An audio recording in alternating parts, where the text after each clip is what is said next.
this gelato thing you're dealing with, this daily gelato. Because you are what you eat. You're looking a little gelato, you know what I mean? I am just a big Florida. So fun.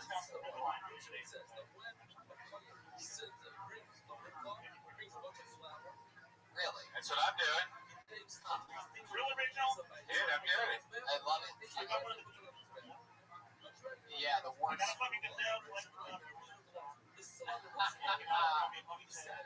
Okay. I can just picture him on this gazelle just eating gelato. It's like, this is great.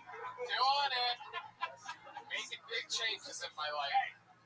I mean, I'm up to 2 gelatos a day now, but got this fucking gazelle.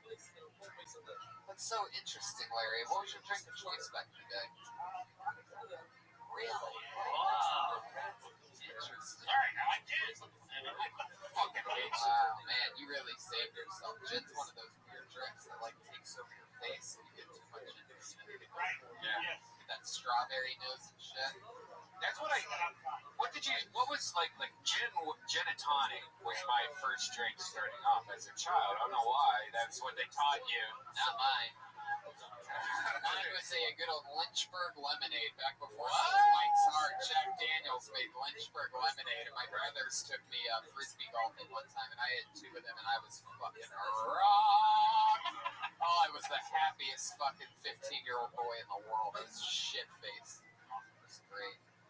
Larry, did you start on gin and just sort of stick with it the whole time? Yeah,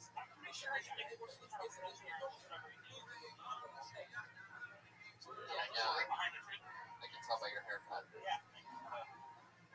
guys still remember?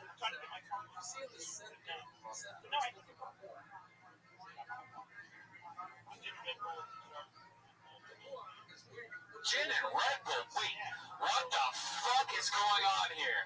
He's about to just get really wasted after this set right now. Delicious gin and yeah. The more I know, the thirstier I'm getting. You single? No, I'm married. Wow. The fact that I'm single, I'm so pumped out now.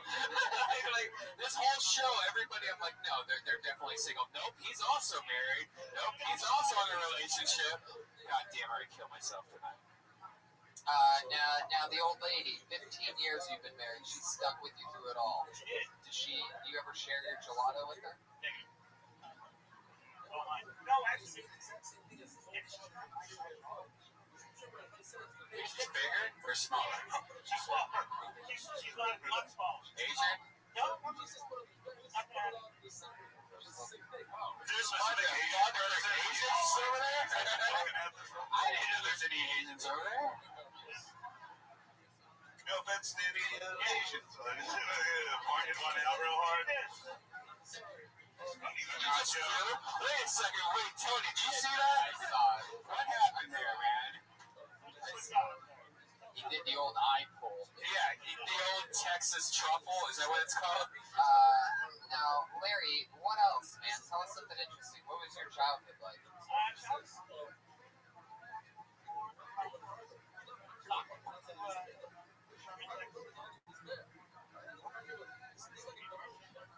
Charmin?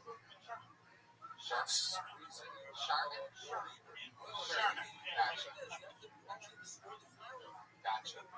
Larry, something crazy about you. What's your biggest fear?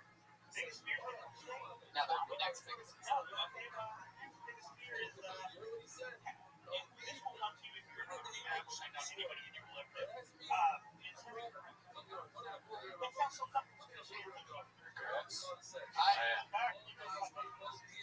I was gonna guess that your biggest fear is right. I was gonna say maybe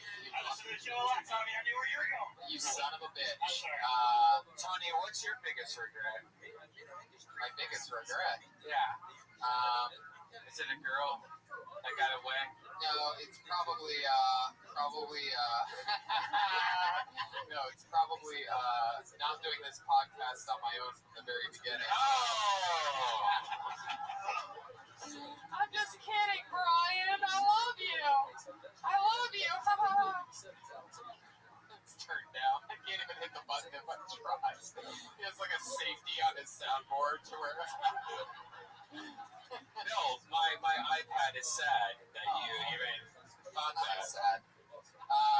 Larry, did you already answer the jerk off suit thing? What was it? I didn't know, but I mentioned the whole porn addiction thing. Right. And Oh, I'm sorry. Whoops. I was still in the audience. But, no, probably Oh yeah. making loads on the face. Oh yeah, of course. Yeah. And they can't breathe except for the bubbles of the cum. Yeah, they just they're gargling and shit. I'd say not only the mouth, but the worst is like the nose. No, the nose bubbles, yeah. Goldfish eye just coming out. They're kind of hard. Yeah. Incredible. You just fucking love it. You're shooting I don't loads all over. Shooting gelato everywhere. Yeah, you want to do a rapid around? Yeah, let's go rapid fire. Larry, it was so nice to meet you. Larry, Thank you. another first timer, everybody. Come on. Larry Roberts is on Twitter at accidentally TWT, right? What? Accidentally the whole tip. This is podcast, and he's on Twitter at accidentally TWT. Yeah, we're not gonna. We got here 30 minutes before the show. Yeah. Well, we got here. And they didn't know. All right. I pulled another name out of the bucket. We're gonna move fast through this one. Put your hands together for Michael Cruz.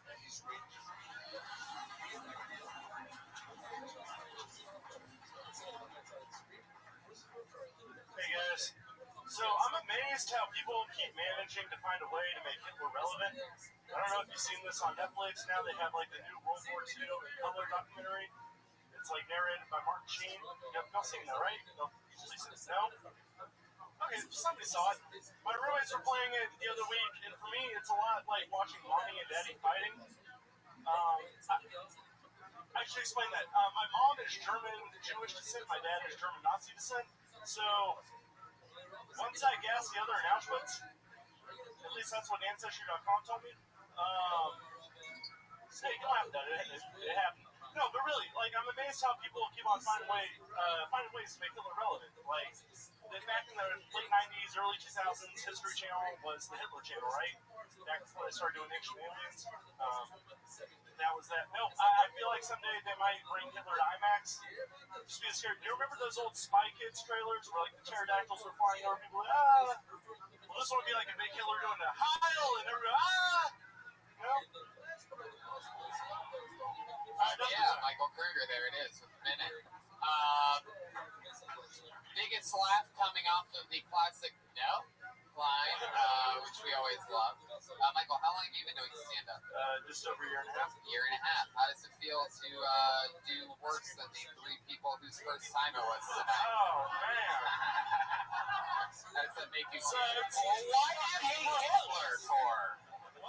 Didn't you know that there's a very pro-Hitler panel here? I mean, do you just hate dead people because they can't defend themselves, or What the fuck just just got a happened? shot? You just bought yourself a shot? Yeah. I know nobody in the audience bought that shit for you. I've been trying to get a drink for like 20 minutes. I love Chris, how you been doing, man? Michael, what is this, your podcast? You son of a bitch, settle down with your questions. Did you guys used to date? Did we used to? It was a really awkward grinder day. We haven't talked about it in a while. Michael, tell the truth. You got that sweater for Christmas, am I right? Yes, I did. My mom. Thank you. I fucking know that shit. I know because you're not wearing it right. That's why I know. It's still new to you, yeah. You're like putting shit in your pockets and stuff. No, there's not even I know. pockets. It drives Brian crazy that I know a little bit about fashion and looking good. I bailed on a date for this shit, Tony. What? I bailed in the middle of a date for this shit. For this shit? For this shit. What was the date? Tinder date. Really? Yeah. And show me the girl. Show me the girl that you were going to go on a date with. Show me a picture of this fucking... My phone's on the table. Laurent, can you bring my phone? Dude, did you just say mom? Laurent, you remember Laurent? Yeah, no, I remember The date that Brian's obsessed with? I remember Laurent. Tony, what's wrong with this? Like, how is he not wearing it? Well, what's funny is that you can tell that he's been putting stuff in these pockets. Oh, no, he hasn't. He just got it 2 days The ago. character you're doing. Okay, Brian, there you go. Very, very. It's just murdering this crowd right now. They're fucking into tear right now. 8%. Hopefully it loads up your app before your 8% dies. Shaky hands. God, you're so shaky. I know, what the fuck? Damn, Dude, look at you all the messages. masturbate with your hands? What the hell is wrong with your hand? Whoa, you were gonna go with the black girl, huh? Oh, shit. Wow. Damn. You made the right choice. Yeah, you did. You made the right choice. I mean, those areolas were too brutal. The Hitler joke was way better. Thank you. At least something in my life is decent. Right. Michael Kruger. Any relation to Freddie? You're as good as a comic as all the kids I went to elementary school with, Tony. I know, Michael. No, It's been on. I know people would reference the Kruger thing. I'm actually a much better comic than the people you went to elementary school with. Unless they all have a 1-hour special debuting next month on Netflix. You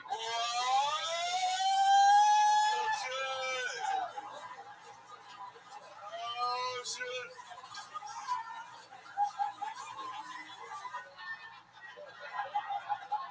motherfucker. Yeah, sip that beer. Shaky little bastard. Take a fucking shot at me. There's a history of MS in my family, so I love it. I bet. Yeah. Fuck yeah. I bet there is. What does the MS stand for? Mostly stupid. Welcome to the burn unit, son. You're right. You're right. The kids who went to elementary school with are better than me. So, Michael, your mom got you that sweater for Christmas. Am I correct? Your mom? Right. Okay. And let me take a guess. Right. That was in like a plain box, but you know that it's cold, right? Old Navy, that's what Tack says. Really, Old Navy? Yeah. It's Old Navy. Damn it. See, I'm good at bad sweaters. The way that I got sort of, good looking dress wise is because my mom used to buy me shit like that. And I'm like, and the only people that I was matching up with on Tinder were black girls. And I'm like, you know what? I gotta fucking up my game and get clothes that fit. No, I'm kidding. Michael, what's the kind of porn that you jerk off to that you climax to that you don't normally share with anybody? Girl on a horse dick.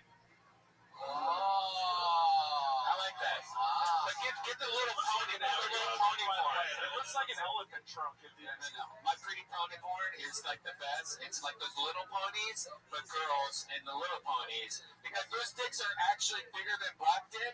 But like they're not like gonna kill her. Okay. But they're gonna like ruin her night. I'm gonna fucking Herb Dean this one. It's definitely It's over. It's over. Michael, we're flying through this part. That was very, very fun. I busted your balls. I'm sure you have a lot more material. You just took a chance and talked about Hitler, and you stuck with it. I love that. If Hitler could have seen that set, he would have fucking told you to take that sweater off. I thought it was good. This is good. There he goes. There's Michael Kruger, everybody. He's on Twitter at the Fake Kruger. Let's do it. 3 more in 3 minutes. That's impossible. 3 more in 5 minutes. Let's do it. Let's see who JJ Dodd is. Here we go. JJ Dodd.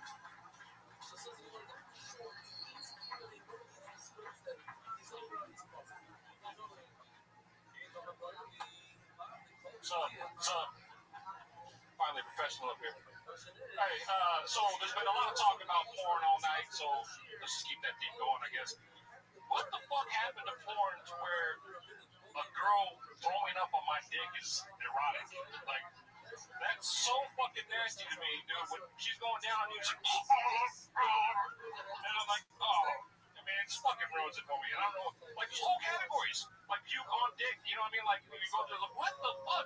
Who's getting off to this? Like, you engage society with how fucking crazy we are with the categories of porn, you know, like, it's fucking horse dick, what was this guy talking about?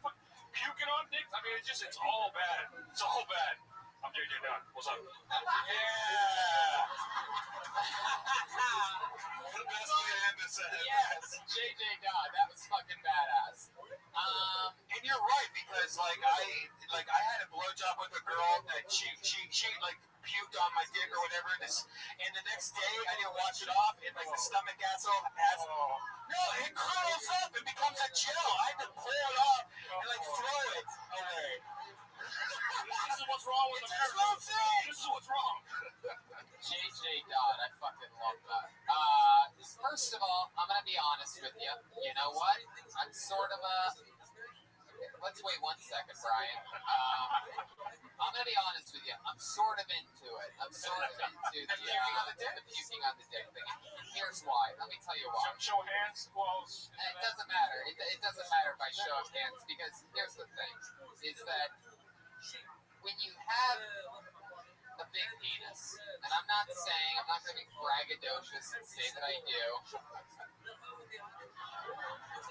It's a lot of fucking work lugging this thing around. I'm not going to brag about it, okay? He takes all the blood out of his brain, though, you can tell. Right. You know, I used to be fatter and my dick got much bigger, but anyway, my point is this, is that when you have a big dick, and I don't know what it's like to do that, but if you did, one of the most exciting parts of it, you end up finding out is like, you know, when a girl finds out about it for the first time, like they touch it or whatever, they go, holy fucking shit. Like that part, all right, you know what? You guys can't relate to this. My point being is that you get bored after a while. All right, forget it. JJ, I'm guessing since you're built like a snowman, you don't get a lot of pussy, am I right? No, I don't. Thank you for bringing that up.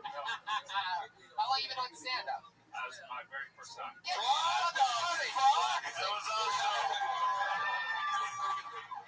Wow. We are popping so many cherries tonight, which is the only fruit JJ has ever eaten.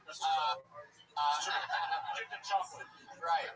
That's so fucking cool, JJ. What do you do for work? Nothing cool. I'm a custom stair salesman. I sell stairs to custom home builders. I get the feeling that when you're talking, you're in charge of elevators, JJ. What exactly are custom stairs? Like, what kind of people are like, you know what? I want less stairs, a higher elevation. I want very long stairs that I can roll up. I don't need 20 stairs. Just give me 3 stairs that are 5 feet tall each. I want to reach up and pull up. Get a pen for my stairs for me, please. Holy shit. What's the craziest kind of staircase you built, JJ? And by the way, have you ever tested any of these staircases? Yeah. It's so easy, right? It's so easy. Yeah. It's so easy. Yeah, it is. And I have to acknowledge it. What's the craziest kind of staircase you've ever built? Sure. Anticipation. They're flat stairs. The glass spiral staircase. It was a ramp, everybody. That was it. Wow. The next show started 12 minutes ago. JJ, thank you so much. It was so nice to fucking be here. It was a good day, man. Another one, you know. Two more, real quick though. All these people, JJ_Dodd, D-O-D-D. What's that, Chris? I love that you reference the other guy. You got the guy with the horse neck up there. Yeah. Making callbacks to everything. Guy with the horse dick, Laurent. I pulled another name out of the bucket. Put your hands together for Alvin Newsom. Here he is. Alvin Newsom. What's going on, guys? I'm getting older, and one of the things I'm noticing about myself is I get older, I'm starting to hate shit. Like, my biggest pet peeve now is seeing, like, adult males wearing short-sleeve dress shirts and long ties. Like, I hate that shit. Like, I'm serious, because short-sleeve dress shirts and long ties are meant for a very specific demo, and that demo is 5 to 7-year-old boys going to a funeral. Like, that's what the fuck that's for. You know what I'm saying? Like, if you're an adult male and you're wearing a short-sleeve dress shirt and tie, I assume you're one of 4 types of people. You're a used car salesman, a Mormon, a Geek Squad member, or a pedophile. Let's just be honest, guys. Let's just cut this shit, okay? Like, any dude that's wearing a short-sleeve dress shirt and tie, I'm assuming he has to stay 300 yards away from a school or playground. That's my time. Y'all been cool. Yeah. Boom. Alvin Newsom coming in, talking about stuff, killing it. Great jokes. You have gotten so much funnier since you went up first tonight.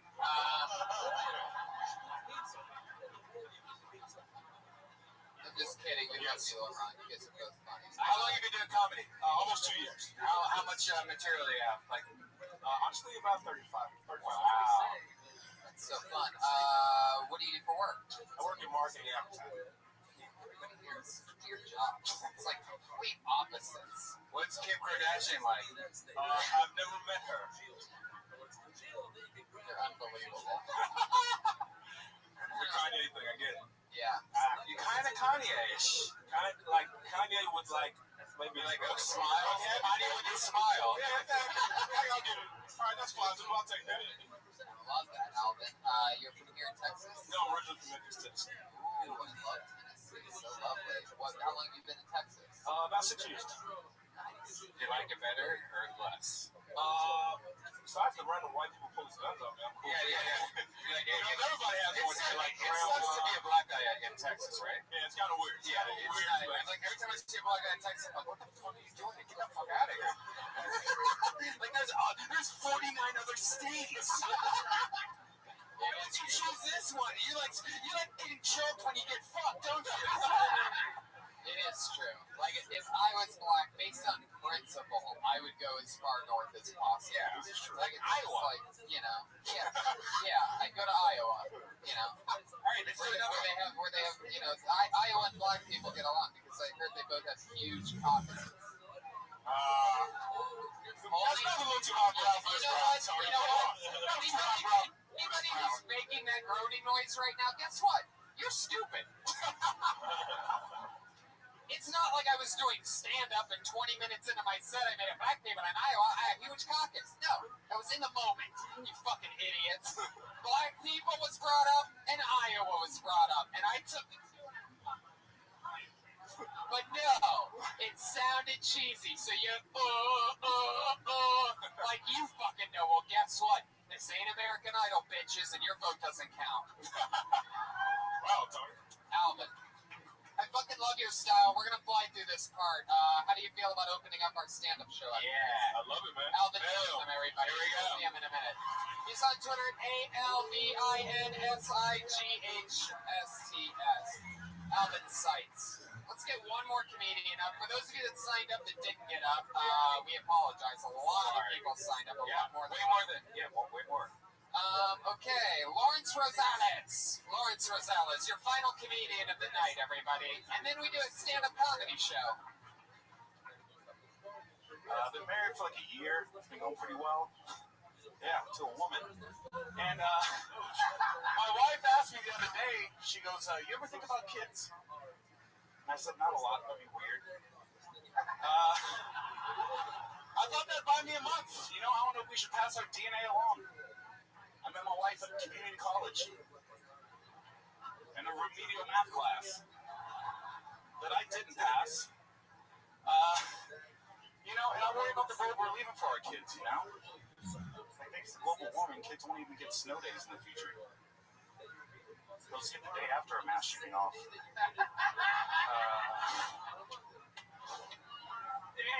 don't know, I didn't go to college. I didn't finish. I just walk around and I tell people shit. I'd be like, I'm street smart.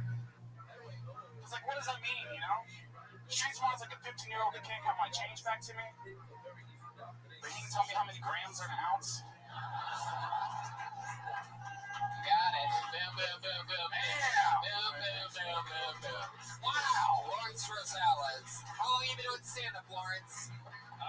7 months, 8 months. 7 months, 8 months. How much material do you think you have? You got to guess. If I'm sober, 20. 25. If I'm stoned, I can make it 30.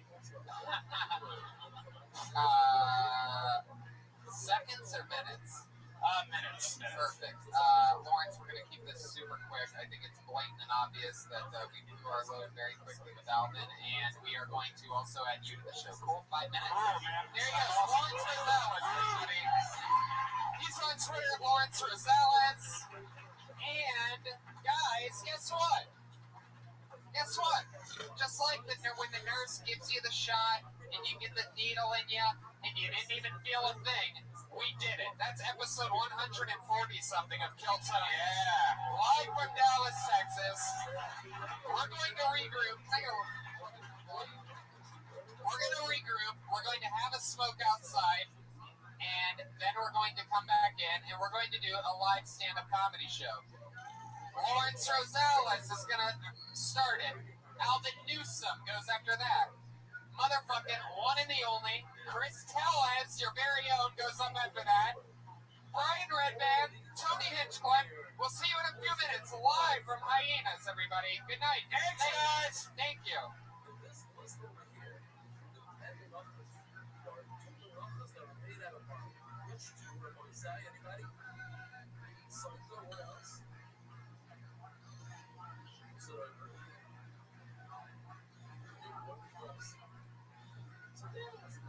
so much. Right, I'm all excited.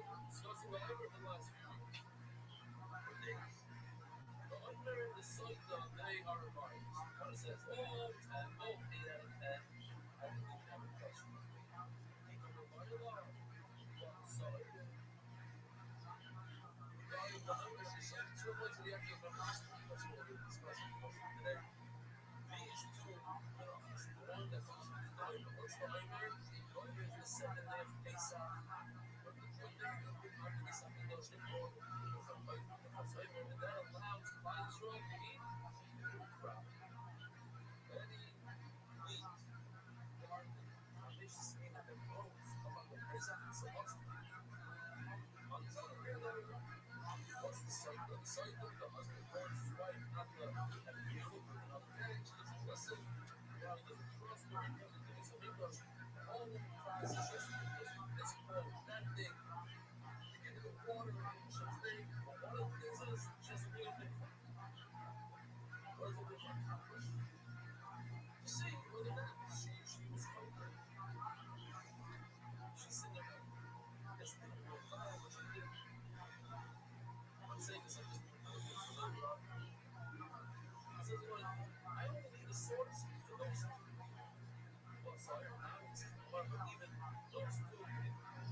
Hey, this is Raymond coming to you live from the world famous comedy store for a brand new episode of Kill Tony Volume 3. Give it up for Tony.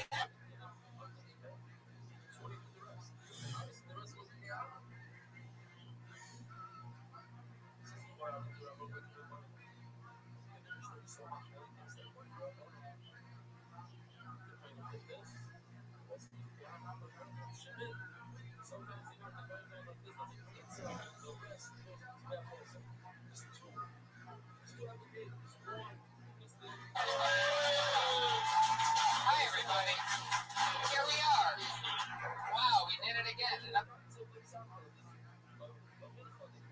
fun Monday night. Hi, everyone. Make some noise. We're a live audience on a Monday night. We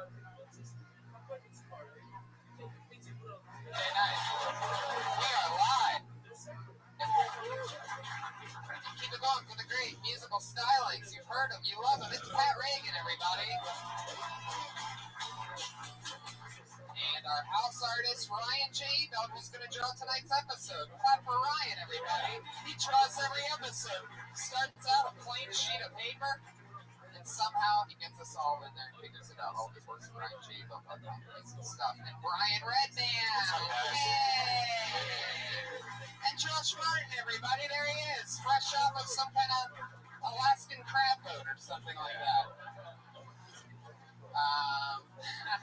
So here we are, and we're back on another lovely Monday. It's always fun, always good to be home. But I fly back out tomorrow, going to New York City for something crazy, and then I come back again.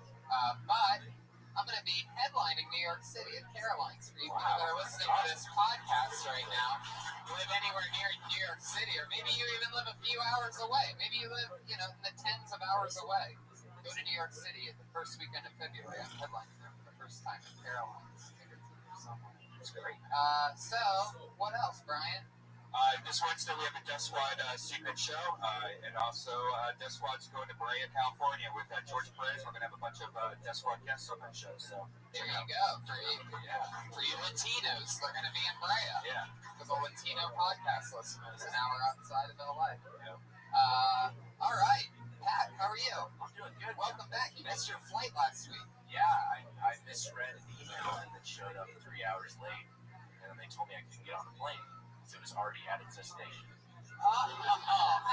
Yeah, that's sort of, it's hard to get on that plane. Yeah. They were nice, though. Southwest, it's way to go.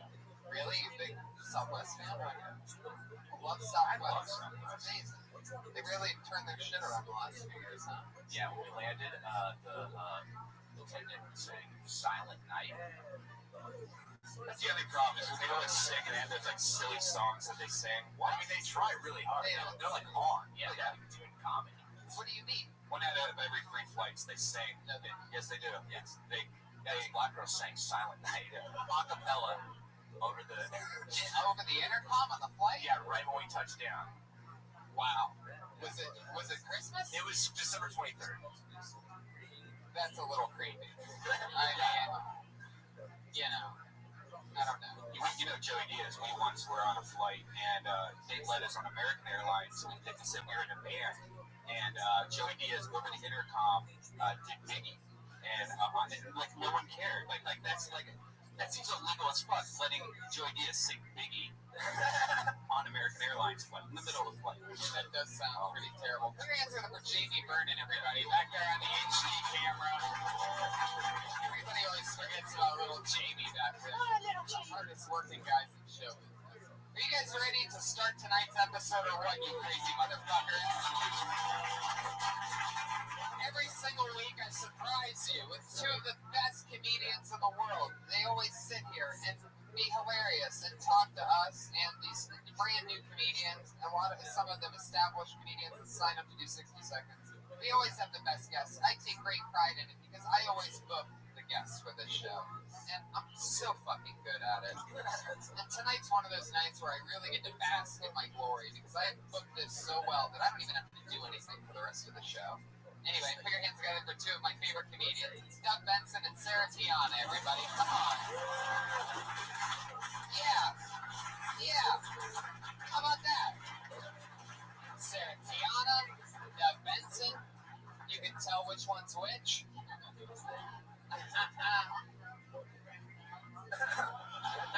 You might have been wondering, hey, I wonder how high Doug Benson is tonight. He likes to show you before you even high. I'm about this high tonight. I love it. Well, it's great to be here. Sarah, use your microphone voice. Hello, everybody. Hello. Welcome. Thank you. How's it going? It's good. I have red wine. Doug has some water and sparkling water. It's water and sparkling tequila. Got a large blade on the table. Yeah. That's always makes for a fun night out. Well, actually, we've locked it in. It doesn't come out anymore. We have to super glue it for legal issues. I'd love to see like a Quentin Tarantino movie where a guy goes to whip out his sword and kill the other guy, and it's super glued in. And he's like, kill Tony, and then he gets his head cut off. That'd be great. That'd be a great promotion, it sounds like, for the show. I think so. So you guys know how it works. You're two of my most used guests, two of my favorites. Thanks. Two One of of the most used. Yeah, just fucking. Very many ways. Yeah, just dirty, filthy, Yeah. used up It's very guests. used up. I like it like this. Doug, you were talking about Pat Reagan playing music before the show. I was saying, like, does the audience dig it? And you said, yes, they do. That's why we do it. You guys have fun when Pat plays all the songs before the show? He played that one a little extra hard just to defend himself. Yeah. Thank you for wearing shoes tonight and not flip-flops. I'm very impressed with you. No problem. Yeah. Cleaning Like up. an adult. Give up to sing music stuff. Take that wrapper off. Why? Yeah. Because Water. I do not promote whatever company it is that makes that water. You could just turn it around. You're right. You guys ready to start tonight's show or what? This is Let's do fucking it, wild. guys. I love it, yeah. Tito's vodka. Let's do this. I don't promote it. Tito's. Let's go. Wow, this is crazy. This guy got up last week. Oh, yeah. Comedians, you know how it works. You get 60 seconds. You know your 60 seconds is up when you hear the sound of a kitty.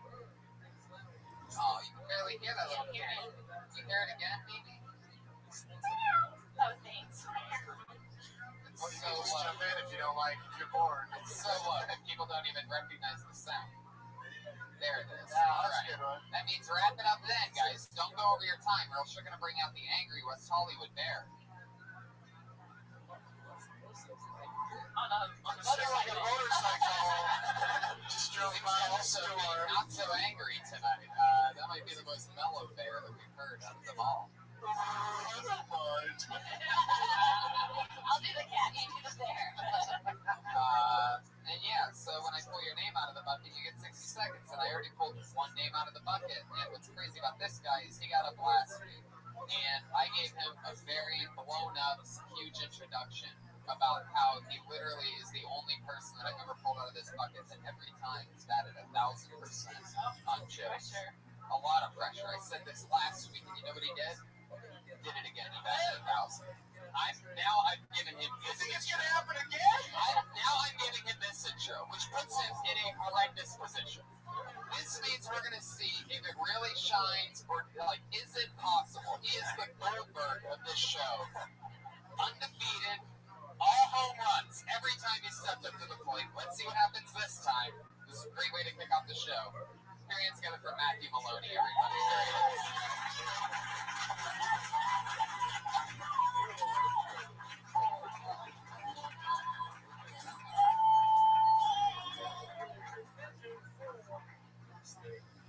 My fucking grandpa died last night.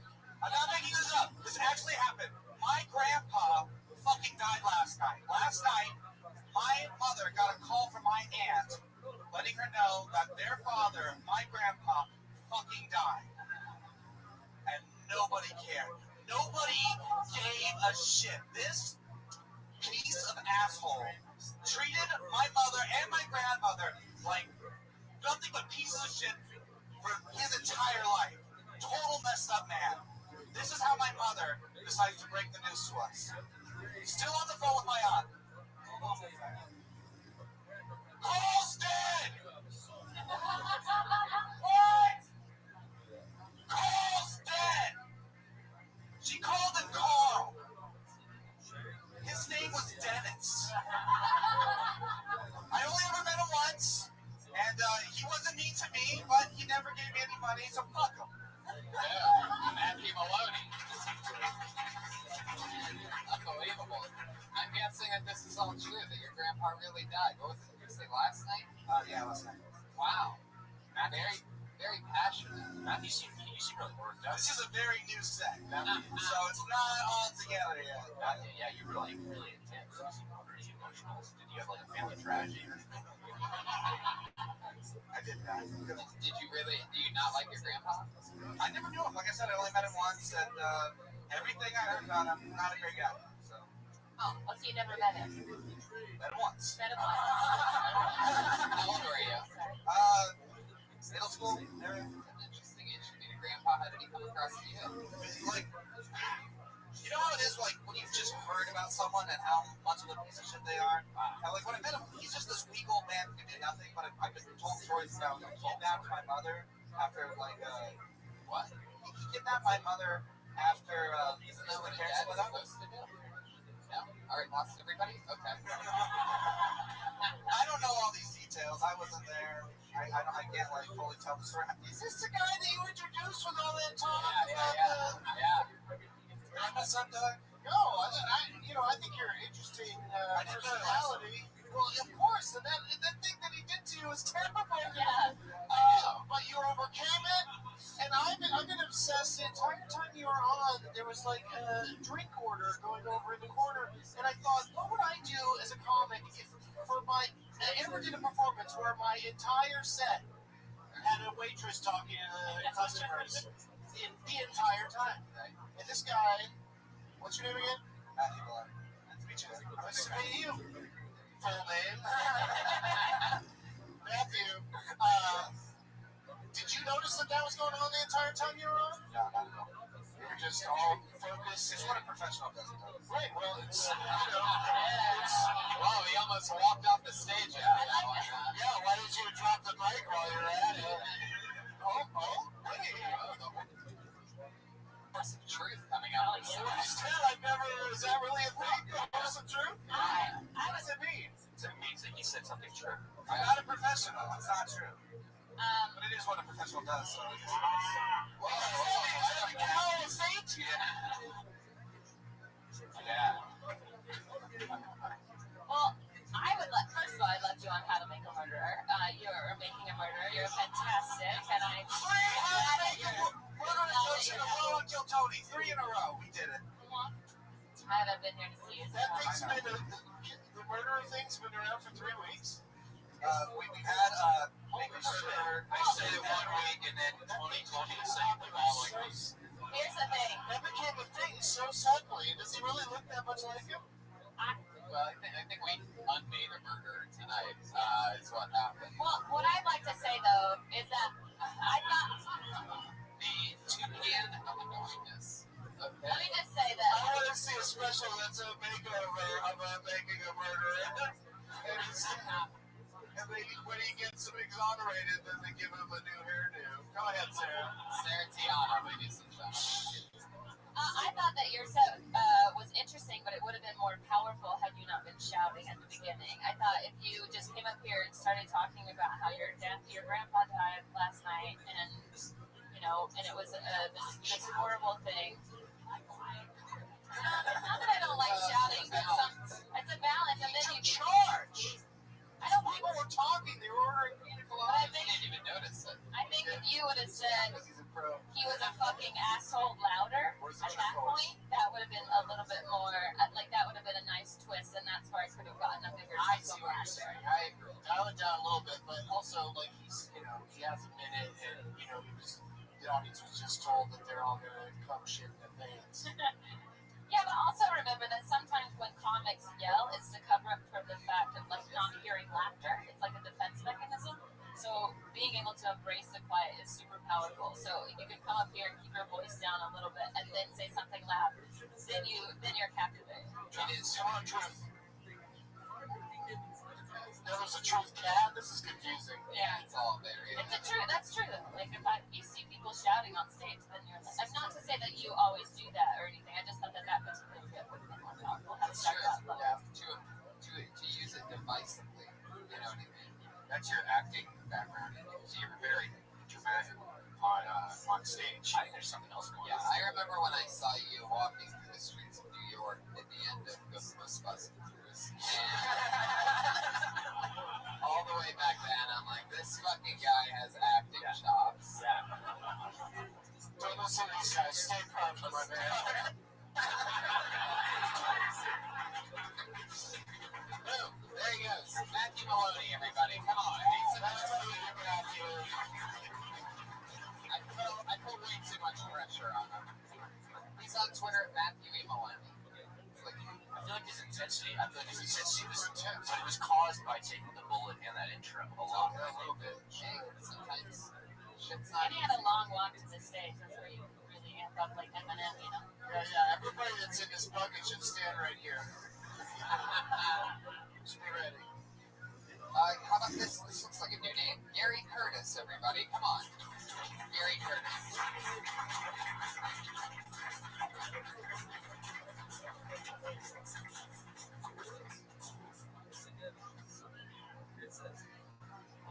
I miss college, y'all. College was amazing. It was just that school part that was terrible. I can't lie, when I graduated college, I thought I was better than everybody that didn't. Like, if you didn't go to college, you couldn't even tell me the weather. So people would be like, yo, it's cold outside, you should probably put a jacket on. I'm like, bitch, I got a degree, I'm not put a jacket. They'd be like, yo, but it's 40 degrees. Fuck you know about a degree. Now I got older, I realized that the only difference between me and those people is that I'm about $40,000 more debt than they are. It's like I lost that battle. I just wish somebody would have told me that that's what life would have been before I did. I would have saved my $42,000. I'll listen. Just gotta add a couple thousand for the abortions. Just add up. I mean, don't get me wrong, like I'm pro-choice. I just always make sure they made the right choice. There you go. 55 seconds of Gary Curtis. How'd you make sure they made the right choice? I'm asking for a friend. Got a Cosby him. How old are you, Gary? 27. How long have you been on stand-up? 2 years. Where are you from? Jersey. Nice. How long have you been in LA? 2.5 years. You got a good swagger. Like I like your confidence on stage. It's like very, like it makes me relax when I see you take the microphone. Like sometimes people take a mic and I'm like, oh god, this is gonna be bad. Sometimes they start yelling, my grandpa. No, but I thought when you took the mic, you took command and like instead, like I just felt like, oh, I'm relaxed. Like he looks like he's in control. He's gonna entertain me and I'm gonna enjoy this. So I like the way that you sound. Okay, goodness. Abortion Yeah. Wow, I've never seen a guy impregnate one of the panel members before. It's just their words, but I'm pretty sure you just got psychologically green pied. Do you think anybody's ever said, I'm going to get an abortion? Of course. LOL. I'm off to an abortion. And they're like, are you buying a Porsche?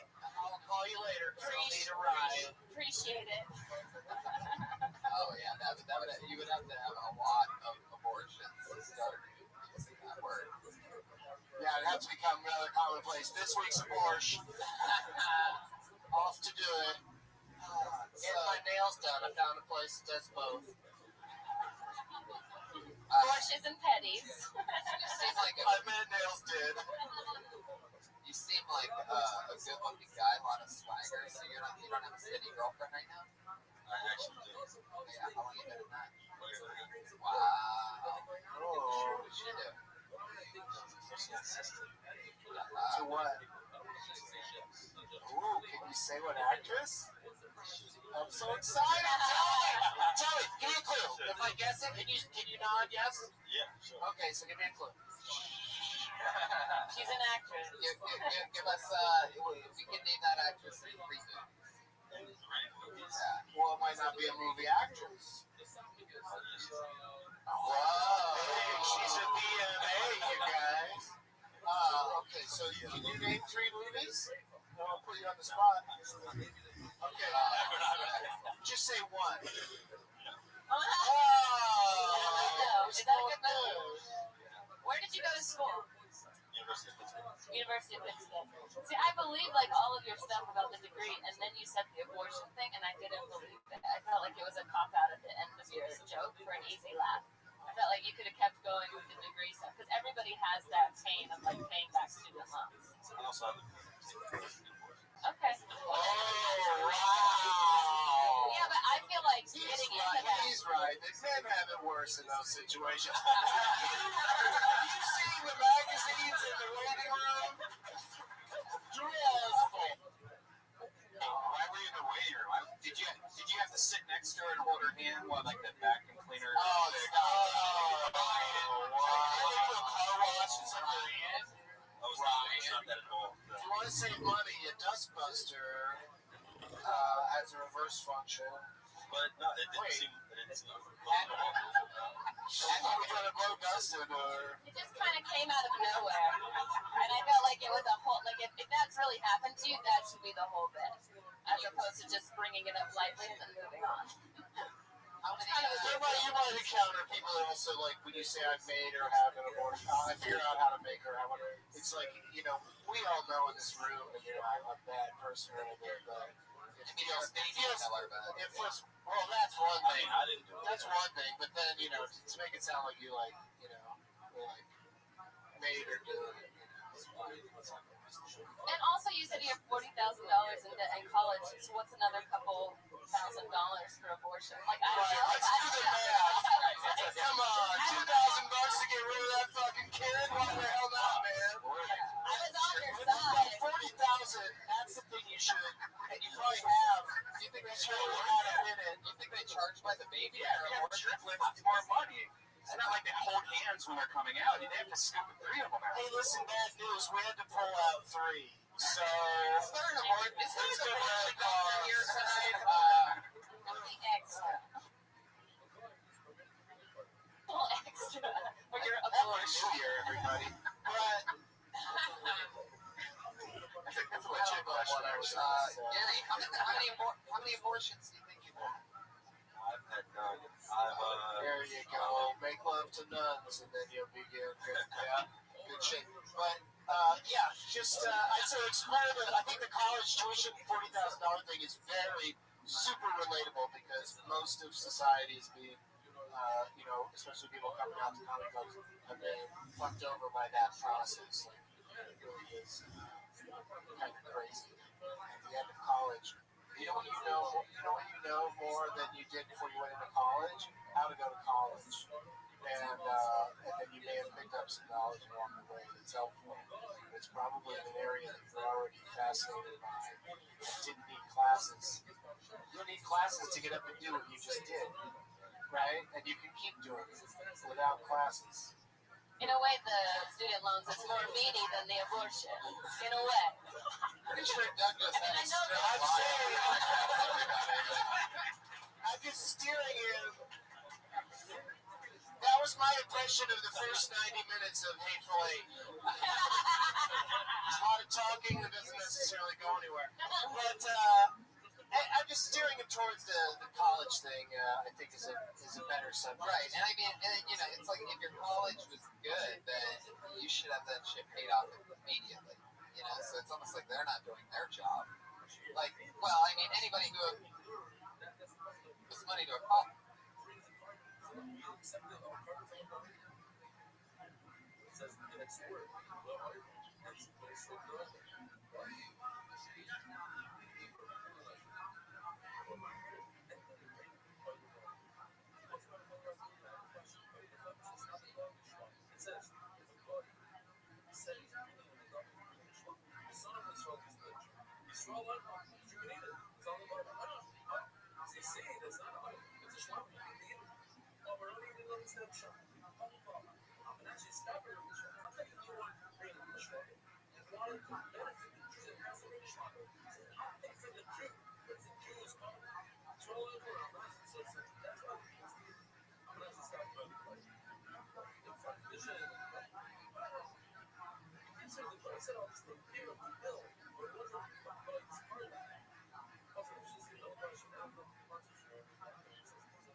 Like if I have 40,000 to,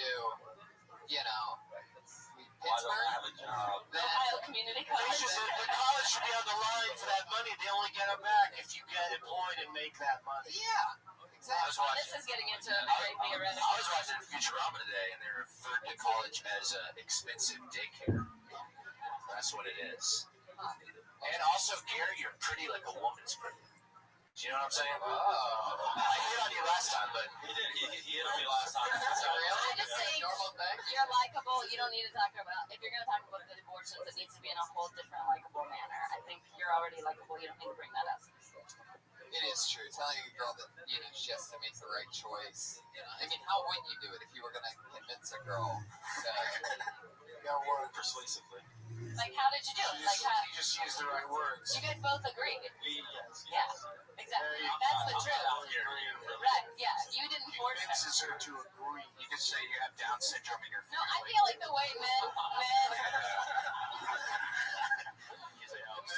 My sperm is really stupid. I don't know how it found its way into your. I feel like the way men convince women to get an abortion is just by praying so much that she wants an abortion too. Right? Did she just starts to feel it like a voodoo doll or something? Like you just think it of enough, she starts to go. You know what? Maybe I'm leaning that way. Oh, dude, do you think there are voodoo abortions? Voodoo fetuses, yeah. Like a voodoo doctor sticks a pin in the stomach of a voodoo doll and aborts a fetus. Anyone with me on this? No. Yeah. Absolutely not. Okay, great job, though. Great job. Finally, the word fetus came up tonight. It's been the elephant in the room. That's the word of the night is fetus. So a lot of people don't know that. Gary, it was nice meeting you. Fun times. He's on Twitter at GCurtCSV. Gary Curtis. There he goes. Smooth as fuck. I like the tennis shoes, jeans, hoodie, and jacket over it look. You guys all want to suck his dick. Why don't you just go follow him? I mean, everybody's in love with Gary Curtis. My joke was I'm wearing all those things. Yeah, you like his style. I don't have the pretty face that Oh, Pat's trying to buy him a drink now. That's trying to get him liquored up. Pat is really going to get him drunk and get that lady face home tonight. I think Pat thinks that Gary's Drake. I pulled another name out of the bucket. This name is definitely new. Put your hands together for Faye Love.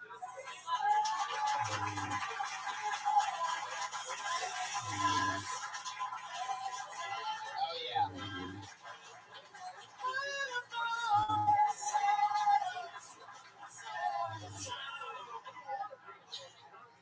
What's up?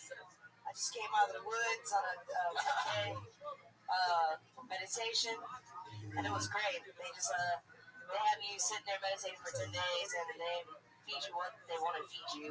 There's a lot of beans and lentils and prune juice and tea, so I'm up in there like doing my meditation, getting all like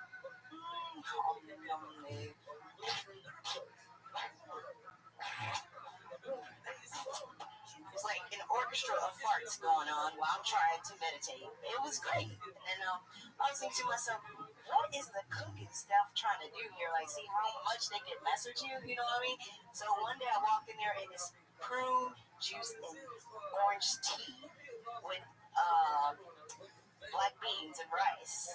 And literally everybody had diarrhea that day. I was pregnant. That's my life. Fuck yeah. 55 seconds. Faye Love. How's it going? That's good. Good stuff. How long have you been on stand-up? I've been doing it for a while now. Actually, I just came back into it. I started when I was younger, and then I started doing other things. So I would say I've been doing stand-up for like 10 years. Love that. All right. How long have you been an alien from the Men in Black movies? You recognize me? Good question. You recognize me. Wow. This is the part where the cane turns into a spaceship and she flies away. Hey, where are you from? I'm from Michigan, Detroit. Nice. Yeah. When? Motel.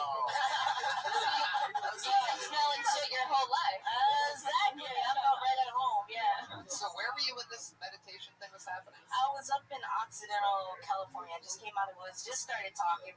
That's why when you called me, I was like, I gotta say something.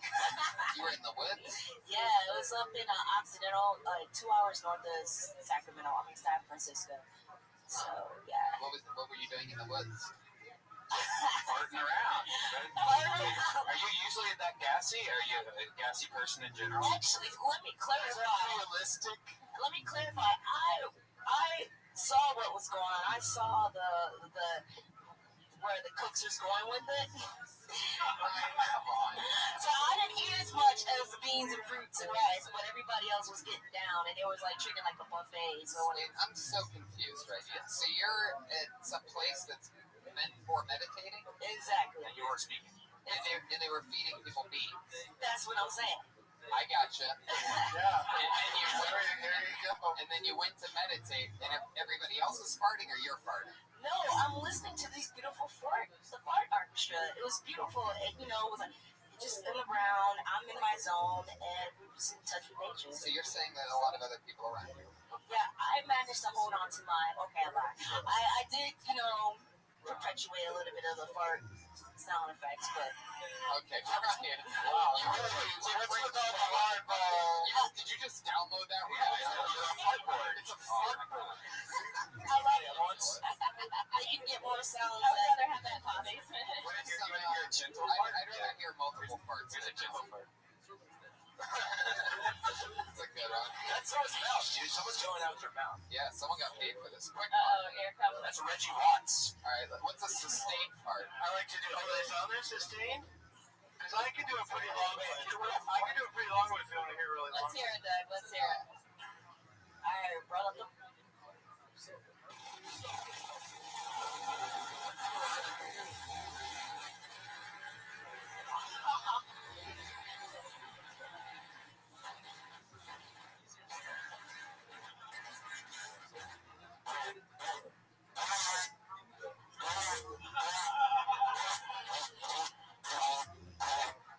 That was like arousing. See what you've done?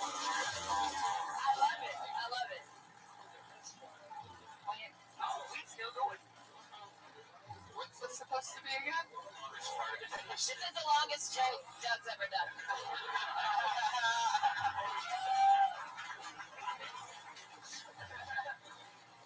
All right.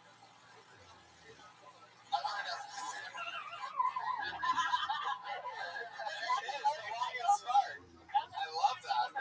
Let's call Guinness and start drinking.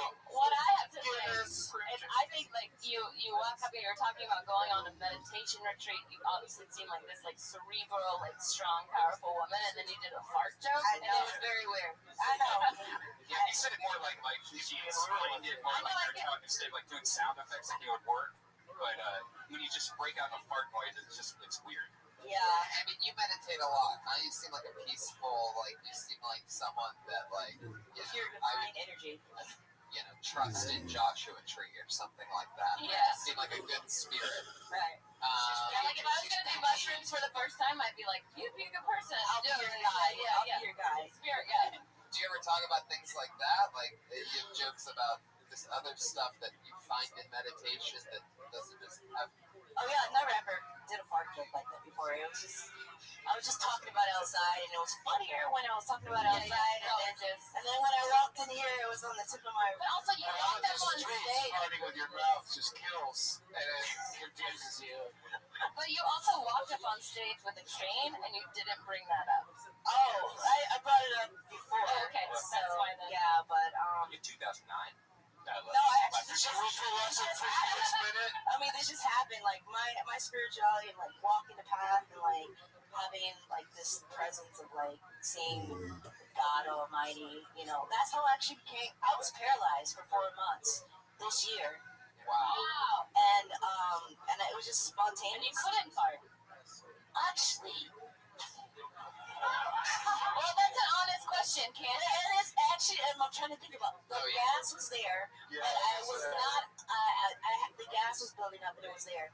But as far as like, yeah, I created. I'm so crazy that I actually manifested an autoimmune that paralyzed my spine, and I swear I couldn't move. Like, Did you try healing crystals? actually, I did. I had Billy crystals.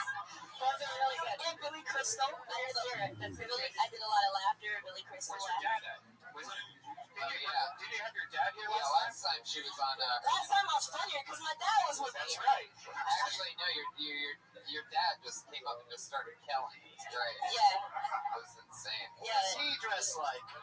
Bill Cosby. She seems art directed to me. Like she's got a really together look. Yeah, is that like your only outfit? Like, do you rock other things? Like, do you have are you like one of those comedians that like rocks the same stuff every night, or do you always wear like the the It seems like it's your winter wear, right? Okay, so like this is my uniform, but this could be pretty much jeans and a t-shirt. It's like pretty much my uniform, I guess, with a hat. So Do you have multiple canes or just one? no, I just only have my Moses staff with me as we, part the Red Sea. Is that a common thing? If you ever see a dick like that, you don't want to touch it. You ever see a dick? Oh my God, You ever see a dick stop like that? talking. You want to go on that? Stop talking. Stick to the guitar. That is a very, he's right, that is a simple woman's guide to a dick you don't want to touch. Yeah. It's one that is very multicolored, it has a lot of, but a bunch of it is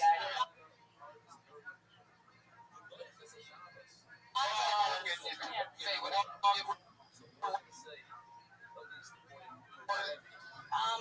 worked as a massage therapist. $40. A little higher than that. I'm a more. cheap as fuck? No, I was talking about the tip. Yeah, I get tips. Nice. What about the whole thing? $500 $40. tip. How many roses are we talking about? Oh my God. Yeah, therapist and I, I do like spoken word and all that stuff too. So. spoken word massage. My massage is Talk me through it. That's what I have to say. right in your body right now. Follow it as it grows. Oh, This guy,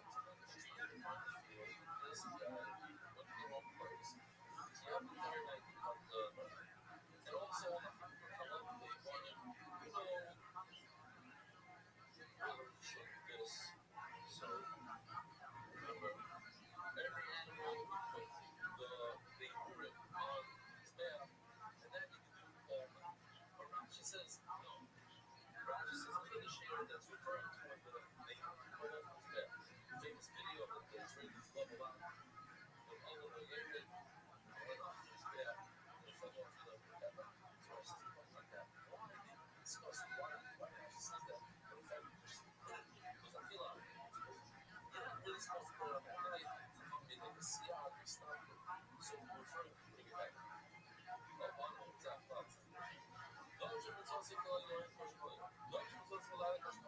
Something that the mitzvah is like shkita, street guards, only doing the day. You cannot do shkita, you cannot bring blood on the mizbech.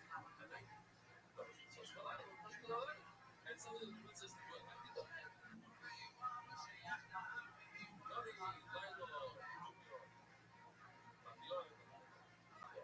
Just like something that is doing the day, you can do it night. Something that's a night thing. So you shouldn't be doing the day. So it wasn't possible. It's a night mitzvah. It's supposed to come out. So I'm telling you, like you do the day. Oh, around the cash or something. Oh, Rabbi, how much to go like Rabbi you can do during the day? Oh, Rabbi, those are rich. Who's with those rich? Those are the song, famous. What is it famous for? Saturday, famous song. Years, it's killing people when you run up on the stage. You just have to burn people nothing. It's like, so I'm saying, personally, I say, that it wasn't got it from Rothschild. His father. Rothschild got it from his famous Rabbi Rothschild. Okay? So, the laws are some Rothschild says no. You cannot cut this this is a nightmare.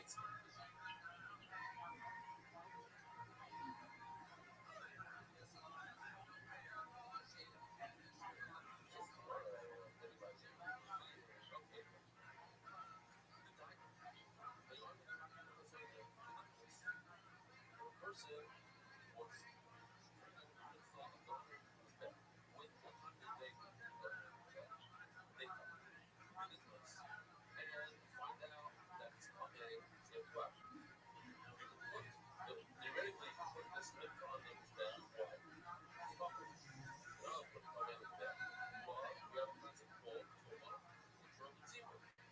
it's for the community, so I'll put it on the back. But there's another since you can go ahead and get it done. So get it done. Why bring it to there? The problem is it's the middle of the day. How you gonna get another? You have to go hard into more hard. If you're fair and so you're looking at first, I'll bring another one. If not, but if you can't find another one, I realize if you can't start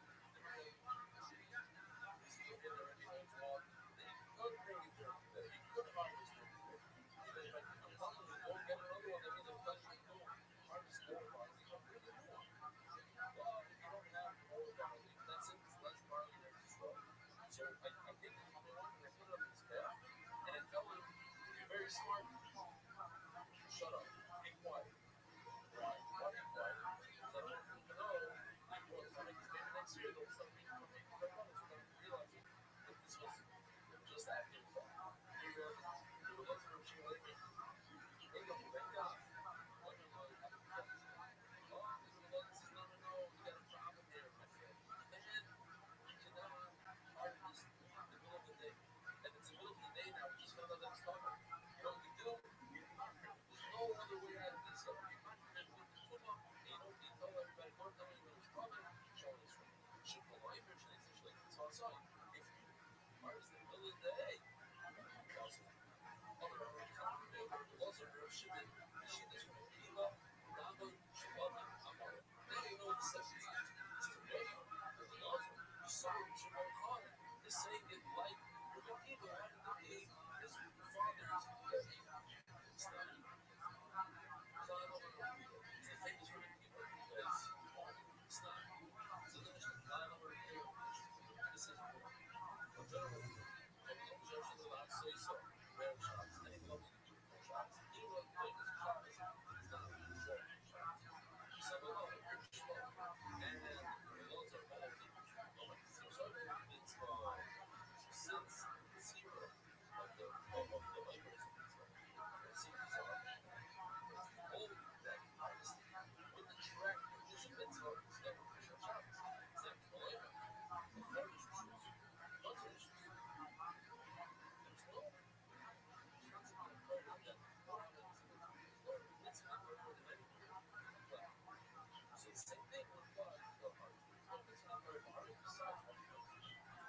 shows. So there's no, you don't find the mitzvah in harvest. Lots of, see, you only mention mitzvah. Harvest, one of the only ways that is something that we're supposed to brush there.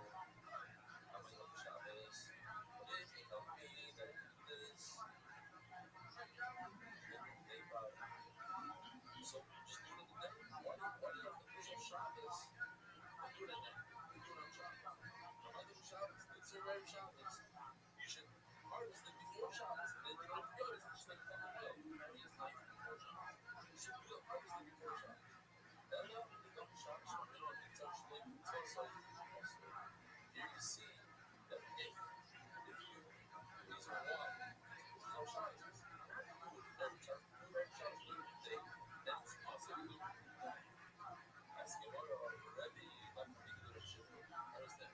Rabbi is a topic of shit by your life. And therefore, you should also say, like, Rabbi is another one. They should make some of the right thing. So Rabbi, who learned Rabbi Shimon, is no different than Rabbi Lazar, who learned Rabbi's father. They should be the same. They should be the same thing. But I know, listen to this. I don't know Rabbi's Rabbi Shimon's time. You should, you know, Rabbi learns Rabbi Shimon. It's a place where you learn Rabbi. When probably Shimon on this couple of guys never got back. I told him, yeah, the might have jumped right to him. It was on Shabbos.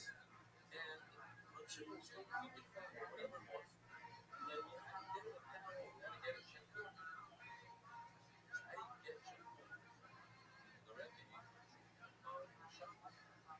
So when you have two consumers like each other, yards, that's each other. Are you allowed to carry forth that? So we feel that it's supposed to be different consumers. And the way that happens right now, even once a year, everybody's on the ground. Well, the other day, summer law, like we had to get out of something else, everybody comes from pay attention how much mitzvah in the right time is. Share the halal and pay for it. Share the halal. You could bring the Yehudim into the Mizbeach and then higher night.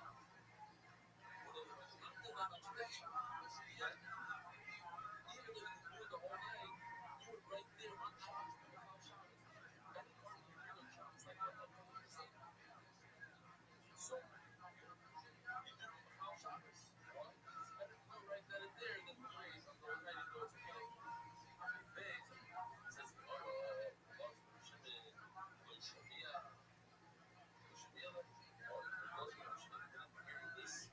this halakha is only 5%.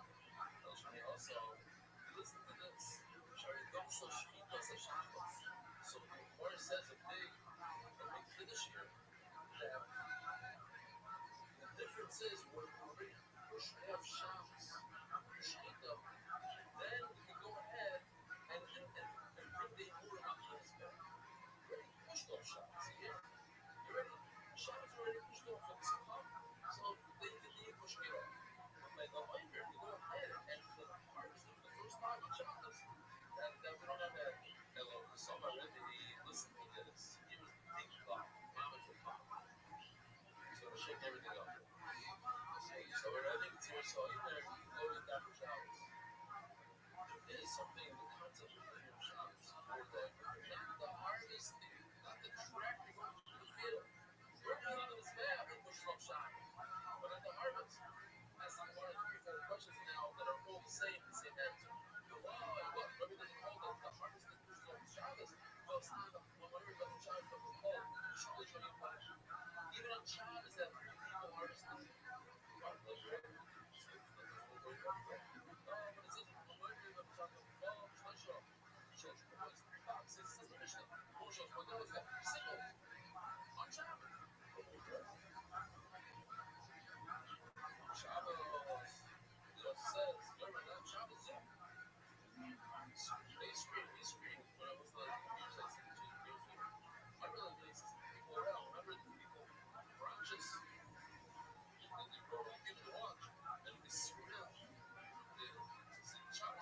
Yes, Shabbos.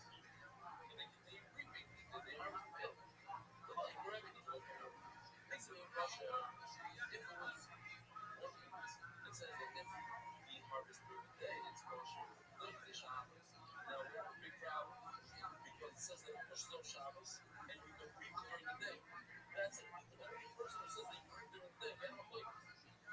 What's the place? Ready? And Richard might play son below. Richard below the sun says you cannot reap during Shabbos. During the day. And Rabbi says you could reap during the day. You can harvest during the day. But the same line says, make it a regular kosher. During the day, the dog is a Shabbos. The kosher is a Shabbos. We just said according to Rabbi, Katsira does not reap on Shabbos. It's all over the problem. Kosher, same sentence. Well, zero. The first one, the harvest. Well, my brother says that Shabbos. First part of the sentence is referring to something completely different. You're allowed to harvest during the day, and you got to put it on this payoff on Shabbos. You can do it all that. Zero life, but you can harvest on Shabbos. Anyway, you already made that one. I did. It's possible. I'm not going to shoot you. In other words, what's the finish line? All the how much Rabbi was talking about. Our wall is a bunch of from a Shabbos. So what is saying? Yeah, but that was for initial. I don't know. That's not. The overall, slow Shabbos and you go on to but it's also runs up over the Shedem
it says Shabbos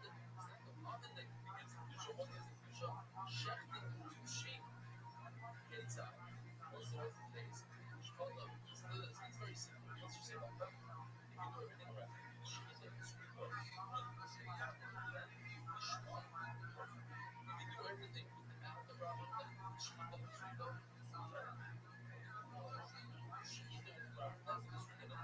So the bread is punishing that person.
So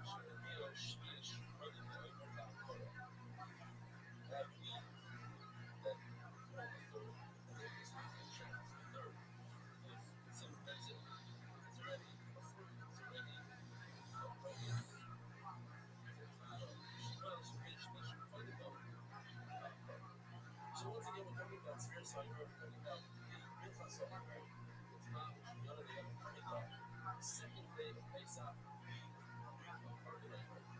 That allows us to eat the Holy Bride. So the question is, we're like small original meat that already is underneath, or since it's plants in the ground, that you stuff food out of that original meat, we go by the whatever it is, the grains that came out. And then we'll also decide if they know what's the other one, but we have some people that I don't want to do it for now. It's for the next one. If we're like, oh, don't bring your phone, we'll grabs. And we go right here to this place. So let's start the second battle. Still really well.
If it has a hole in it, then it's part of the protein.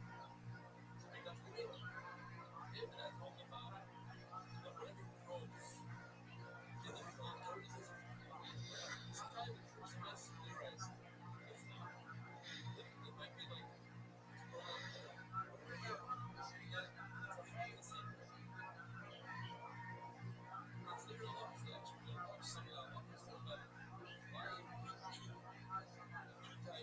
species of fruit together in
plant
take something off the ground, cutting you eat it. The only two ways you can eat something that's in the ground. You cut it and you eat it. The other way is, so if you cut it and you eat it, then it's not attached to the ground. So now you have it. The other way to do it is bend down, get it on all four, and eat it right off the ground. What are you laughing? You go up there, go up though. If you get down on all four and you eat it, or you can also go over the tree and eat an apple that's attached to the tree. But that doesn't go on. So this is a special I love when it comes to kosher bird. Leave that stuff apart. The eggs that are inside this chicken. What's that one? Men's it is like a bird. It's also a host. The egg that's outside of the package. It's also a flip. And some eggs are inside the package. Might be some leaf. The one that are inside the chicken, so long as the chicken, you eat the chicken, then you become tummy, your clothing becomes tummy. You will hold it without clothing was a blue. What's your call? That's what you see over here. Over here, you see the only way to eat the edges, to get the egg, the inside egg, is to eat it directly from the chicken. So you open up the chicken, he puts his face into the chicken and eats the egg. Isn't that wonderful? Isn't that a little strange? He's a strange guy. He sets me off. So sets me off. Why is it any different than the guy that puts down all four and eats the grass right out? It says in our own, others, I mean, the ancient says these eggs are considered movable items. That sometimes people stick their head into a dead chicken and eat the eggs. Why isn't trying today? It's good stuff. If you enjoy that, then you can understand the video that I went down the show. But grass, wheat, that's attached to the ground. Look at the ancient nobody stand like that and eats it. The Yogi bar kissed on our shore. This is our last super before the easy using the word. Omar at the Yogi bar kissed on our shore. As you heard, the nuts is shaded up. If you plant two species in a planter that doesn't have a hole in it, it's not connected to the ground. Also, it's also here. Let's take it. There we go.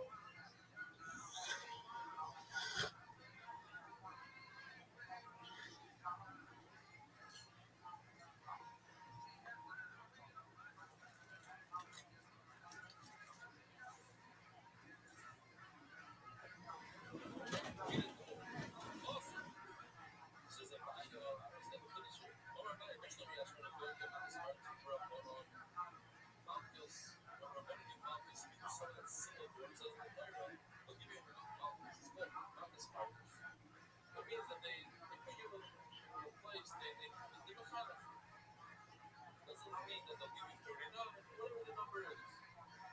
1, 2, they give you a little punch. They say you don't do those. Now, if you're telling me that Allah they come to tell you this Allah that you get malchus, Shapir, that's great. But they also, just to tell me that this is also, this screen is also, right, the last one, I'm finish that. The Rabban is really tell me that this is considered planting with the Rabban. Believe it. It's been up there. If you try to take truma from a planter that doesn't have a hole in it, truma, it's truma with the Rabban. But yeah, it's a main truma. So you see that the Rabban hole, and this is considered planting. If they hold it's considered planting, you just plant clay and you reserve plant. So that was one of the tradition is that you get malchus marcus. Not that it's awesome, you get malchus marcus. Right? And it's up there in the leadership. So you have the chamishes, meaning you have the 5 types of grain. You have wheat, soybeans, barley. Who's going to spell? But she was sure just this morning.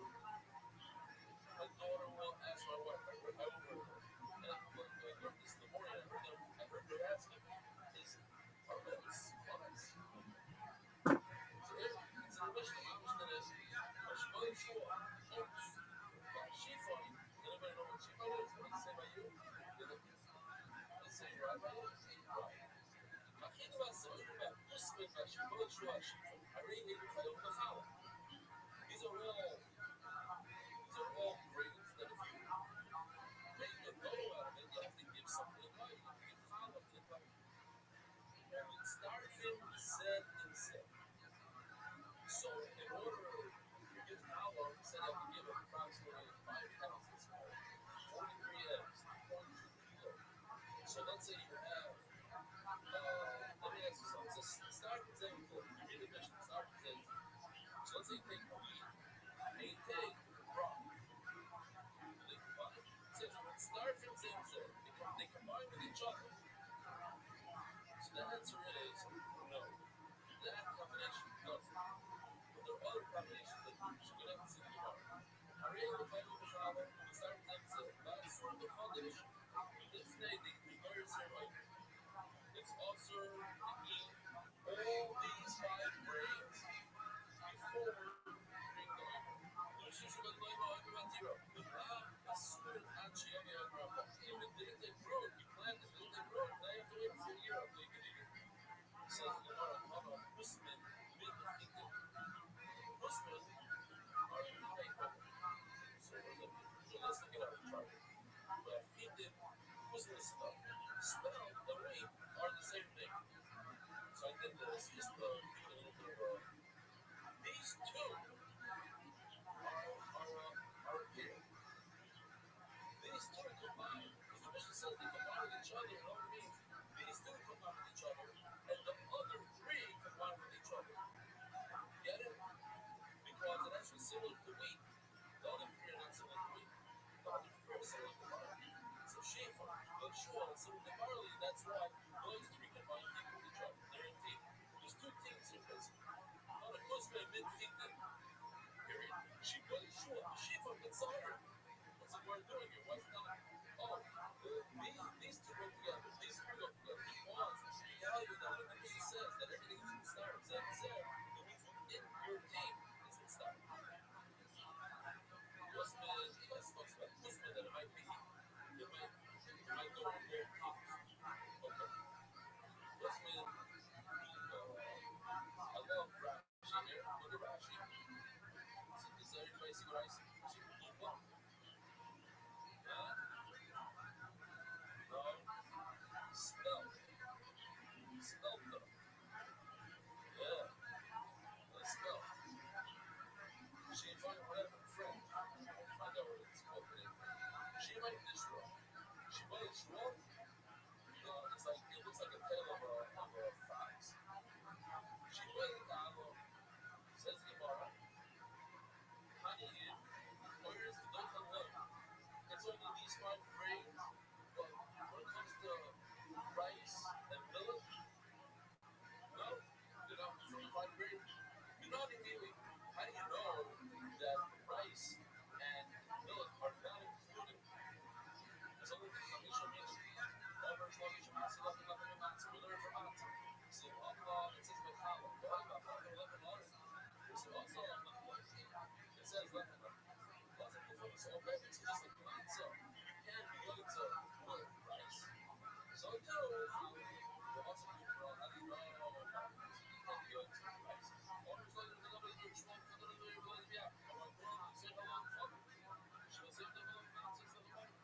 Or they emails other people that do also something that you love it that becomes nice and comfortable. Love it. All of it that has the physical characteristics of coming well. But so I say part of the food. The rice, I don't know what but my rice would have been love. If it rises, you should know, Elliot is wrong. It's only because it rises because it's spoiled, not because it's dry. That's the difference. Start with the Z, and you can take 2 types, so like you said, snow, wheat, and then you combine together, one on two of them, both of them in the same place. Start with Z.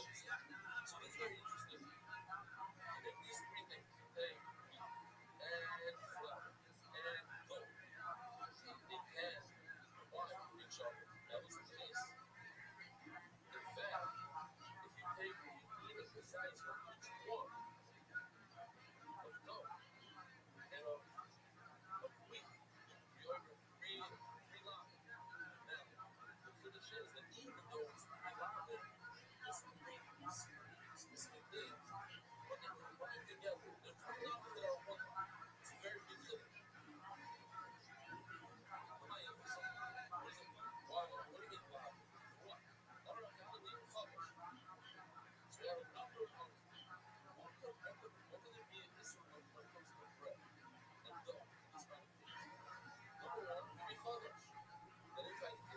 so funny, let's say, is Kezias.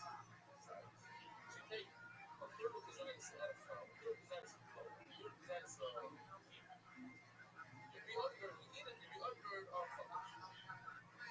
That's not the idea of focus. That's like these three things that you eat focus. So Pesach, you can say, oh, Kezias, a third of Kezias is sweet, a third of Kezias is this, no, etc. Rabbi, mice and shaving. Mice and shaving. In years 1, 2, 4, and 5. But 3 mice and shaving. What's mice and shaving? Okay. Come on. I said, one person is gives 10%, and the lady gives 10% of what you receive to the client, and that's all Shuma's money. And in years 1 through 4, 5, gives 10% himself. He brings 10% of the rest of the girls' money. It's not 18. Years 3 to 6, that is what? That's running. If you take this combination of 3 different things and eat it outside of Yerushalayim, the other life was remarkable.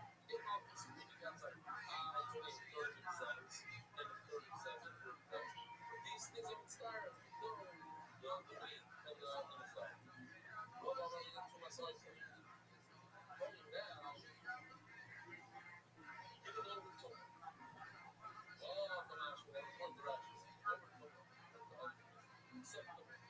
Except to me, even on the country. But once the delicious is rather not as simple as you can get it, these are more. But please, what my here is the two different things that the wheat and the flour are like. No, it's a good debate. It's pure. It doesn't have any the shaft, the peel, whatever you want to call it. It's pure. But I'm even debating it. So you cannot, like if you have the peel of the, what's the better word? The husk. You have the husk. Oh, that's a better word. You have the husk. It's not mixed out. Rome's trying to say, in order to give over Tuma, you need a full shear without the husk.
stop over here, unfortunately. Getting it's late. Rabbi side, have a good week. Shkar for coming. Have a wonderful day.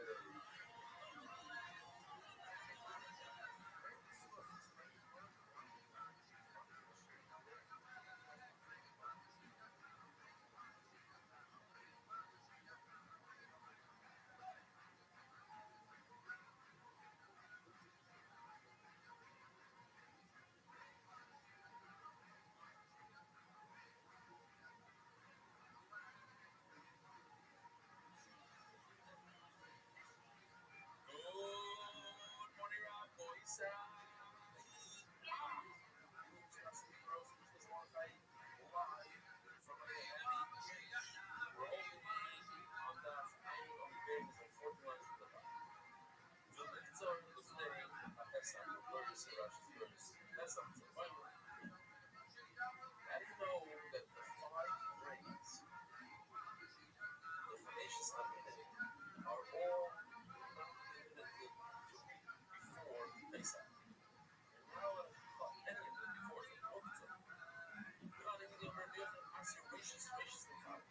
Starting over here because we're Greeks, remembrance.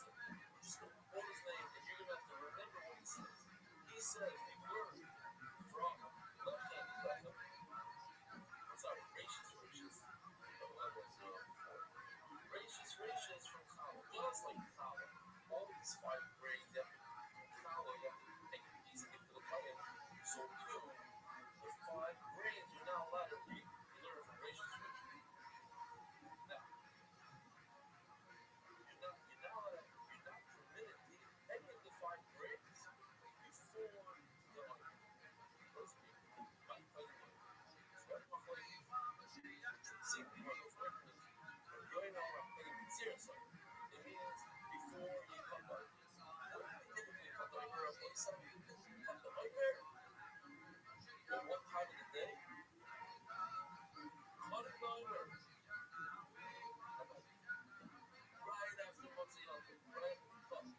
Then read the so we said no. But we're gonna you're not off. You're not off. But one considers the sunrise. And then at sunrise I say, you know why? Because sometimes you're not able to find the finding comes close to sunrise and explains Rashi. So consider the sunrise. Rabbi Yossi Barzal the Omer Kohen last night. No. It's not sunrise, it's a few hours later when you bring the Omer. Okay. So now Asur before the ocean today, what we remember this is today HaPesach. So in our mission, there's two times that Chodosh is Asur before the Omer. And you cannot read before Pesach. Now, of course, Mishnah when Rabbi Shalom is if you say that the time you're allowed to eat is when you bring on, when you bring on, let's call it 12 o'clock in the afternoon. When's the Tzachar? 5 o'clock in the morning. So it's different times. Or it's 5 o'clock in the morning, or it's 12 o'clock in the afternoon. Anything is like that. But it's the, if you're talking about nets, then it's not 12 o'clock in the afternoon. It's when you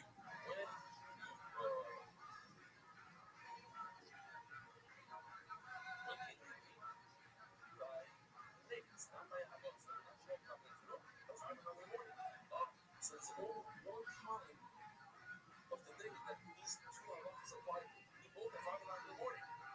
So our saying is ridiculous. So why is it two separate sentences? Why is it two statements? It should be one statement. One. It should say, Asur b'chodosh. You're not allowed to eat it. So you're not allowed to read it. So you're at 5 o'clock in the morning at late. Two halachas are at the same time. It's not that we have two halachas and then two different times. That's why there's two statements. One is halacha of eating, and that's at the one is creeping. So it's the Gemara say this. This halacha only said this machlekes that we have is it in the morning and then or in the afternoon. But the other this is regarding something else with water. The question is, Shvish by the Noimer, but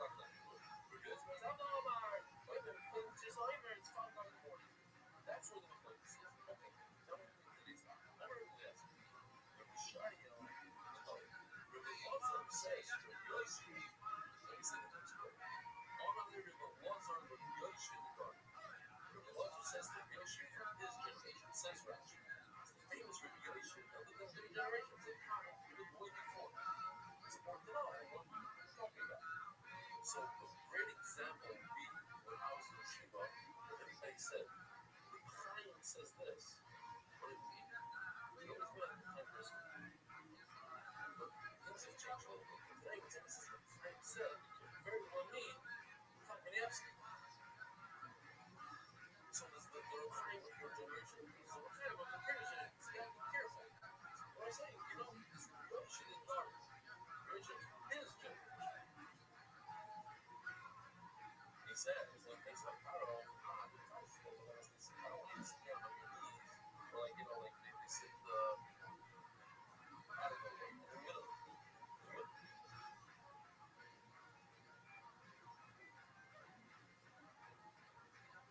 Sit like, you know, the Arabs sit a certain way. Don't sit like that on the floor. Guys know there was a million years like this, now, for some manipulation. What's the question? I don't know leadership. I'm not sure. How do you know that the light bulb, when you bring the carbon light bulb, the infrared light bulb, it allowed to be the food, even though it didn't grow yet. All it did was a little bit of food. I'm going to show you what you did. Stop, so what are we talking about? It's this guy all the way on the left saying, first we put the seeds in, and then a little bit sprouts. At that point, it sprouts root. And the overcare to be good to go, you can eat that grape, even though it only came out of the ground 2 months later, whatever. So I was going to say, go through different stages. It's pretty simple. And all this is up says that you can emerge from something that's completely right. So it's not shalom fly, it's not the Bible. But these are just things that are not 100% right. Now, remaining the seeds. Look at the screen. Clear over here is not part of the screen.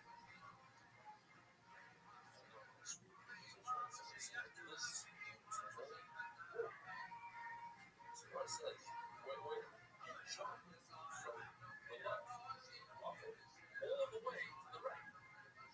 Oh, where it says read going from the left, so obviously this is another stage that's before the left. And that would mean the ones that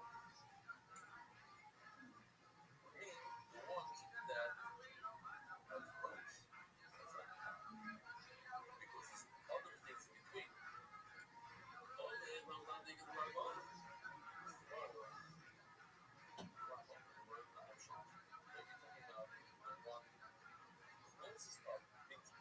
Bring the cartridge up and also one right next to it.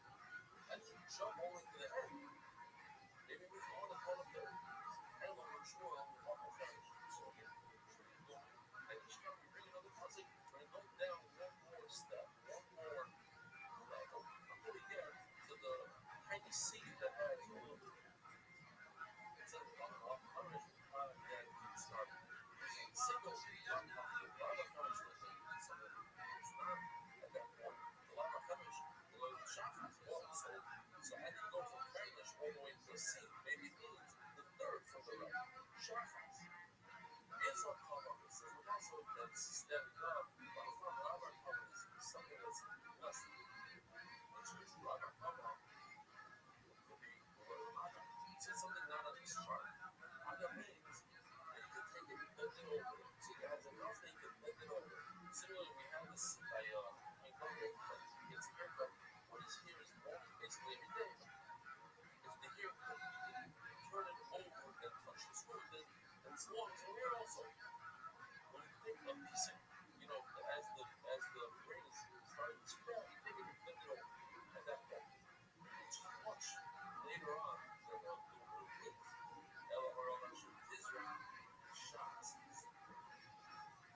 Says, oh, there's a really sort of comedy play where Uncle Robo is healthy above God. So he planted what would be all the way. The first stage, which is seeds without any. Why would you say the seeds have that?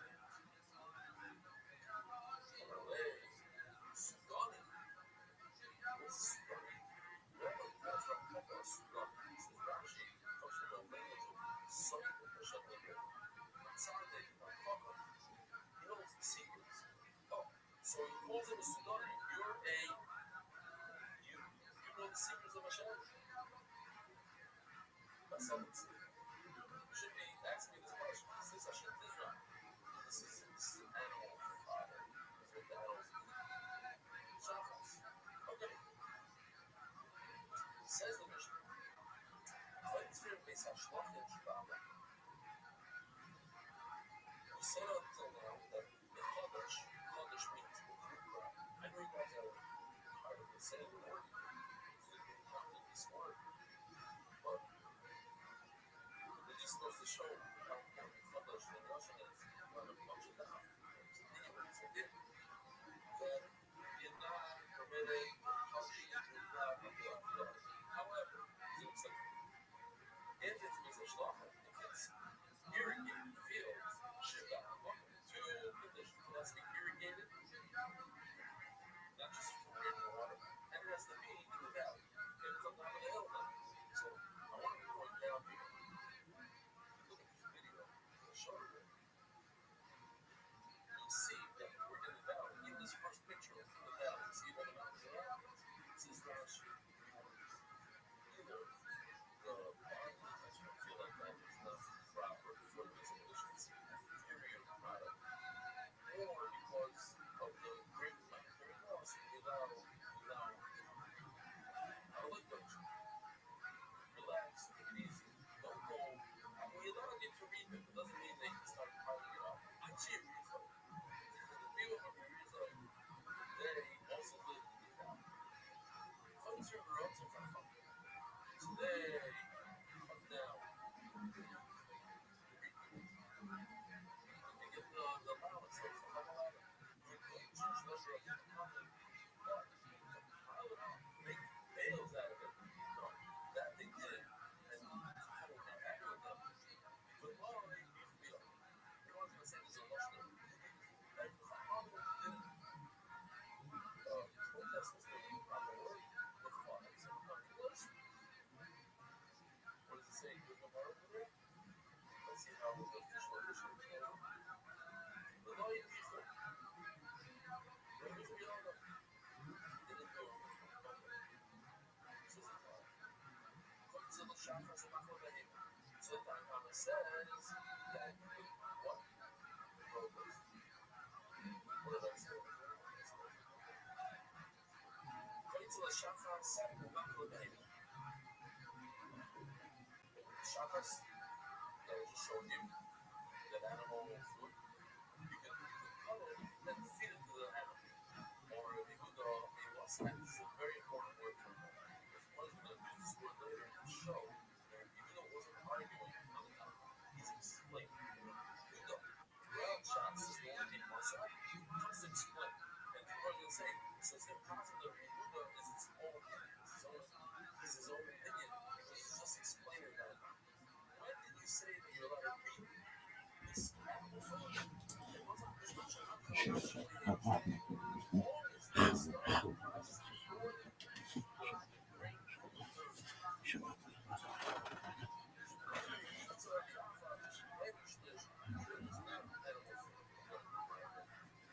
Even if it's more than the shlish, you're allowed to read. Now we have a few exceptions, more exceptions.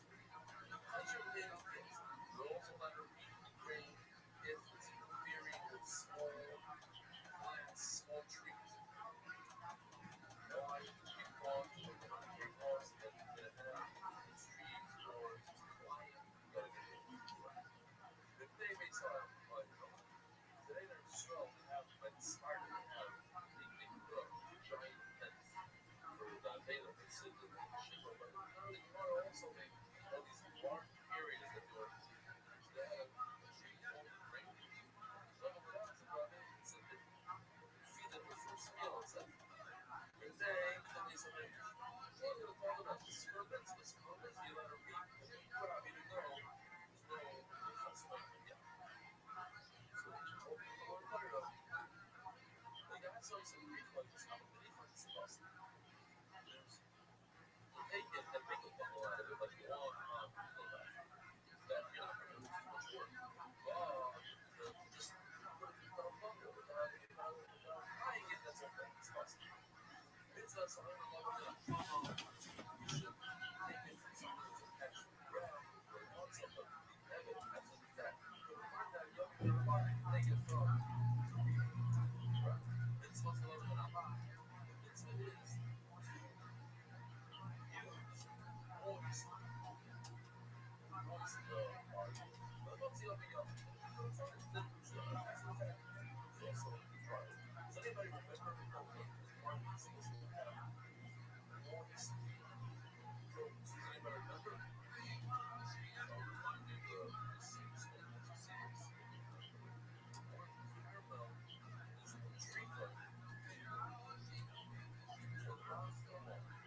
Something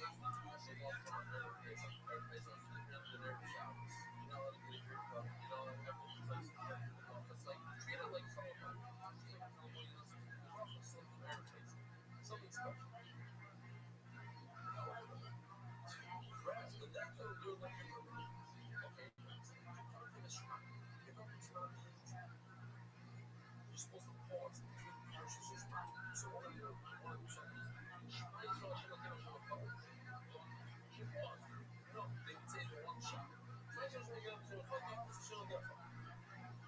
Because you would fail, he won't go. And they would read, this is our symbol. But ew, for that, for how quick read. They just like, these are the other. Right to the thing like, they would make powers of small before when they get to the show and start shaking off, and they would allow to use the branches. Let's say you had a post tree.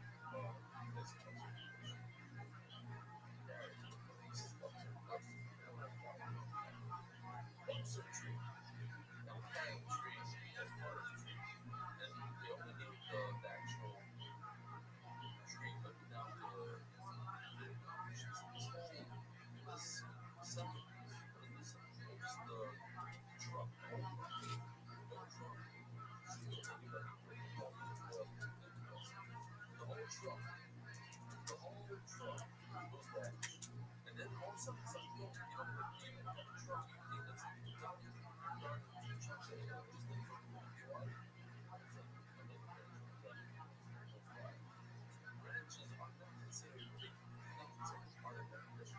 My forefather did try to have the branches. So let's think about it. Is it or is it close to the same? This or close to this? They would open up their fields and allow the poor people to eat the food from the chops. That didn't do a great thing. That's what it is. Let's say the half of that should have been shaken.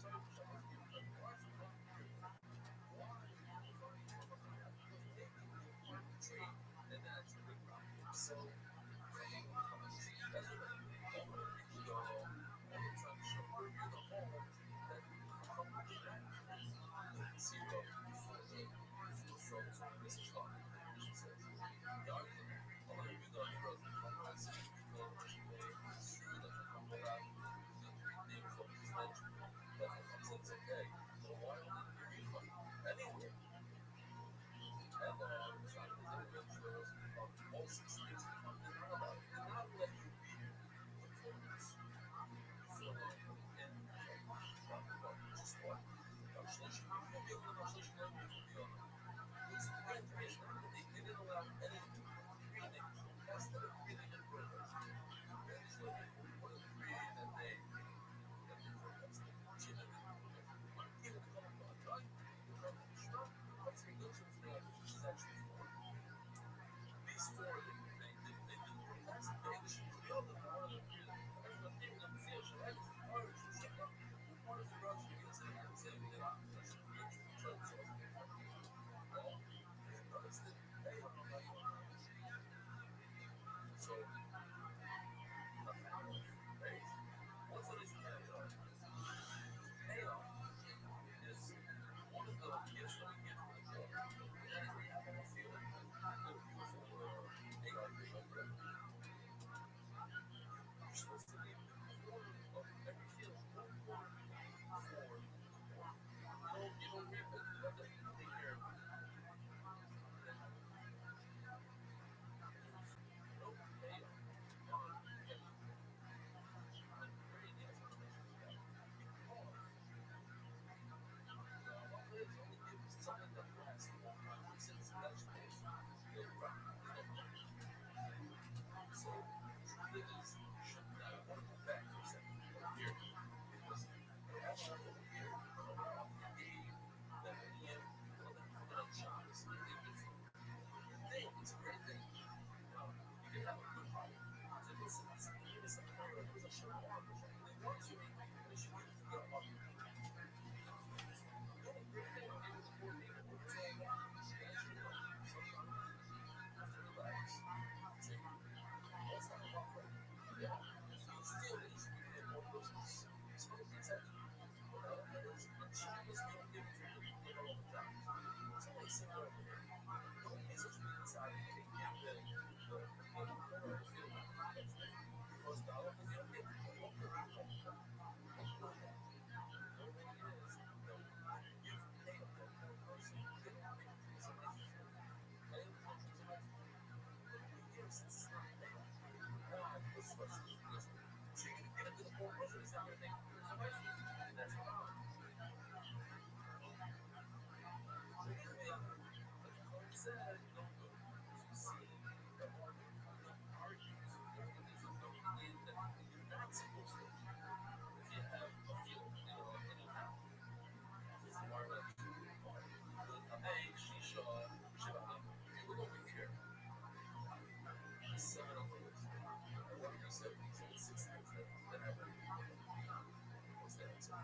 produce the product should be inflatable.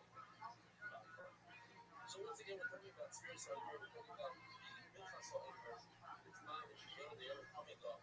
Second day of face out, we carbon vapor. That allows us to eat the whole crop. So the question is, do we go by the stalk, the original wheat that already is out to eat, or since you replanted in the ground, and new stuff grew out of that original wheat, we go by the new crop, by whatever it is, the new grains that came out. But then when somebody says, hey, no, but you know, I want to grow something, but I don't want to ruin it for now. It's for the next year. If you're like, oh, no, I'm going to grow here, perhaps you can put the rhinos in this case. She's sick from the skin of the berries. So let's focus on that bubble. Stay really quick. What do you think? A branch from another tree. And you graft it into a different tree. So two trees come together. That's really what it is. It's all about. One tree is our one. It's a younger tree. It's a branch. And then that's a graft. Okay? So now is a tree that has fruit that's also I don't know. It's organic. And you actually a tree that's supposed to be one parallels to another branch leaf. You know, it's even a sign of muscle. Even if you get 200 times the amount of fruit, 200 times, let's say start out with a little parent now, and you put a drop giant pomegranate, 200 times the size, awesome. Melody. So what do you see? See, you don't go by the original. So you have that stalk, the original stalk.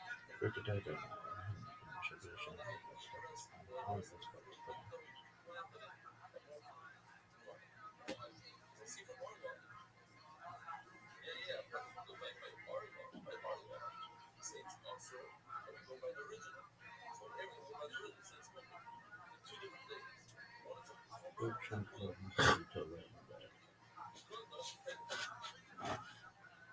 Shema Israel Adonai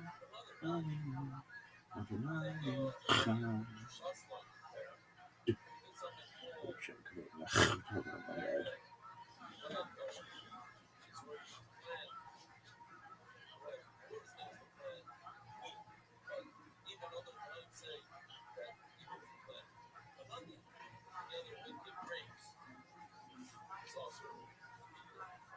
So you planted it in the vineyard. You never have no more vineyard. You know, it's not impossible. Even if the onion, even the flower, even 20 times the size, it's still awesome. So you go by the original.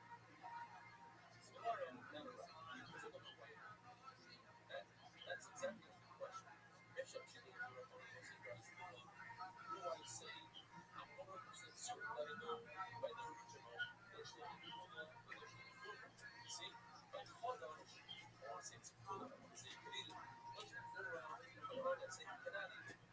But it's the same idea. On the one hand, if I go by the original, I go by the original, so it's natural bread. So I cannot eat it. If I go by Chodesh, it's neutral. This one, it's a stalk that was from before Pesach. And you already saw the fertilizer. So it's good to eat from that stalk. So now whatever comes out of that stalk is filtered. It's the same idea. I go by the original. Don't go on something that's happening. That's a something. If you're not using it, you're not. They'll tell you by order, you're worth it. But the Pasha was going to tell you, don't use it. You have to be mindful. Okay? And a bunch of interesting questions that are very valuable. Any advice from them? This idea, if you find this right source on them, if it does, you have to figure it out.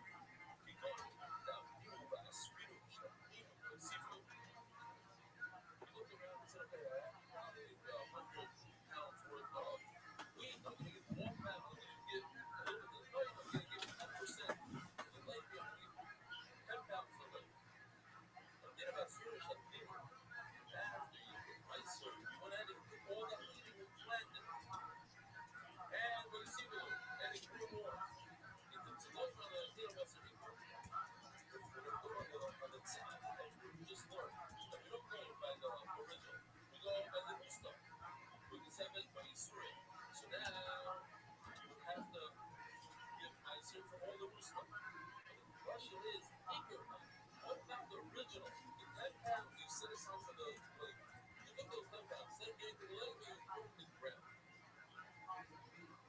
Question is, who you left hands into the ground, like more stuff than you. Now you can take mice from whatever you want to do, because you can take mice from that spot, just like the ground. Or, say no, I mentioned about female soil now. I said every time it's plant, I didn't get wheat, different plants grow it. So it's different. You plant the kernel, and you take mice from everything, including the kernel that you put in the ground. So here also, you took the 10 pounds that you're supposed to move people that you put in the ground, you take mice from it. It's like regular seeds. Then you she's out of the village. When you take seeds from the ground, so of course you're going to take mice from those seeds because they decompose. It's supposed to decompose. No people require you. Never change sorry problem. The question really is that something that took these stalks and put them in the ground, they're not meant to decompose.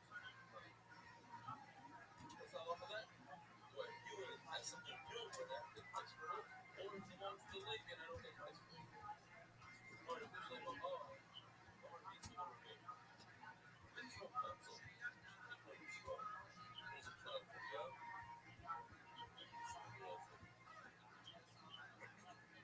The left is, if there's no hole in the bottom, so it's not part of the ground. If it has a hole in it, then it's part of the ground. Bring up the middle. If it has a hole in the bottom, then whatever grows in the plant always has a hole. Okay? It's kind of cool. Sometimes you theorize. It's not. It might be like growing corn or in America. It's not having the same hole. America. That's the real levels that actually will help some of that off. What about why you putting two types, two species of food together or if you're in planter from its home? Not some sort of open. So normally, when you know how people are high, that's the shitty number. So where goes up to explain? You're not going to explain up. If it doesn't have a hole in the bottom, so then the kid would be able to grow up. She says, I had a great question. What is the cause of the peak flood problems? Maybe let me just get one. What's it? When you first planted, so it ended up, it didn't really have No one really knows for sure. Ellie different Ellie King claim that this is Missouri. We live by 13th of Eon, 5786, Thursday, 30th.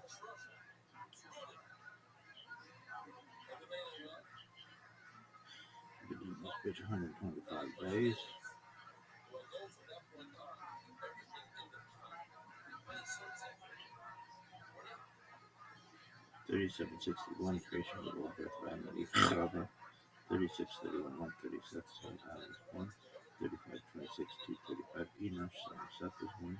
3436 325 Kenan son of Enosh is born. 3366 395 Mahalalel son of Kenan is born. Now it's just right now too crude, so to speak, because I made a hole in the bottom of the Talking that about pyramid growing that coffee. included the actual plant.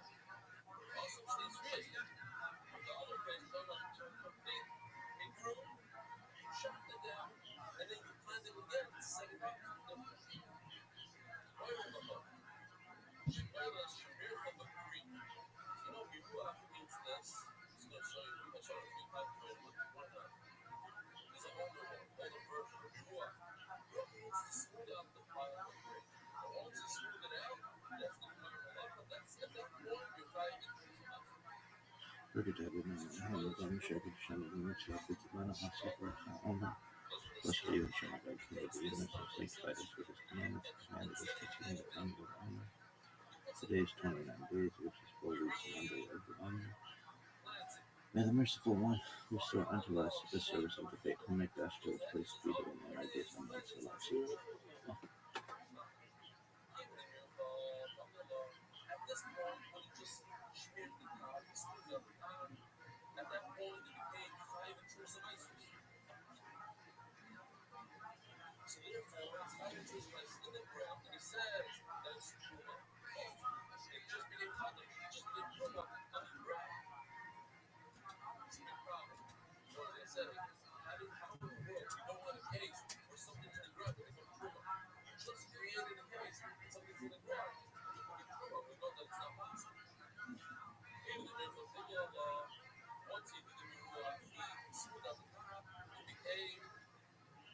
something that Pebble, which is high in tourism, in Coral Shea, once you say that it's true, much more came true. But Bill went up, which is also perhaps once you landed heavily in Filipino, at that moment, the Pebble expires, it pops something, pops out, it blows it away. And it's like hiding from the river. And then I got over the radio, you are right. That it's true, and it's in the ground. It was in the drum of America. Now I have a situation where rodents in the ground is high control. It's not in the drum of America. We have a price that says, what's its name? I say price because it says it's a price. It's impossible to mail it has to be that it's a coca. Even though it's a pebble, and if you put a pebble in the ground, it becomes six. It loses the name, but it's not high in the truth. It's not in the zero truth. It says it's a price, it says it's a true protection. Certain things that even though they're attached to the ground, like they're attached to the ground, but they're also, that's what it's already.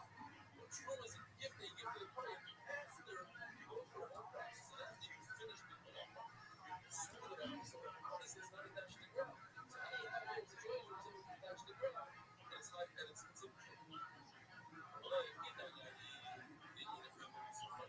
This price is talking about a rose and roots that's attached to the ground in a high piso, you don't have to be the flavor. This is also something you could ask people actually. What does flavors mean? What does flavors mean? Flavors means a fifth. How much is a fifth? Fifth is how much? 25%.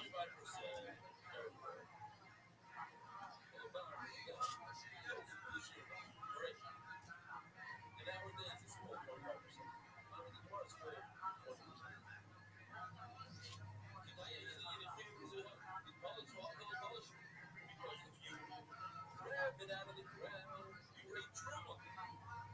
So, in college, if you take something off the ground, how do you eat it? The only two ways getting something that's in the ground, you cut it and you ate it. The other way is, so if you cut it and you ate it, it's not attached to the ground. So now you cut it. The other way to do it is, bend down, get it on all four, and eat it right off the ground. What are you laughing? You love this. So also, if you get down on all four and you eat an orange, first of all, a tree, and eat an apple, it's attached to the tree. And those magical spells would empower those code words, and those code words would. That are inside this tree. That's not one. And then you know something about the egg that's outside the body. Almost as a flip, but some eggs are inside the body.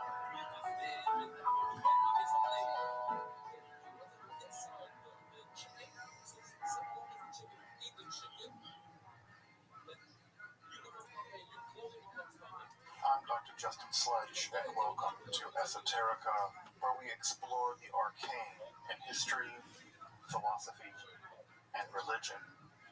One of the most difficult aspects in starting to study Jewish mysticism and Kabbalah is getting a handle on just how those ideas developed over time. It's tempting to think that, for instance, Kabbalah has just always existed in the form that we have it, or that Kabbalah is just one thing at all. Of course, neither of these positions is really tenable. Such notions developed greatly through the ages and are still developing. And there are now, and there have always been, numerous mutually exclusive schools of Jewish mysticism and Kabbalah. This class is meant to serve as an introduction to Jewish mysticism and Kabbalah from the point of view of its incredibly complex development from the prophets of ancient Israel unto the rise of modern Hasidism in the 18th century. Of course, this series isn't meant to be exhaustive by any means, but only should serve as a springboard for deeper study and reflection, and hopefully it will also enable you to situate developments in Jewish mysticism and Kabbalah in their historical and cultural context, and hopefully embolden you to dive into the primary texts, which are admittedly as sublime as they are obscure. Let me express my gratitude to Congregation Tchia for allowing me to use these lectures to reach a larger audience here on Esoterica. If you want, you can find the entire series under the playlist Entering the Garden, an Introduction to Jewish Mysticism and Kabbalah. I'll be uploading them over the next few weeks, or if you find these episodes after autumn of 2021 and you want to watch the entire series, you can find them in that playlist. If you find this series on Kabbalah interesting, I'd hope you check out my other content on topics of esotericism and perhaps consider supporting the production of free academic and scholarly topics in occultism, hermetic philosophy by joining my Patreon or perhaps with a one-time donation. You can find those links below, and I really appreciate your consideration. Now, let's enter the garden of Jewish mysticism and Kabbalah. Alright, folks, well, welcome back to this sort of traveling, let's call it a circus. 3-ring, 5-ring circus, I don't know, 5-ring circus, that's pretty cool. Let's get back into this, and let's start by just, again, as we try to do every time, let's just recap a little bit so we're all on the same page. And that page, of course, here on the left is a picture from Sefer Rothschild Hamalas, one of the most famous books of Jewish magic ever written. You're seeing two different kamayot, either amulets for various kinds of things written in angelic language. So if you ever want to know what the language of the angels looks like, those are two examples of angelic language being written out there. Now, what they say, I have no idea. You have to ask the angels. I don't know, write Michael at olamhaba.gov, and maybe he'll write you back. Doesn't seem to write me back. What we noticed last time about Jewish magic, and we did sort of a big wrong through Jewish magic, is that Judaism and magic have had a very complicated, very long relationship. I say very long relationship because, as I pointed out last time, the earliest document we have of the Torah is a magical amulet recovered from Jerusalem and the Ketiphinon tombs there, and written on silver. You can see it in the Israel Museum. So the very first documents we have of the Bible are magical amulets, probably. So if you want to say that Jews don't do magic, well, they must not do Torah too. So it's a non-starter. So they've had this very complicated, very tortured history of magic, where on the one hand, it's very clear that the Bible and the people that wrote the Hebrew Bible have a very uncomfortable relationship with magic practices for lots of reasons, theological reasons obviously included here, right? The idea that you can affect supernatural causation. If you can affect supernatural causation, then it means a God. It kind of makes God redundant, right? God becomes like a thing that you really don't need. If you can, like, make it rain, you can make yourself fall in love with people, or make people fall in love with you, or make pennies from heaven. Who needs a God when they can win the lottery on their own through magic? And at the same time, right, we see that Jewish magic has persisted all through the centuries. We see it again all the way back to Ketiphinon and all the way down through now. And as I pointed out, right, when I say all the way down through now, my bottom point really obtains here. In the Haredi community, in the community of ultra-Orthodox Jews, we see magical manuals still being published to this day. And also, of course, in the liberal Jewish world, there's an entire world of practicing Jewish witches. And other folks who identify as Kohenites, who are also very interested in things like astrology and magical practices. And so we see that the Jewish magic has really thrived down through the ages, and unsurprisingly, it's mirrored local magical traditions. So we see that Jewish magic often looks a lot like the magic of the area that they're living in. So we see the same kinds of magic in the Greco-Egyptian period. We see Jewish magic being practiced in the Babylonian context with those cool incantation bowls. And then as we move through the Roman period and the European period, we're going to see that Jewish magic will often borrow from the local cultures, but also influence those cultures as well. And that will be especially true in the European context, where Jewish magic has had a disproportionate impact on the development of European magic. That's why if you ever see those magical squares, most books of magic, European, non-Jewish books of magic, there's some Hebrew there, right? Well, it's not because they like Jews. They were perfectly happy to see Jews sent to whatever dreadful fate they were sent to.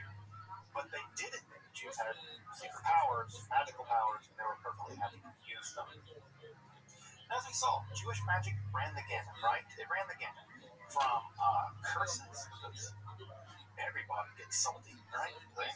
Cursing people's like your thing, right? Divination, who doesn't want to know the future? Love magic, because who wants to go to sleep alone? But again, you should be careful, right? Love magic. Consent is a value we have around here, and of course, love magic isn't about consent. We have grimoires, which are medieval Jewish spell books that contain a wide range of Jewish magical experiments. In fact, in medieval times, Al, you'll appreciate this, that the word experiment actually derives itself from the medieval Latin word for experimenta, which were magical spells. So the word experiment actually has its origin in the word, the technical word for magical operation, and the word experiment actually comes from that. So if you look at medieval magical manuals, they'll say an experiment for invisibility. And what's interesting, right, is that those invisibility spells would be tinkered with to try to make them work better or work at all. And so when modern science, that so-called new science, came along, they just adopted that language. And so it's interesting to see that, again, the boundary between magic and science early on is pretty vague sometimes. So we also see amulets, right? Amulets are devices used to call various kinds of, either to receive positive energy, perhaps from the stars, stellar influence, or repulse bad energy in the form of things like demons, Shaden. So we see amulets. Astrological magic was also very popular. Sefer Razio Hamala, what you're looking at now on the screen, was a big part of astrological magic. We have demon capturing bowls. We have the creation of living beings. We'll talk a lot about that tonight as we get into Sefer Yetzirah. The golem is probably the Jewish monster par excellence. I imagine most folks here have heard of the golem. Of course, that myth comes from the Sefer Yetzirah, which we'll talk about this evening at length.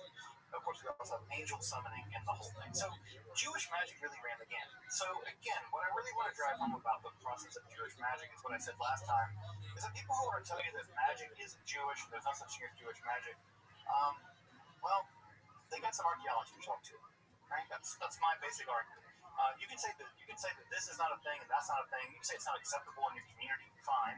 But to tell me that Jews didn't do it for 3,000 years, you're just badly informed. I don't know what else to tell you.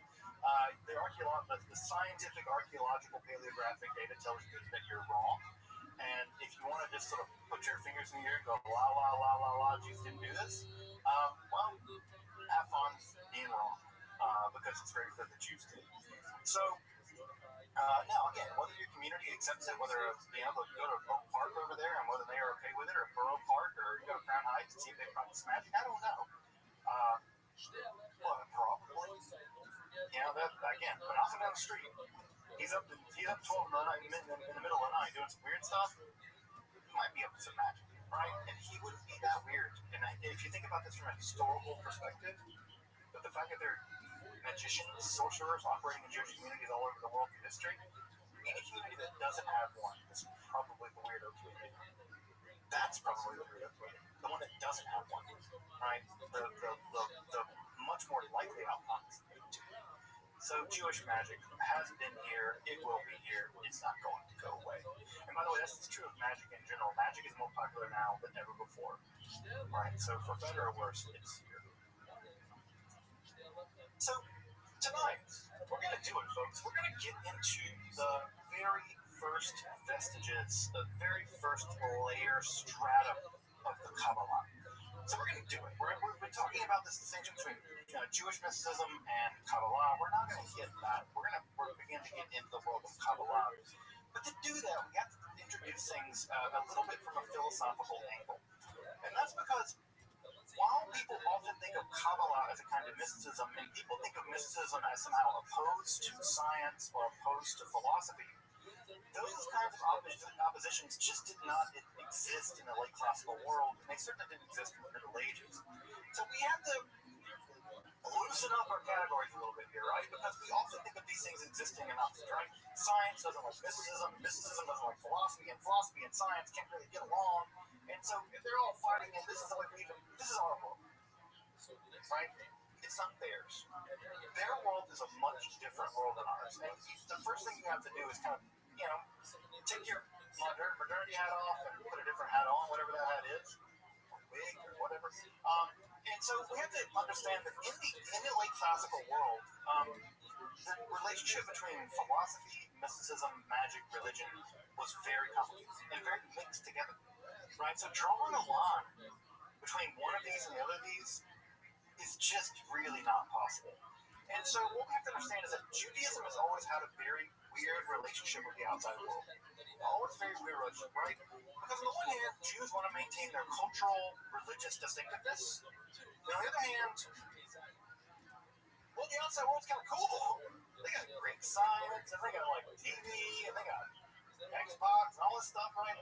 So there's all kinds of things about the outside world that you want to admit is cool, and at the same time, we don't want to use the bad A word.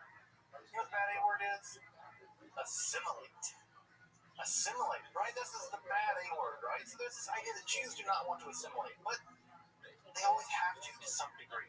And even when they don't, that not assimilation is actually a response to assimilation, right? You're never outside that logic.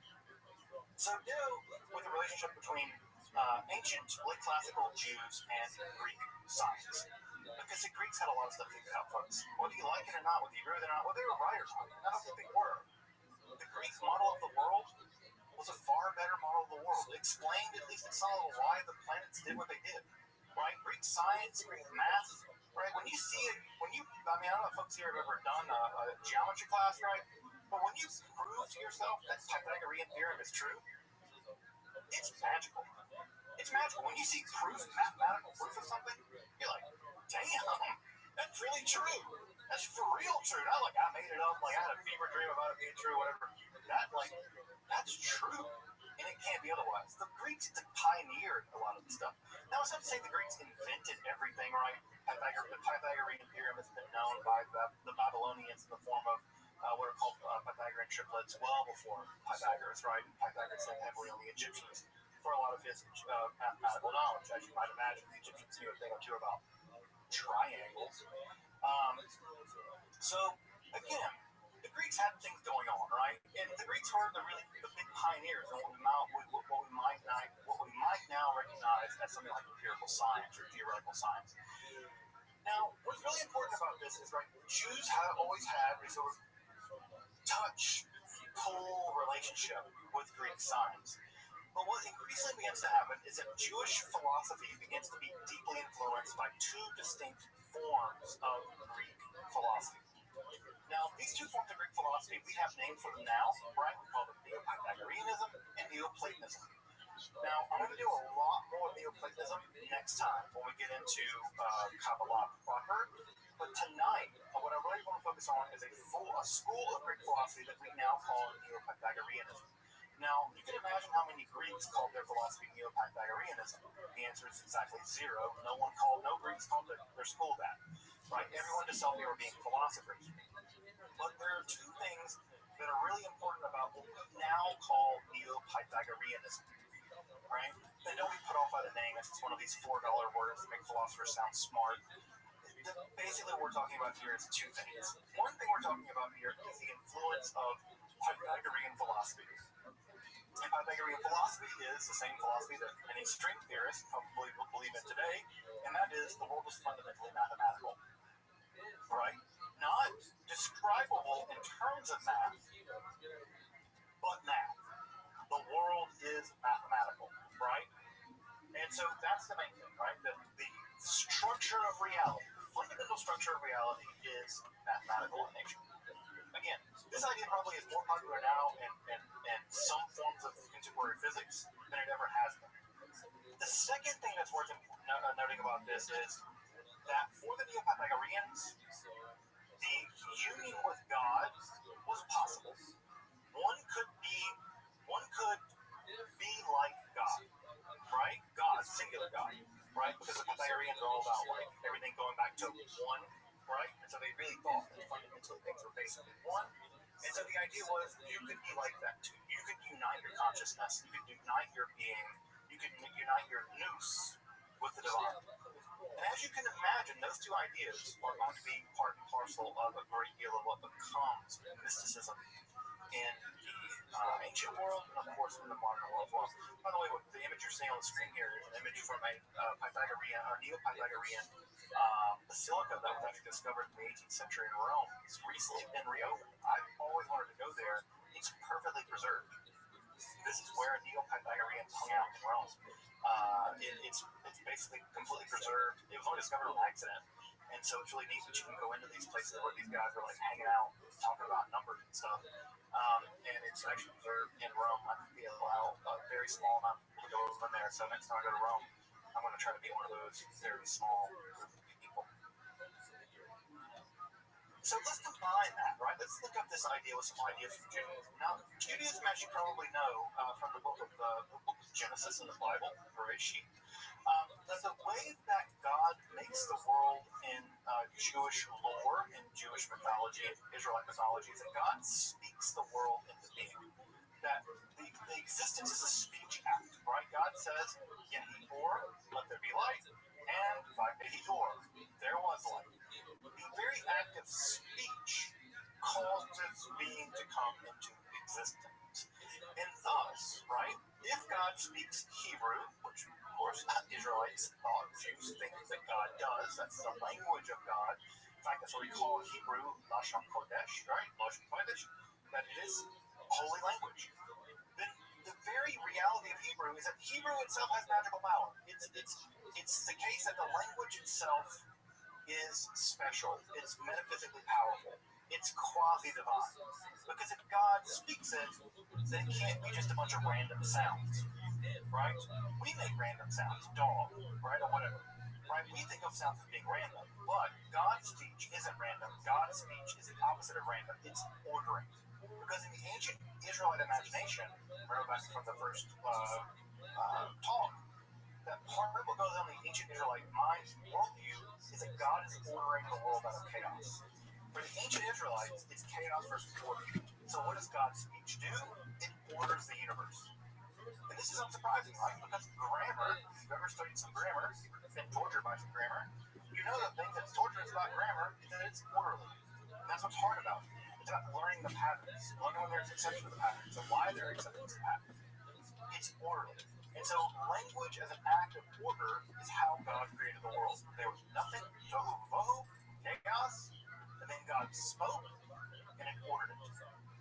So Hebrew has this kind of power. You see this very early on in Israelite, you might call it linguistics or ontology or metaphysical language.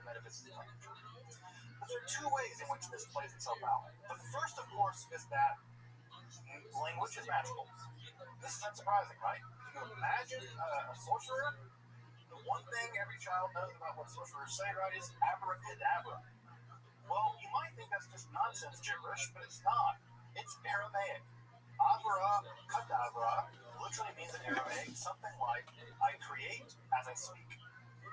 Now, think about that for a minute, right? Abracadabra, I create as I speak. Well, if a magician is uttering that, who are they imitating? God. Because God creates speech. So, on the one hand, we have language is magical. You can do magic with language. You've already seen that with Hebrew being used in all its magical practices. But, if you can speak that magical language, it's not just that you can do magical powers. You have magical powers, you're also imitatio Dei, imitating God. You're being as if a God, right? Because God can do it through language. Well, if God speaks that language and you speak that language, you are kind of being quasi-divine. And so, if insofar as one can speak that language and conjure things into being, you can imitate God, but also you can become unified with God. Because in the same way that God creates through speech, you create through speech, you are imitating being like God. This is the theological equivalent of fake it till you make it. Right, folks? This is you becoming united with God by acting like God. And by acting like God, one becomes unified with God. So you can see how this circuit is being closed, right? And how the role of Hebrew in Israelite theology and the role of Hebrew in the action of doing sort of mystical stuff, right, allows one to engage in this mystically powerful language. The image here to the left that you're seeing is from Abraham Abulafia, founder of the prophetic Kabbalah, who we'll get to in a couple of weeks. These are meditation wheels by which one can, in fact, change one's consciousness by, and by changing one's consciousness, I mean elevate one's consciousness to be unified with God via prophecy by meditating on specific words in the Hebrew alphabet from manuscript of Abraham Abulafia, not written by him, but of one of his texts. We'll get to him in a couple of weeks. The first time we see this idea of imitating God by using language to create things is in the Babylonian Talmud. And this gets back to Al's point, right, where Al commented that on the one hand we have the rabbis and everyone else. Well, here's where I want to disrupt that, because in the Babylonian Talmud we have the rabbis doing the exact same, the thing that you said they didn't do, right? You wanted to draw a line, and here's what I'm saying: the line can't be drawn. So we have in the Babylonian Talmud in two different stories, which are probably mirroring each other, but being told by two different rabbis in Tractate Sanhedrin, where we have both Abiah and Rabbi, two very prominent rabbis, discussing death penalty cases. Right? Tractate Sanhedrin, as you may know from Babylonian Talmud, is all about death penalty cases. And one of the things that is a death penalty case is sorcery. You're not allowed to practice sorcery. And so what is constitutive of sorcery, right? So they say there's all kinds of things that are constitutive of sorcery, right? But creating illusions isn't. You're allowed to create illusions. This is the rabbinical idea that you can do stage magic. In fact, Yishuv, I think in modern Hebrew, actually indicates stage magic. Right? What is allowed? This is positively mind-boggling. Alright? Such was formed by Rabbi Fina and Rabbi Shaya, who spent every Shabbos Eve in studying Hilchot Yetzirah. We'll talk about what this is in just a minute. By means of which they created a third grown calf and ate it. So they studied Hilchot Yetzirah, right? This literally means the doing of the Yetzirah, right? So if you want to have a book about the laws, like Hilchot Shabbat is how to practice Shabbat. It's the laws of Shabbat. Hilchot Yetzirah is the laws of formation.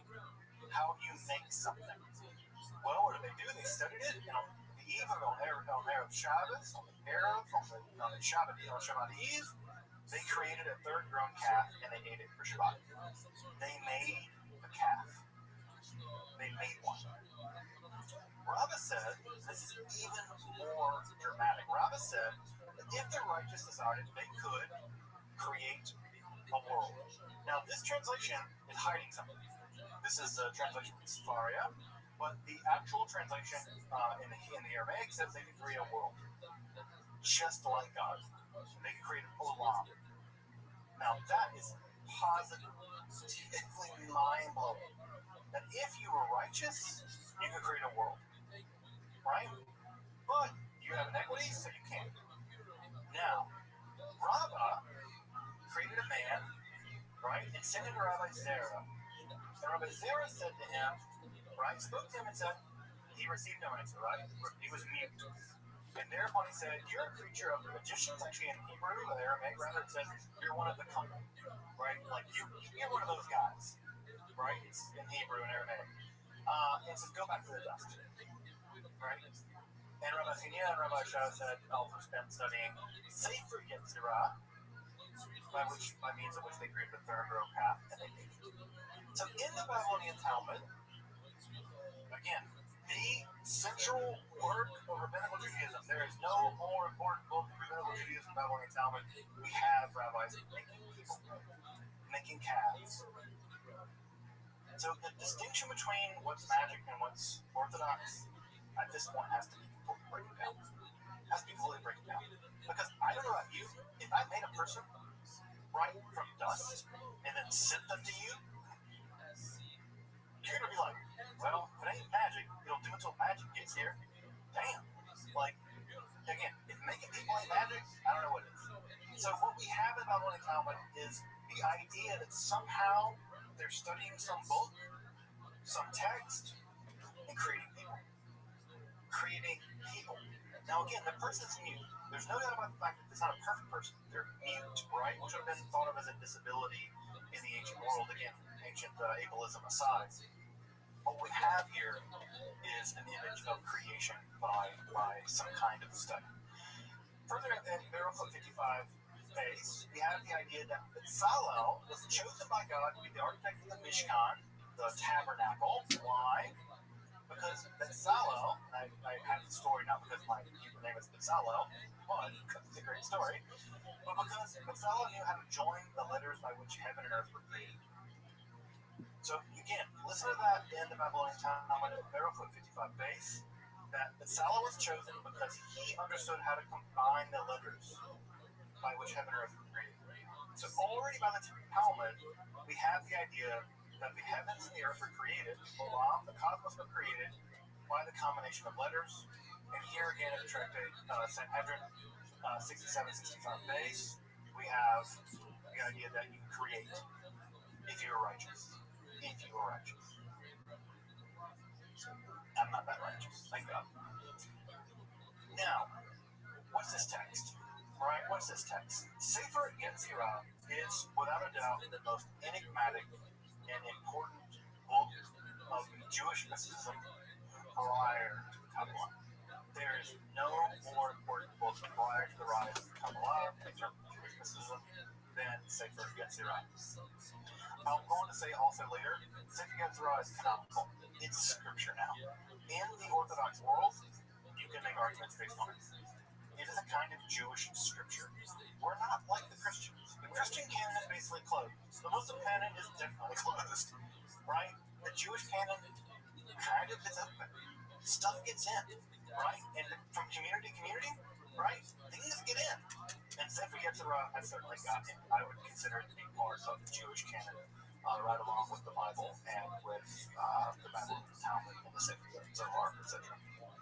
What is it? What is the Sefer Yetzirah? It is a text produced sometime between 500 and 1,000 of the Common Era. It's very brief. It's only about 2,000 words long. And it's a speculative text describing the method by which God created the cosmos, or the Olam. I'm going to use the word Olam because I prefer to use cosmos. I think it has connotations that are a little bit maybe too modern. And when I say Olam would include all of the physical world we now know of, described by the standard model of particle physics with 25 particles, 4 forces. But the Olam is a much bigger angle about what that would include angels and demons and all kinds of cool stuff. So anyway, the Sefer Yetzirah describes in very, very brief words, right? They're only about 2,000 words on an average recension. We can talk about recensions later. There are 3 or 4 different recensions of the Sefer Yetzirah that have come down to us, and there's a debate about how they came down to us. What we have is a book describing how the world was created, attributed to none less than the patriarch Abraham. Why Abraham? Because there is a line in Genesis where it said Abraham made souls, right? That Abraham created souls. And the idea is that because Abraham created souls, the only way he could have done that is if he had access to Sefer Yetzirah, and therefore that is proof for the traditional community at least that because Abraham could create souls, that he was also in command of the Sefer Yetzirah. Now, when was this book written down? The shorter answer is we have no idea. We just don't know. Sometime before 1000 of the Common Era, right? Now, the debate goes that sometime between the 2nd century and the 11th century, 800 years or something. We don't know. It's very difficult to figure out when this book was written down. I tend to agree with Zaki Weiss, who I'll have his name and his book in the recommended reading at the end of the lecture tonight. I tend to agree with Zaki Weiss. It was produced in the 7th century, maybe the 8th century, but it doesn't really matter for the purpose of this class. We're not going to get into the weeds about when it was written down. However, you may be interested in when it was published. Here on the left-hand side of the screen, you can see the first edition of the Sefer Yetzirah published in Mantua in 1562. I could be wrong wrong about that, but I think it's 1562 that was published in Mantua. But we have a first edition copy here.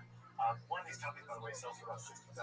So if you have $60,000 lying around, you want to buy me a gift, feel free to pick me up a copy of the Mantua edition of the Sefer Yetzirah.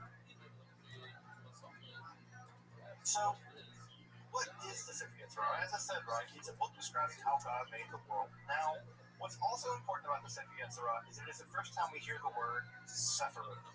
Now, this is a word that, for folks familiar with Kabbalah, this is a word you probably haven't heard before, right? Sephirot is one of these words that is a mainstay in the world of Kabbalah. Now, there are two things that are important about this word Sephirot. The first thing that's important about this word is that no one knows what it means, right? The root of the word, the shortish of the word is SFR, which in typical language Hebrew means to count. Right? It just means to count. Now, if you want to make a verb, if you want to make a noun out of that, right, typically the noun would be mispar. And mispar actually does mean number. That's the Hebrew word for number. Mispar, mispari. Right? It's a word for number. Well, the writer of this text doesn't go that route. They invent a new word that we've never seen before. And that new word they invent is sephirot. Now, what they do is they take the word sphira, and they add an oat to it, a ferment plural ending, and so we know it's in plural. What makes this word even more weird is that it's always accompanied in the Sefer Yetzirah with the term belima, the adjective belima. Now, the word belima only occurs once in the entire Hebrew Bible. It's a one-tax legimenon, which means it only occurs once. And it's weird.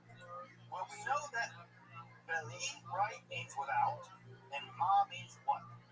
And so it seems to mean without what. Now, what we have is a word made up, sephirot, which kind of means number, and without what.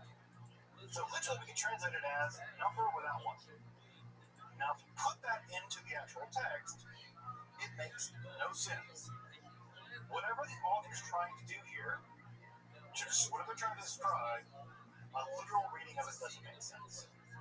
So, what are the Sephirot Belima? What do we mean by the Sephirot the first time they appear in all of Jewish literature and all the history of Jewish mysticism? Well, the one thing that we know from Sefer Yetzirah is they are not divine emanations. Now, I know that for folks who are familiar with some Kabbalah, right, you've seen the Tree of Life, right, with the dots, right, and God goes from get there to right? 10 things. We'll get to that later. Right? And that's the Tree of Life. Those are the Sphirot. Well, in the Sefer Yetzirah, it's not that. Whatever it is, it's not that. They are not divine emanations. We'll get there tonight. A minute. They're not that. What are they? No one knows. No one knows. The going guess, and I say guess, right? Because I'd really be me guess. The going guess is that this is being influenced by Neo-Pythagoreanism. Right? Neo-Pythagoreanism. Remember, Neo-Pythagoreanism, mouthful, is all about this number stuff, right? Remember, it's all about number being reality. Well, one of the things we know about Pythagoreanism is that one of their sacred symbols was this thing called the tetrachus. You're seeing it on the screen here to the left. The idea of the tetrachus, right, is the idea that from one monad can give rise to two monads, right, plus, right? So these 2 plus 1 give rise to 3, and these 3 plus 1 give rise to 4. You add all this together, right, you get a base 10 counting system. And from a base 10 counting system, you have basically the origins of the number system, and then from there you have the origins of arithmetic, etc., etc. It's a geometric way of describing how numericality itself comes into existence. Now, I know that sounds really abstract. That's because it's really abstract, right? But we know this from the Pythagorean world, right? They also thought there are 10 of these, right? There are 10 of these tetrachus, right? The tetrachus is a 10-node system. Well, guess what we know about the Sephirot Belima? There are 10. And the text is really clear in Sefer Yetzirah. 10, not 9, 10, not 11. Exactly 10. I think, that what the Sephirot mean are the basic structure of a decimal counting system. What we have here is a decimal counting system. Why? Right? Because the symbol represents completeness in the Pythagorean system. And 2, the Sephirot are also always described in relationship to the 22 letters of the Hebrew alphabet. So for the Sefer Yetzirah, the world is created by 2 things, 3 things. God, right? Using the 10 Sefirot and the 22 letters of the Hebrew alphabet, combine them together, create everything else. So you have, well, you imagine it, right? What do you have? You have all the numbers, all the letters, combine all the numbers and letters together, and you get a universe. One can imagine that the 10 Sephirot are the 10 countable things, this 10 system of counting, plus the 22 letters of the Hebrew alphabet. They are the palette by which God painted the world into existence. So, in Sefer Yetzirah, they are not emanations of God. They are numerical structures, which when combined with the alphabet, are the substructure of reality. Language and math. Right? I think that's what's going on with Sefer Yetzirah. Now, if you go ask someone else, they'll give you another story. They'll give you another story. Right? I think that's what's going on. And I think that I base that upon read other Neo-Pythagorean literature, they make the exact same argument. Right? So I think that's what's going on here. Now, what we get in Sefer Yetzirah is a description of several successive stages the universe went through, right? Just like we tell a story now, right? We have the Big Bang, the period of inflation, right? Then we have the world that we have now. Eventually we'll have the black hole period and Platonic or whatever. Right? There are successive stages in the universe. Sefer Yetzirah also describes successive stages of the universe, how they come into being. And we can't get into the weeds of all that tonight. We just don't have enough time to do all of that. Spend an entire 8 weeks just on Sefer Yetzirah. Well, what's really important is that the mature part of the universe, right? The mature part of the Olam is governed by what the Sefer Yetzirah calls Ketzivot. Ketzivot are limits, right? Limits, they're extremities. Again, that, by the way, limits, extremities, is Pythagorean language. They're translating this Pythagorean language, in my opinion, into Hebrew. And Ketzivot are these kind of limits. Now, what do those limits look like, right? Well, there are fundamentally 3 dimensions, right? 3 dimensions. Well, I say 3 dimensions, right? They actually like 6 dimensions, but this is what they are, right? We have 2 dimensions of time, beginning and ending. We have 2 dimensions of space, right? Or 2 dimensions of, so 2 dimensions of time, 2 dimensions of space, above and below, and those include the 4 cardinal directions. So above and below, right, are the cardinal directions, and then in those they split off into the other directions. And then along with the 2 dimensions of time, both beginning and ending, and the 2 dimensions of space, there are also 2 moral dimensions, right, good and evil. This is a pretty interesting way of thinking about reality for this time period. And again, I think that someone with the background in physics, like Al, can appreciate, right? That they're already imagining reality as having dimensionality. There are these mathematical ways of understanding the nature of reality that are describable abstractly as what we might call dimensions, but they call Ketzivot, or limits, or extremities. This is followed by a very intense and very somewhat strange analysis, and yet still scientific, of the Hebrew alphabet itself, in which the writer of this text groups Hebrew letters into 3 groups based on the articulation of the points of the mouth. So when you make a mem sound, it's a ma, using your lips, labials, right? When you make a dalet sound, it's da, dentals. When you make an aleph sound, right, a ayin sound, right, those are gutturals, right? Those are articulated at different points.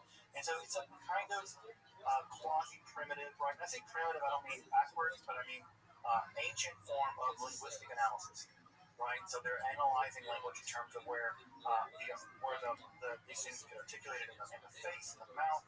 And then finally what happens is the letters are all set into a correspondence.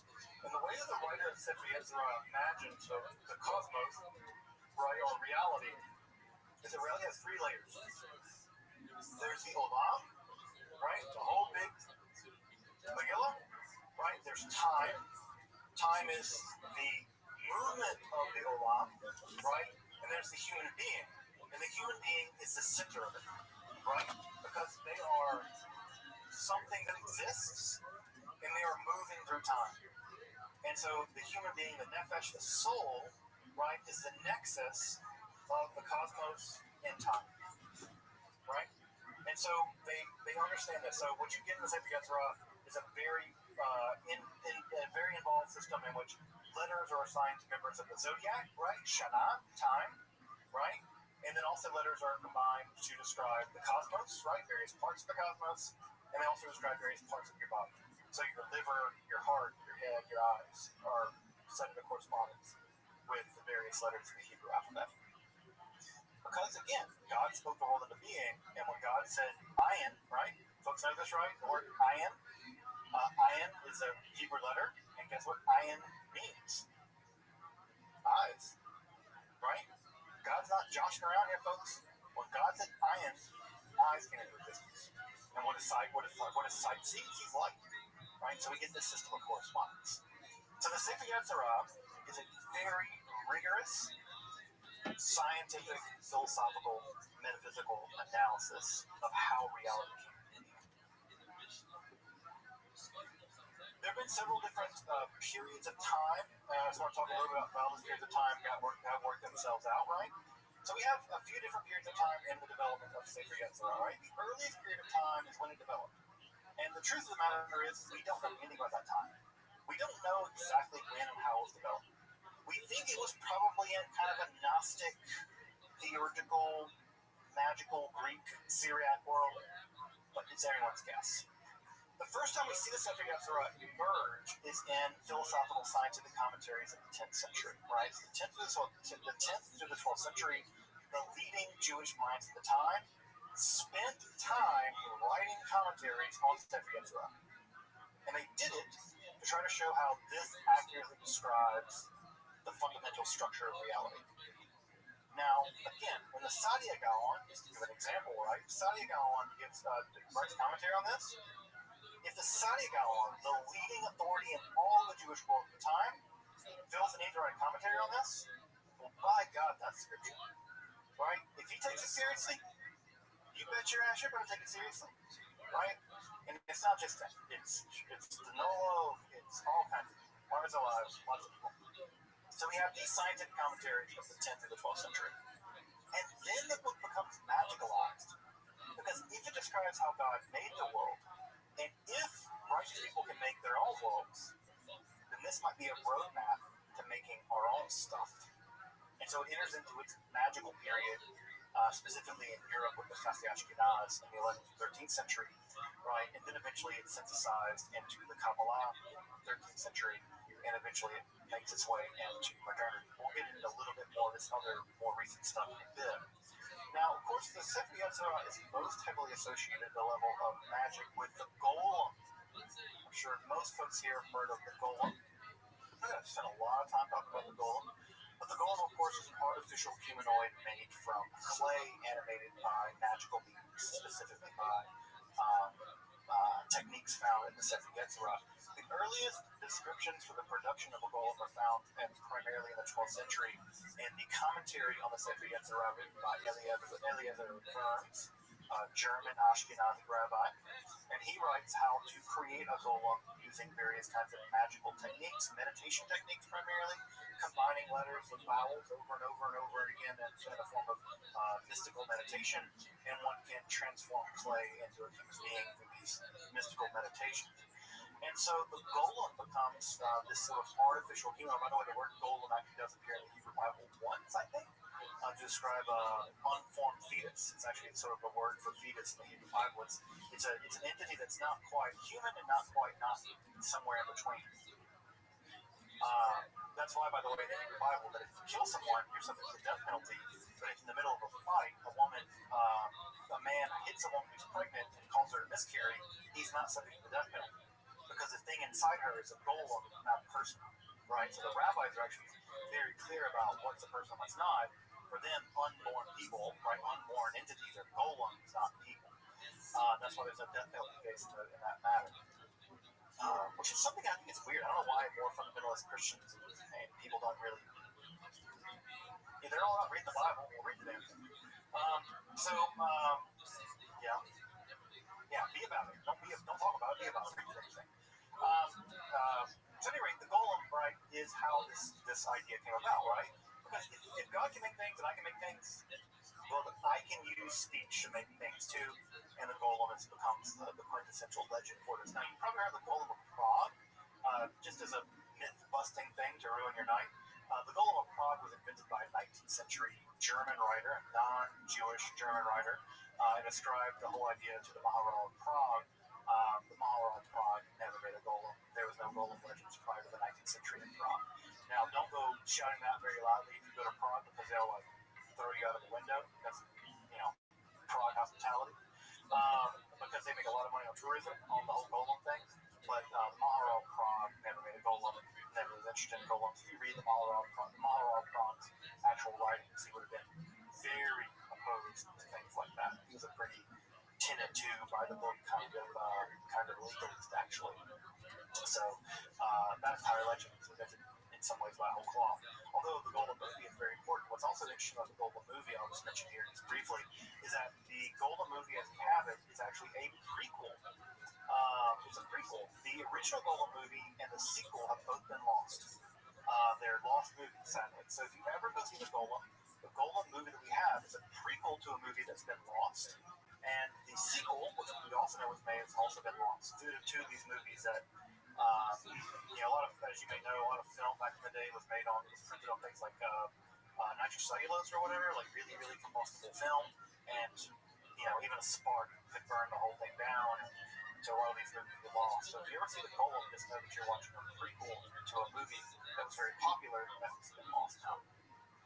The invention of an artificial humanoid. And further, the last thing I'll say about Sefer Yetzirah is that dozens of commentaries on this little book have been written in the century since it's been written. Sefer Yetzirah is probably the single most commented book after the Bible and the I should be careful what I say about that. There's dozens of commentaries, I will say that, on Sefer Yetzirah, and Standard Edition has at least 12 commentaries attached to it. And so the Sefer Yetzirah in the traditional Jewish world is a highly, highly, highly commented upon book, and it is in fact, to this day, I think would say it is a canonical book of Jewish scripture. As we get into Europe, in the eye of the world, the Ashkenaz, I'm going to run a little over tonight, but I think it's okay. I won't try to go too far over. As we get into Europe, we get into the world of the Ashkenaz. We've been in the Middle East for a while, right? We've been in ancient Israel, ancient Palestine, we've been in the ancient Egypt, we've been in ancient Mesopotamia. The focus begins to shift beginning in the period of the 10th and 11th centuries. That has a lot to do with what's going on in the Middle East with things like the Mongol invasions and some kind of crackdowns, at least at some level, in terms of things get a little stricter in the Islamic world. And so the intellectual centers begin to shift to traditional Jewish parts of the world in Europe, Ashkenaz being one of them. Now, people have these bizarre ideas that all of European Jews are descendants of Khazars that converted in the 9th century or something, and that all European Jews are not really Jews. There's only kind of bizarre and useful conspiracy. Jews have been in Europe for thousands of years, right? Because Jews have been traveling with the Romans the entire time, and wherever the Romans established trade places, Jews went. Like lots of people went. Greeks went, right? People forget, like, that, Massalia, Marseille, on the very south coast of France, was a Greek colony, right? Set there to do trade. So trade and movement of populations happened all through the Roman world. People forget that one of the capitals of the Roman Empire was Trier in Germany, right? That blows people's mind, but Constantine the Great was born in Trier, in what is now Germany, the birthplace of Karl Marx, So Jews have been in Europe for centuries. Now, what goes on, right, is that beginning in this period, right, Jews come to the forefront of learning other kinds of things, not just trade. And in Ashkenaz, around the turn of the millennium, maybe a couple hundred years after the turn of the millennium of 1000 Common Era, we have a very weird esoteric theology developed that is called the unique cherub circle. And the unique cherub circle introduced the idea that God and the world can't be directly connected. Why? Well, it's simple philosophy. If God is infinite and the world is finite, then the distance between the infinite and the finite is always going to be infinite. That's a theological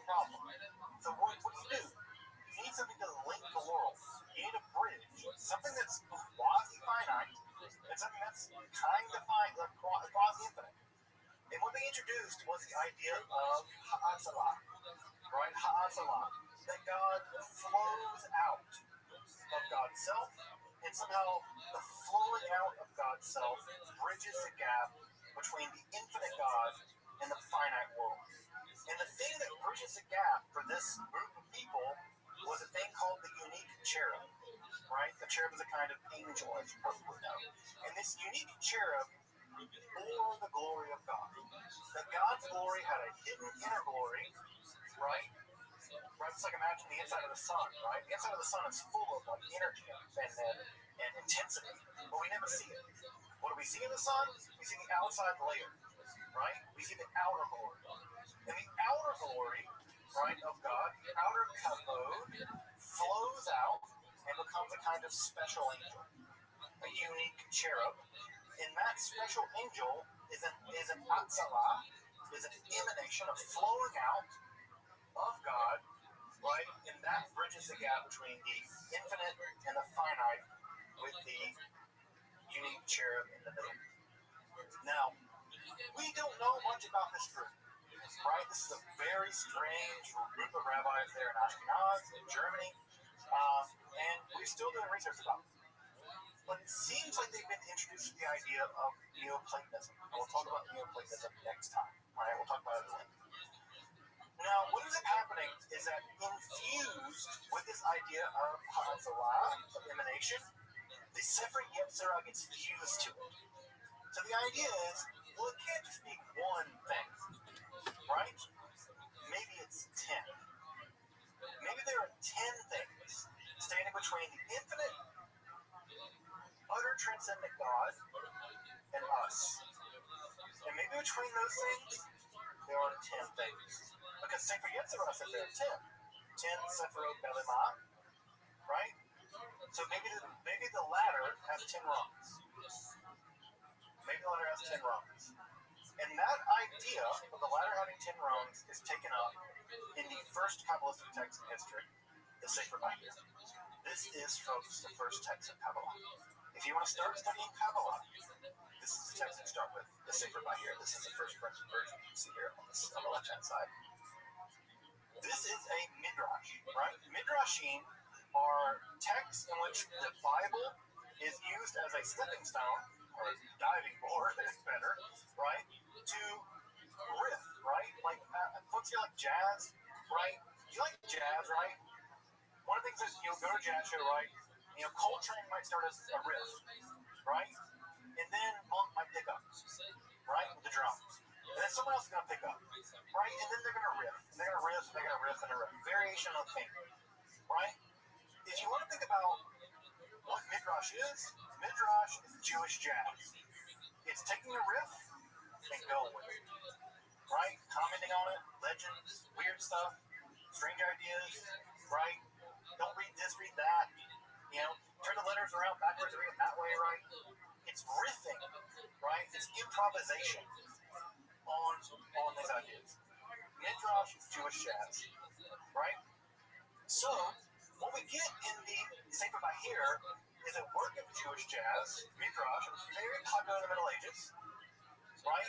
But this Midrash is really interesting for a couple of reasons. One is because it's ascribed to a first century Jewish scholar, Nehunya ben Hakana. Now, Nehunya ben Hakana didn't like this, but it's ascribed to him to kind of give it a little gravitas. Further, what's also really important about this is it's very clear that whoever wrote this is doing some really, really interesting theological, philosophical mysticism. They're riffing on this material, on the Bible, in a way we've never seen before. Now, did they make it all up? Were they part of a larger tradition? Was there a community of people doing this? This is just the one work that survived? We don't know, right?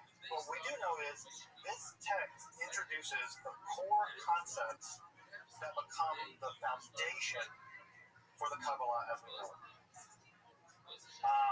Now, these midrashim inside of, there are 200 of these inside of the Sefer Bahir, they are not united in any stretch of the imagination. In fact, the story goes right that the writer must have written them all down, and then the story is that they threw them into the air, and ever how they landed, that's how they got it together. the ending seems random, right? Now, there are passages that do seem contiguous, and then they kind of titter off into seemingly random commentaries. But there are a couple things that are very crucially important about Sefer Bahir. The first thing that's really crucially important is Sefer Bahir combines Sefer Yetzirah in the unique cherub circle. The Sefer Bahir says there are emanations of God, right? There's again, now your folks ever like boiled milk, right? Or like you just like go to a wedding where someone's pouring champagne over like one glass, and one glass sits on like two glasses, and two glasses sit on four glasses, right? They're pouring the champagne flows down all the glasses. Well, imagine like pouring a champagne, the bottle never got empty, right? That's what the separate are. It's God pouring God's self out, but because God is infinite, God never becomes empty, and the world becomes full, right? That's what the emanations are. So Sefer Bahir does two really important things in this respect. It combines the 10 Sephirot of the Sefer Yetzirah with the idea of emanations. And it says, yes, God emanated in 10 forms, distinct forms. There are 10 distinct emanations, and it discusses them. Now, Kabbalah, as you probably know it, everyone knows it, if there is nothing else that makes Kabbalah, it's that. There are 10 emanations. They relate to each other. They are various aspects of God. God's mercy, God's judgment, God's glory, God's victory, God's beauty. Right? That's the core component of Kabbalah. We'll start getting to that stuff next time. Right? So that's the one thing, a very important thing that Sefer Bahir does. It combines those two ideas into one system for the first time. Secondly, right, what Sefer Bahir does is it introduces the idea that God has a feminine form, the Shekhinah, right? Now, this idea of the Shekhinah goes all the way back to the Talmud, right? But never does God have a feminine form. It's just that the word Shekhinah is feminine grammar-wise. But in the Bahir, the Shekhinah is described as a lady, almost always in the same kind of language being used to describe other women in the medieval period. She's actually described as a matronita, right? It's a Latin term that becomes an important term in medieval court legal work. So God's presence in the world becomes feminized. Again, if you know nothing else about Kabbalah, you know that the Shekhinah is the feminine presence of God in the world. Lech Hadodi. Every time you've ever been to a Kabbalah Shabbat service and sung Lech Hadodi, it's all about welcoming the Shabbat bride, the Shabbat bride, who is God's feminine form. This idea appears for the first time in the Sefer Bahir. Right? And again, the language here is full of courtly language. We think this text is being written sometime in the early Middle Ages. Although there are people that Bernie from us who actually says it, maybe Nerosky says it, maybe it's Adeline. It's really hard to tell. Frankly, those folks are such brilliant scholars that I'm just going to defer to their ingenuity. What's also important about the descriptions of the Shekhinah in the Sefer Bahir is that she's almost always described in these really weird terms as an exile, that she came from the land of light, or that she's a princess from a faraway land. And scholars, at least of an earlier generation, and I think even some scholars now, and maybe even me, detect that in Gnostic literature, we're going to talk maybe a little bit more about Gnostic literature in the Q&A afterwards. There's an idea in Gnostic literature, this is a form of heterodox religion that existed back in the ancient classical world, where there's the incarnation of Sophia, of wisdom, and she makes a mistake. And she creates this hideous ruler god who creates our physical world, and our physical world is a trap, right? But she's the incarnation of light and brilliance and wisdom, right? And she's always described as being from another world, right? And some people think, right, so especially in earlier generation of scholarship, maybe even some folks now, think that the Sefer Bahir may continue forth a tradition or drag into the Middle Ages some Gnostic ideas. We're going to talk more about those later if folks are interested in those Gnostic ideas. But there seems to be some kind of quasi-Gnostic character to the Shekhinah as she appears in the Sefer Bahir. The last couple things I'll say about the Sefer Bahir as we wrap up for the night is one, the Sefer Bahir describes divine power as a kind of tree, or as a kind of fullness. Now that tree language is going to be obviously very important, because if you've ever studied Kabbalah, the one thing you'll know is that the Sephirot are often arrayed in what's called the Eitz Chaim, the tree of life, and that tree language, right, the God, the kind of divine tree, also appears in Sefer Bahir, and it describes God as having roots and limbs, and buds, flowers, leaves, and things. There's kind of a fullness to God, which also seems to maybe have its origins in very ancient Gnostic schools of thought. Also, and this will be important as we get later on into Kabbalah proper, is that for the Sefer Bahir, evil seems to have a life of its own. Now, in traditional Judaism and in traditional Christianity, evil is thought of as a privation, right? Augustine, let's give an example from the Christian tradition, right? Augustine says that evil isn't a thing in itself, right? Evil is a lack of something. It's a lack of God's grace. In the same way that heat is a thing, but cold isn't. Darkness is not a thing. Light is. Darkness is just a term we use for the absence of light. Cold is just a term we use for the absence of heat. Evil is just a term we use for the absence of God. Well, ancient Gnostics believed that evil was very real. It had its own existence. And there are sections in the Sefer Bahir that say, yeah, evil existed on its own. It was out there all along. God kind of tamed it, but not quite. And what we'll see when we get into Proto-Kabbalah next time is that evil is going to be one of the overwhelmingly interesting things on the part of the Kabbalah. Where did evil come from? Because, as you might imagine, Jews living in Europe in the 13th century are going to do a lot of evil. And they're going to be very interested in where evil comes from.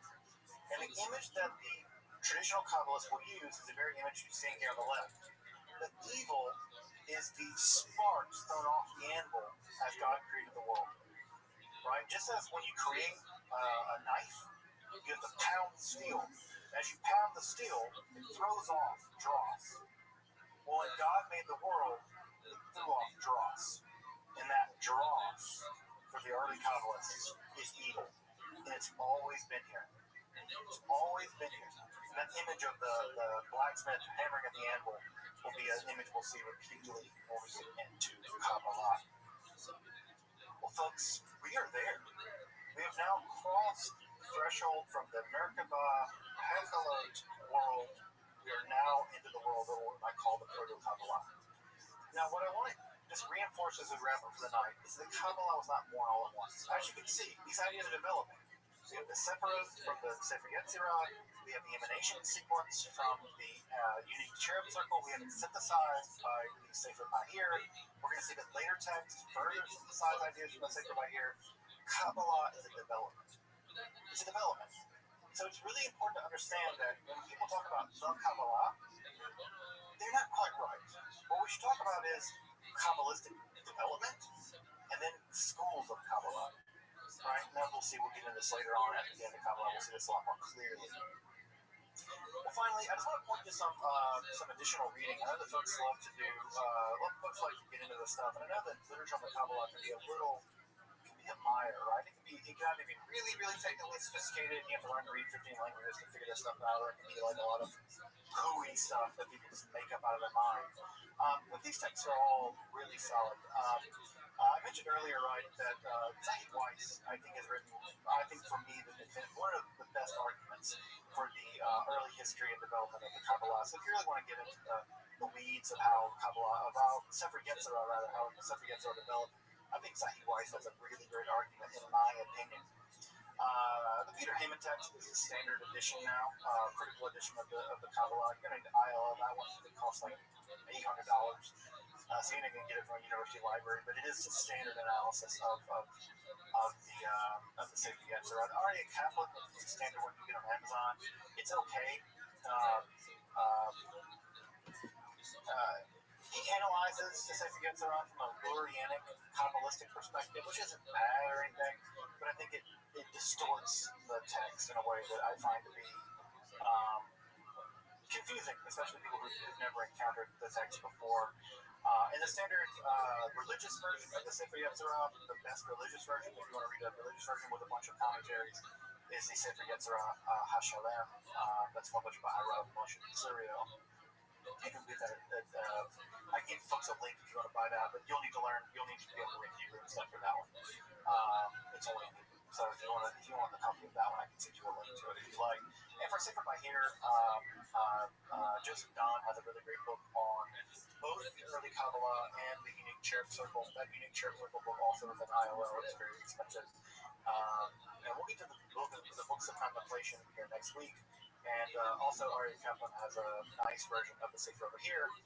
That again comes to the same caveat, right? He's a Lurianic Kabbalist, and he brings a specific Lurianic interpretation to the text that, again, it can be confusing. I'm not opposed to Kabbalists doing Kabbalah. Kabbalists should do Kabbalah. That's their bag.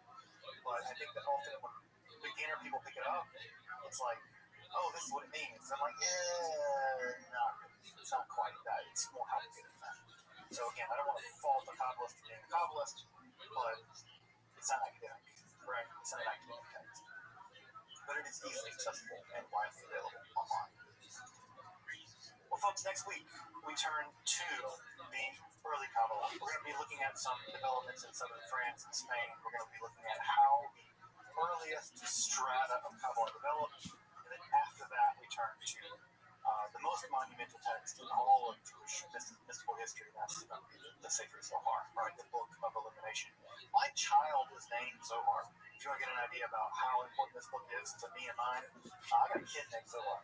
So I take it pretty seriously, and so we'll get to the Sefer Zohar after the time after next. But next time we'll be dealing with developments, philosophical, mystical developments in the earliest stages of Kabbalah in Europe, in the very earliest stages of Kabbalah at all. So we'll turn to the early Proto-Kabbalah next time. Welcome back, and thank you for joining me as I explore the garden that is Jewish mysticism and Kabbalah. Again, if you'd like to support my work of providing accessible, free, and scholarly content on topics of Kabbalah, alchemy, and the occult, along with magic, hermetic philosophy, consider supporting my work on Patreon, or perhaps with a one-time donation. You can find those links below. Until next time, I'm Dr. Justin Sledge, and thank you for watching Esoterica, where we explore the arcane in history, philosophy, and religion.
This is really the fun of the kid. Just want you guys to know that this is what happens to you when you're a father of young boys or young children. I have to go to Hawaii today to perform at the Blue Note Thursday, Friday. Very good, exciting. Just Thursday, Friday? Yeah, I would, and I'm blessed to be able to go to Hawaii, Honolulu, on Waikiki Beach. Blessed. Sure. Okay? And all I want to do is stay home with my babies. And that's when you know you're a dad of a certain age. Oh, I thought you were going to say they want to go or something. I would bring them, but it's 2 days. Well, and it's 10 hours. Well, hold on. You bring them, but then you're not making money. You're spending money. There you go, Brendan. For flights, hotel, That's right. food. That's it. It's like, I'm not. I mean, I guess it's a cheaper vacation. It is almost summer. Sure. But it's also. But then you also got a 2-year-old now. Now travel for 10 hours with a 2-year-old and a 4-year-old. But also people that take 2-year-olds on trips like Paris, Tokyo, Hawaii, they don't. You're missing the point. If you spend time with them in the mud or at a playground up the street, they have a good time. You don't need to spend $10,000 taking them to Montana, Hawaii. The kids do that. That's your own shit. Now, Daddy, quick story for you. Change the subject a little bit, but Daddy's been going hard on the old weights because I got to get back to being my thick self. Yep. So the thing we do, Bubba. Right. So we're benching a little bit more than we normally do, squatting a little more than we normally do. You're pretty good. Now we just got to push a little bit. Yeah, what's pushing for you? 125. That's makes me mad. It is though. It's makes true. me super I know, mad. It's all good. I know, but don't say that. I know. I deadlift. Just I'm deadlifting. Maybe 230, 240. Just reps. Just get my body going 10 times. I did that. I'm not even trying to be shitty. I did that in 8th grade. I know, dude. Listen to me. Listen to me. Life isn't fair, bro. No. I can do 300. It's a lot of weight. 300, yeah. But I'll do it. The point is, I'm benching, 145 for reps. Yeah. But then I'll add a little more weight on it. As long as you can do workout, That's what I'm saying. But you're right. Daddy's not built for a lot of power. I'm not. Now's not the time to start. Now it's not the time. Now's not the time. No. But I got on the old squat rack and I go, I was making Brian Shaw a video. I was showing him. Mess around, yeah. And squat's the number one way to fuck your life up. Is it? Number one. Okay. So I go 145. My back, no big deal. It's like just a few degrees this way, and you're talking about spine surgery. So I'm very careful. I don't know why you don't. I don't know why you don't want to do 145. I would rather you do squats with like dumbbells or kettlebells. Yeah, goblet's much safer. Okay, it is. Because that amount of pressure on the spine is, it's just like a little tweak here, you're cooked. Okay. It's rough, man. All right. And there's no what about deadlift? As long as your technique's good and you're going light. And I'm doing a hex bar. I don't even call it deadlift, but it's good for you. So I'm on the old. Oh, you're dead. You're like squatting. Hex bar. Hey, 200 pounds. No more than that. No more. Okay. Now I'm doing more. Now listen. Buddy, Tiger can do that. No. I'm strong. I'm wrestling strong. Now, but I'm racking the weight, and all of a sudden, a gigante red wasp. Yeah, it's hot out now. But it's got a nest. You know how the rack has holes in it? It's in there. And I'm squatting like this, and this fucking thing goes. Same flies. Right at me, and it comes back around me. Big and red. I'm pretty sure they're local here to Texas. My boy Shane, because they're not in California, not in Florida. That is a Texas wasp. So my boy Shane Snyder had a towel, picked it up, that big red fatty, and they're fatties. Big red fatty, that fatty right there. They got blood asses. Stung him. They're devil red. Oh. Did he say it hurt? Dude, 3 days, and he's tough. But he couldn't do jiu-jitsu because I can't grab it. Did he say he was like, shit? Oh, yeah. I was thinking, oh, yeah. Well, but then you also have the tarantula hawks popping too now. Oh. You don't want that mold, that's a piece of shit wasp. It's this red wasp, bud. Not that gay thing, man. We're talking about real shit here, bro. It's got fur. It's not the same money though, that one. No, it's a fucking bone marrow red chin. That's it right there. Right there. That thing will haunt your fucking nut. And I look in there and I'm like, you're building your nest right in there. We built infrastructure in there. Oof. Yeah, then you got those centipedes from, I don't know, Indonesia. Well, my neighbor goes, "'Tis the season," and sends me a video of Centipedes? I ran over a rattlesnake last night. Where? A huge one in the middle of the road. Oh, I'm sorry. Are we in Australia? I moved here. Oh, get ready for the hot weather. Dude, fuck that. Oh my God! No, see the multicolored one? Ready for this? And I think we covered this. That was in my bedroom. That was in my bedroom when we first moved here. Seriously? Oh, buddy. They look pretty lit. They look like an old school trapper. That scares the shit out of me. Colors, It's turquoise, so yellow. painful when you get bit, they'll fuck you up. So, but my neighbor said, he goes, "'Tis the season. It's getting hot out." He goes, "Make sure the kids are safe." Sends me a video of that thing just moseying along the lawn. Can you see how You buy can I have a $99. painful bite? $100, I'll start catching them, selling them bad bitches and buy truck parts. Fuck you, man. Yeah, but I'm sorry, are we in Australia? Look at that fucking thing. What is that thing? I don't like centipedes. They really freak me out. I'm gonna be honest. I don't think the giant one, the one that looks like an old school 90s trapper keeper, is what's in Texas. That one. Yeah, he's pretty lit. I think you're all horrified. He's cool. Yeah, I'm actually freaked out by them. Look at that motherfucker. The red-headed centipede is native to Texas. That's it, Bubba. That's it. What the hell does the He's letting it crawl out? I'm very, very squeamish about those. all that stuff? I mean, if it bites your kid, you're like, for me, my kids, for whatever reason, they don't wear shoes outside. My I'm kids like, don't what the either. fuck are you My guys kids don't doing? either. This isn't the Flintstones. Get your shoes on. Especially now, there's all sorts of shit. Well, not deadly. Most people they concuss in their Damn. Yeah, You don't want your kids being bit. I want to. no, if it bites me, it's whatever. The kid also, and then the old tarantula, who's cute as fuck, but still, it's a tarantula. We got those out here. Yeah, get some shit, bud. Oh, dude, I finished the Hulk Hogan documentary on Netflix. Yeah. Just watched chapter 4. Hulk vs. Terry. Just watch that. Really? Because the chapter 1, 2, and 3 is just like his, which I enjoy. But if you're not a big wrestling fan, you're like, all right, whatever. You such a big deal, right? Chapter 4 is where the shit hits the fan, and it's Sex tape, all that stuff. it goes into the sex tape. It goes in just What happened with the sex the tape? divorce from. I'll tell you about it with Cocker, but it goes into the divorce from his wife, the reality show, and how he comes home one day and he was on tour in like Japan doing some old school wrestling, throwing that fucking big ass leg on people, and he made 6 figures. And he goes, "I didn't deal with anybody. I just give it to my wife and she'd handle it. I give it to her and she's like, that's it. This is all your work these days." And he's like, "Oh fuck." He's like, "That was my soulmate. She just completely changed." He's like, "I come home with 6 figure check." She's like, "That's it. This is all you fucking make." And he's like, "Oh no." And then he goes into Job with money here.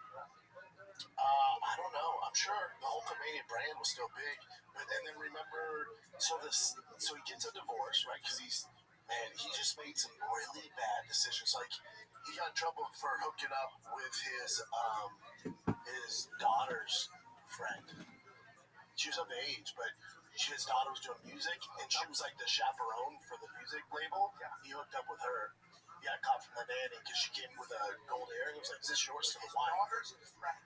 Okay. So that happens, right? His wife leaves him. Who's this guy? Okay, yeah. Yeah, so so that's a boyfriend has nothing to do with this. But so his wife leaves him, and then And they've been married for how long? Yeah. 45 years, her entire life. So she leaves him, but then they're going through the divorce trial, and the judge goes, "You can't live in either of your houses while we're going through this till we decide what happens." So he goes, "So I get an apartment near the houses," and he goes, and my ex-wife starts dating, ready for this, an 18-year-old. He lied to her, said he's 21, he's 18, and he goes, "So I'm waking up in the morning, and I hear my sick boat starting up, and him and my ex-wife would be on the boat, and they'd be making of me. He's like, so he does a Rolling Stone interview. He's like, I can see how OJ did that. He's like, I wake up in the morning, I see this 18-year-old who's fucking my ex-wife, driving my boat, living in my house, driving my cars. And he goes, I can see how OJ freaked out. So Rolling Stones blast out of it. Right? He put his fucking foot in his mouth a ton of times, man. And you just feel sorry for him. So then he just spoke how he felt. yeah. And then I can see that too. Yeah, of course. But I would never say to Rolling Stones. I'd say to you. Yeah, but I would say to you. That's not your friend. No, but that's where he made the mistake. He's like, yeah, the guy came out. We were with each other for like a week, and then we were on the beach one night drinking. And he goes, man, how about OJ? And he goes, I get it though, man. What I'm dealing with, I get it. And he goes, and then that's what they used for the. He goes, I thought he was my friend. That's what he used. That was a shit. He goes, that's where I messed up. That was a shit storm. And then the Gawker sex tape is Gawker, some whole life. So his wife was fucking an 18-year-old. Yeah. So strange. I know. But then was she? 50-something. But then the Gawker, so the sex tape thing comes out. Gawker posted, right? And he was getting ready to do some wrestling thing. They call him, and he's like, fuck. That's just another thing, while he's dealing with all this turmoil. Who was the sex tape with? His best friend's girlfriend, but his best friend was filming it. Like, there's nothing, like, they all knew what was up there, but he didn't know they were filming. His friend just wanted him to fuck his girl, and he's like, yeah, all right, and they filmed it, blackmailed him, right? So then Gawker gets a hold of him somehow, releases it, he sends him an email, goes, yo, take this down.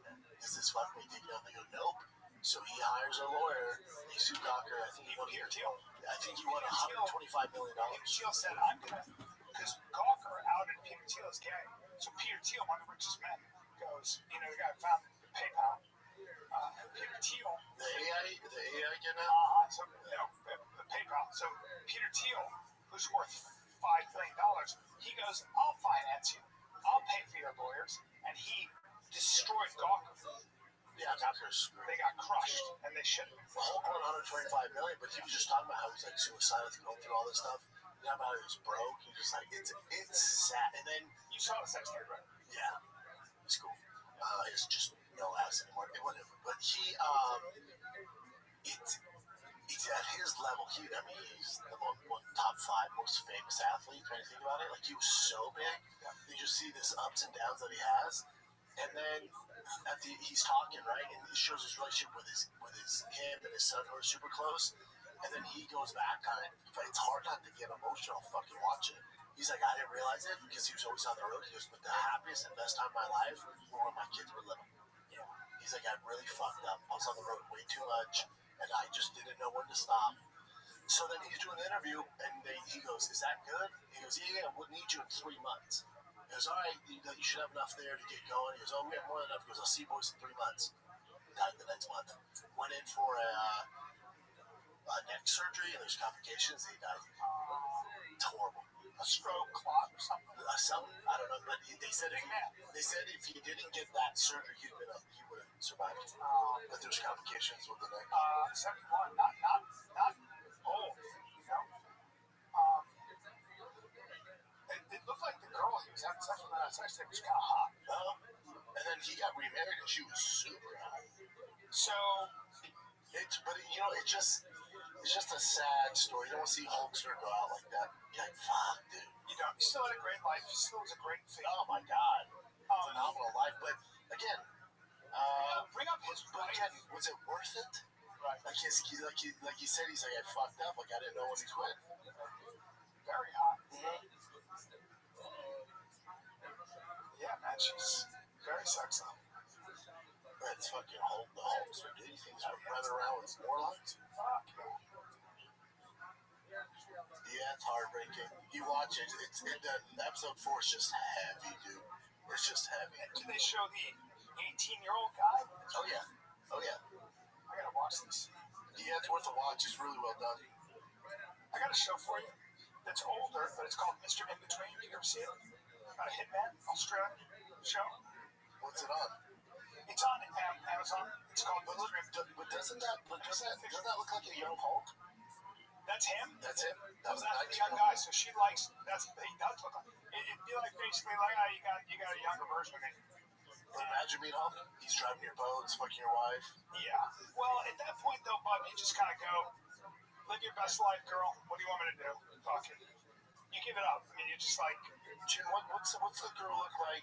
Type in Hulk Hogan's daughter's friend that he hooked up. I think that's the one. they're obviously not still together, right?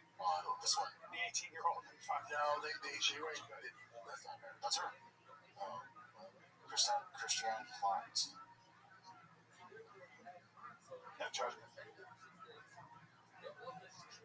Brooke Hogan's best friend, Christiane Plant. For a significant stretch of the early 2000s, Hulk Hogan and Linda Hogan projected a strong public image as they allowed fans into their private life on That Hogan's show was so big. Behind the scenes, however, there were persistent whispers of marital issues that eventually took center stage in season 3. Linda began suspecting that Hulk was having an affair, specifically with receptionist Christiane Plant, who worked at Brooke Hogan's record label. Linda recalled in an E! True Hollywood Story interview that Plant was a beautiful brunette who visited their home repeatedly, never missing a beat. Linda grew uneasy as she observed Plant's closeness to Hulk and speculated there was more going on than just a professional relationship. In Linda's words, discovering Hulk's betrayal created tension that overshadowed the final episodes of season 3. Feeling hurt and drained, Linda admitted that filming their show at such a vulnerable time was difficult. All the while, fans noticed the shift in on-screen dynamics, sensing that the once cheerful household appeared increasingly strained. Hulk Hogan cheated on Linda with Brooke Hogan's best friend, Christiane Plant. It's a tough watch. Just the end, just like the fall from grace. But then he came back, and they kicked him out of like the WWE Hall of Fame, and then brought him back. Why'd they kick him out? I want to say he said some wild shit. Yeah, It's racist stuff. he said the N-word, yeah. But then they brought him back. How is WWE? How is who was the owner? Vince McMahon. Yeah, he kind of just disappeared, right? Yeah, after all that stuff, but Triple H runs it now. But WWE has the same problem the UFC does, where they're changing things because it's owned by TKO. So like WrestleMania, there's a lot of complaints on the first night. I think it was a 2-night event. They're having the same issues the UFC's having. Right. Price, ticket gouging, because TKO's like, yeah, we can if we sell half the tickets, but if it's more, we still make more money. It's fucked up. You got the suits running it now. So they're having the same issues the UFC is. So it's not good. Man. It's crazy though, right? Yeah. It is. Dude, I gotta go to Miami tomorrow. You don't say. That just hit me. I gotta go to fucking Miami tomorrow. Who are you in Miami? The Beer Up the Game. Not a commercial? No. I'm commentating the Beer Up. So you'll remember fight. Great. He's still doing it. Still doing it. Did you know him? Yeah, a little bit. Yeah. It looks like a fucking tank. Tank. Right now. What's he, 220 right now? Yeah. Would you give him 6 feet? They Stretch. 5'11". 5'11". Yeah. And thick as a tick, all muscle. That guy's just a very special creature. Look at him. These guys are running some gear. I'm not trying to be a shitty. But why wouldn't you at his age I now? agree. Yeah. But also, he would still look amazing. It wouldn't matter. I mean, right? Like, He's a freak from the jump. yeah, a freak from the jump. But he does look good.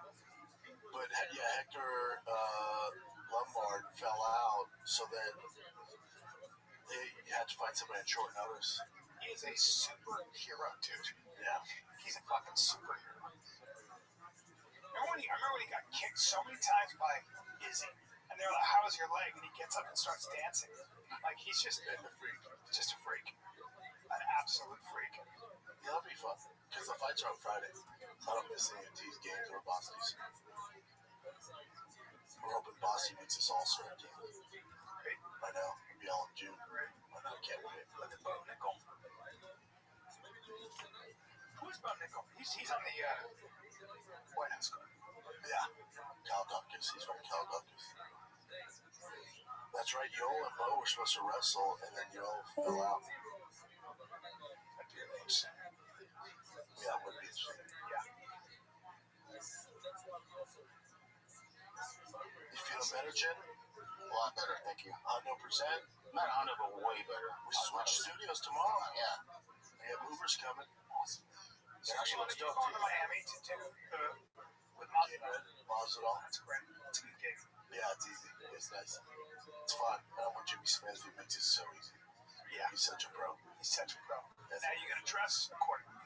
Yeah, and at least this one's indoor at the double check. It's indoor. It's a dope facility. Dope arena. But yeah, it's indoor. Thank God. It's alright. Yeah, no, yeah. I don't mind. I mean, there's worse places to go for sure. I'll be on Waikiki. The beach in Waikiki. Some people invited me to go surfing. I was like, listen, I really appreciate it, but that's not going to happen. Yeah, Hawaii's great. The weather's always the same, right? Yeah. For the most part, yeah. You might get some rain here and there. Partly cloudy. 80s. It's Hawaii. Nice water. It's just fucking expensive. Yeah, the best one. Do some swimming. Eat some fruit. Walk around. Carlos brought this. That's this weekend. Check me. Della Maddalena. JD on Bud. Well, what time's it here, Jen? What time's it? It's like 6 a.m. our time, Central. So 4 a.m. Pacific. Hawaii. 6. I'll be in the air. I should be able to stream it from my phone, yeah? On Pyramid? Yeah, but every time you have to do Wi-Fi on your phone, it's not right in the air, right? It's like choppy. Yeah. You have to pay for it? Yeah, if you pay for it, it's not too bad. Depends on the airline. I'll be watching it, though. Or worst case, that's when you just watch it, right? Correct. Yeah, just don't want me to freaking phone updates. You been doing any fishing, Jen? No, but I think I told you I went on the water with my friends. Lake Travis, it's freaking beautiful. It's like humongous. Yeah. It's like 62 something miles, so you can get lost there. Would you, if you didn't fish, my question is, if you live on the lake Yeah. and you didn't fish, how often would you take the boat out? Well, when we first moved here, before the kids started sports, we were on it twice a week. Yeah. Now we don't have a boat. We were part of the boat club. Yeah. So we would rent a boat twice a week. Yeah. How long would you do that, I wonder? I don't know. I mean, we did it all the time, but it was new, exciting. Yeah. You know. Do you go on boats, Brian, or no? Yeah, I'm not just saying that, I was talking to Rogan who's had that boat, hasn't gotten in it, I don't think. And it's because it's like you're on the water, and then getting on the water, getting more on the water, is just on the water. And it's like, oh, look, now I'm over here on the water. But I was over here. Yeah, And sometimes you kind of, No, if you want to wakeboard, I guess, but after a while, even I like that. jet skis. No, but don't. As soon as you get on the water, Even that, I've done the jet ski, and after a while, you're like, I'm jet skiing. but the feeling when you're on the water, automatically your mood changes. It feels nice. Yeah, it is. It also changes. It's nice in the summer. Yeah. I had a meeting with the guy who he has a company, and he took the meeting in his bathing suit on the deck.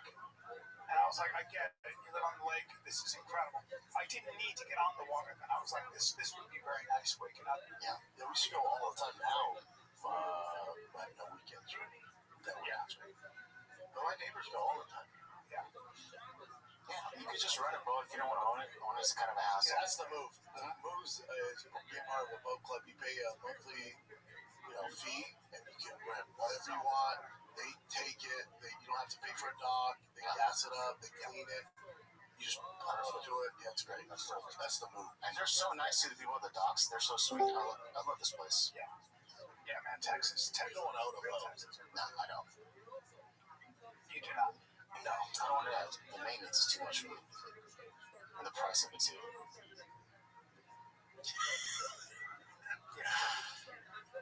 Oh, you guys. Whether I'm thinking about centipedes, tarantulas, and snakes now. They're coming. I don't even care about any of those. I ran over a big old thing. It's more the snakes. The rattlesnakes. The rattlesnakes bite your dog or the kid. This thing was right in the middle of the road. I didn't have time to brake. I would have. I don't know if it was a rattlesnake. It could have been a bull snake. I don't know. But it was just this long. And I just I was like, fuck. Nah, that's 10 o'clock at night. That's his fault. It's his fault. We should probably try to warm up on that concrete. It's still warm. Yes. Just kind of lounging. I'm like, dude. went by and took a picture. Yeah, I would have stopped like a little. Yeah, we had a straight rattlesnake nest by our house. We had to have a guy come out and get rid of the nest. Because these babies are going to hatch and then each. Remember, I had a bee colony when my baby was young, 17 years ago, 18 years ago. And I was in Echo Park, and these bees took to my house. And I said to the woman, I go, I don't want to kill this beehive. Can I just let it kind of live? She goes, yeah, you could. And what will happen is they'll split off, and they'll make another hive, and then your whole house will be a hive. Yeah, they don't stop. They're super creepy. Yeah. I've seen this video. You guys made me think about it. This is a roof, and all these That's cool. bats in. Bats are fucking loud though. It's everywhere, though, like nonstop. A whole colony of thousands of bats. Damn. Oh, man. Yeah, you gotta get rid of them. How long before they did something? Because this looks like it would take years to get those bats to. Yeah. I don't know if they make a ton of noise. Like in Bat City, you got fucking Gotham on top of your It's not like bugs, you gotta get rid of them. They gotta fly away. That's cool though. Wow. Yeah, my thing, you know how loud that'd be inside the house? I don't know, because they sounded very faint right there. Yeah, but they're like, and then they fly out at night to go search for insects. You can't have that many bats. No, it's not good. Oh, but the bats are off fucking 6th Street now. It's hot enough out here. They don't come out if there's bugs. Yeah. I told you we went there with my dad. And Didn't there's see much. well, it depends. Yeah, now's like a good time, mid-March to October. Yeah. It's getting hot and muggy. I love This it. place is I so love it. I love it. Especially in the mornings. I love it. I'll take this weather all day. Yeah, the bats are dope when you got the right time and they're all flocking and doing their thing. That's cool. But when it's cold out and people are standing on that bridge, come on. I've never been to that bridge. Is it like fun to just walk? Yeah, hell yeah. There's a bunch of shit to do. Restaurants everywhere. You walk up to the bridge. You walk the other way, you got Congress. You walk over 6th Street. How have you done that? No. I mean, we got fucking May's a busy month because we got Joe's birthday, we got Mother's Day, and our anniversary. All in the same month, like 2 weeks. So you're going to go into town for those things. One night. Not all 3. Yeah, I'm going down for that. See, they got all the restaurants there. Yeah, Eris is there. I would Jim Carver's. Abba. She really like Abba. I've been there. It's cool. I would take Joe there for like, her birthday. It's good. Where would you go? Ours is great. Yeah, good vibe. Yeah, the steakhouse. Yeah, it's great. Bring up Ari's. And Jay Carver's romantic as shit. It's all small. Jay Carver's great. Yeah, it's great. Jay Carver's great. Ari's. It's fancy. It's good. Yeah, great steak. That's a Korean steakhouse. Mediterranean No, man, Korean, what the fuck? I heard of Korean steakhouse. steakhouse. This looks nice. It's great. That place is I awesome. want some of that now. And it's right outside, like the main downtown part, so the parking's easy, in and out easy. Do you like bone marrow bread? I feel like you wouldn't like bone marrow. I sure as fuck don't. I knew it. Snot. I knew it. What about you? Snot. They're on toast. Oh, yeah, toast. Oh my god, it's so delicious. I don't Bone marrow and toast. You gotta just just get try. tried. That's where my dad took me for my birthday. I'm very happy with that steak. Yeah, that place is great. Very happy. Yeah. That's a little rare for me. Yeah, and I like your bread. That's a little too rare for me. That's a week. That's like your style, right? That's perfect for me. Yeah. There you go. Something else, man. Yeah, that place is good. Yeah, man. It's a little hot. Get myself. Are you doing anything this summer, B? Yes. You guys can go for it? 13th to the 20th. I'll be in Mexico with my family. Mexico. 13th to the 20th. What part? And I leave on the 12th to go to my daughter's graduation. She's going to see Boulder? Follow my footsteps. I know. She's 18. That's fucking wild. She's 18 years old. It's so weird. My son will be 15 in July. So what, you're 15 sophomore? No, he's going to be a freshman, actually. I was a 15-year-old freshman. Okay. So he's older. Started later. Yeah. Started school later. It would be a benefit for sports, but Yeah. I mean, I guess there's more experience. I know a bunch of parents here hold their kids back for sports. It's so weird to see how genetics works. He's me. Yes, the older he gets, the more he looks like you. And I watch the way he interacts with his friends. Similar. He's similar. Yeah, funny. It's just funny. Yeah, the older Finn gets, the more he looks like him. It's weird, huh? But he's going to be tall. Like he's almost as tall as I am now, and he's 14. It's pretty wild. So he'll be, probably 6'2" or whatever. He's got long arms, long legs. Yeah. Which is good. It's good to be tall. Yeah. Oh yeah. You won't be short. Does your daughter have a boyfriend here? I mean, where she's at? She was taking that Jew in Seattle. No. He's Jewish, dude. You told me he was. No, I don't believe so. Yeah, you told me he was. He's dating a Jewish kid who is small. Oh, okay. I thought that was the guy in Seattle. I believe he was Jewish. You told me he was Jewish. Yeah. Really? Yeah. Dude, I was asking about sports. You told me he's Jewish. I'm like, yo, he's gonna play sports. Oh, yeah, maybe, maybe he wasn't going to be a pro. Yeah. Right. He's a rather small guy. Yeah.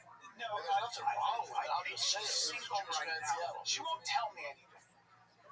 She'll figure it out at University. That's the thing. When they leave one of the number one party schools in the nation, She'll figure it out. They usually break up before they leave to college. No, you don't want to go to University of Colorado tied. No, you want to be all kinds of loose. No, loosey Not goosey. loosey. And you don't want to jump over. I didn't mean it that way. I meant Disgusting. scratch that, please. Yeah. You want to be single. Single ready to mingle with the football. Hey, I don't know, bro. Oh, I do. Because they stick out like sore thumb. Big old strong kids, huh? Strapping. How stoked would you be if she just got some big hunk of a lineman from like Wyoming? Just a giant dude. Just a big, thick dude. Yeah. Like, How about your boy? How about the Eagles who recruited that 21-year-old Nigerian guy? Never played football. 6'4", 307. Yeah, he's never played football though. Yeah, I was going to ask you I'll tell you what, it doesn't. It does not. I was going to ask you He'll get destroyed. why. It's just technique. It's just different. As big and strong as you are, It doesn't matter. He's going to get annihilated. Can he? I bet you he doesn't make it till second week of camp. Wow. I mean, he gets got in like the first or second preseason. Wow. 6'5", 306 pounds. It doesn't matter if you never played the game. You're with the elite of the elite. You know how good those guys are, and those guys have a tough time making the team. So this kid, those guys are athletic. They haven't get cut fucking left and right. Left and right. Yeah, but He's a fun freak. It's a fun story. Is that what it is? It's a fun story. Yeah, it's a fun story. So that's kind of what it is. It's like, let's just see. He's a freak. Maybe the time in the rough. Who knows? But I mean, how fat? I mean, you gotta have. What you want to do is have him rush and tackle. He's like 306 pounds too. It's just tough. Like those boys, those big linemen get their hands on him, and who knows if he's aggressive. How's he respond to when he's getting dominated? Like, does he have any sports background? Yeah, I don't know. He's just an explosive freak. Has there been any success stories of people like this? Never. Probably not, actually. The closest one would be Homeboy, who Well, look, Brock Lesnar was no pushover. He was a freak, and it didn't work out for him with the Vikings. no, not a chance. I think he was second week of camp. You're talking about the lead. These guys have been playing since they were 6. There's not enough hours in the day for him to make it up. Details. Well, it's just because you're big, fast, and strong doesn't make you a great football player. There's so much more that goes to it. Learning the game, especially at that, like, not only learning the game, but you're learning it's complicated. You gotta read things, you know? Yeah. And again, it's a fun story. Oh, that guy's the best. What's Miles Garrett? He's a fucking freak. Miles Garrett is an absolute freak. He's so good. Yeah. He's just like, look at him. Like this guy would have a better shot. I don't know. In MMA, Yeah, is there another sport where he would do, like, what's the hardest if you have this much talent but zero experience in any of the sports? well, we don't know if he has talent. That's what I'm saying, like, if you have no talent, He has an athletic body. You know, if it's just based off athletic Just body, straight up athletics, yeah. yeah, then Max Muncy isn't fucking third base for the Dodgers. But he would run circles around this guy. I don't know. How old is he? 21. Okay. I don't know what no sports? Yeah. You just grew up like this? Nothing? I don't fucking know. What could you do? Not wrestling, not MMA, there's not enough hours in a day. Sure as fuck not football. Baseball, forget about it. That's all technique. He discovered basketball. Little bit of basketball. How did he do in basketball? I don't think very well. How good of a basketball? That's. Did he dominate basketball? Maybe. I don't think he did. Played on a club. Now, because remember, he's how tall? He's 6'6". 6'4". Okay, so you're a point guard? No. Was a talented basketball player in Nigeria. But that's how many points he averaged. He didn't play pro. He played on a club team. They always like to talk about his body. Again, it's a fun story. Basketball doesn't care about that. Those guys are skinny and fast. It's just different. Oh, basketball, you be complete. Yeah. 306 pounds with that low body fat is fucking wild. 4'6", 40. Wow. Insane. Wow. Yeah, he's insanely explosive. I guess you put him on the line and have him try to get to the quarterback.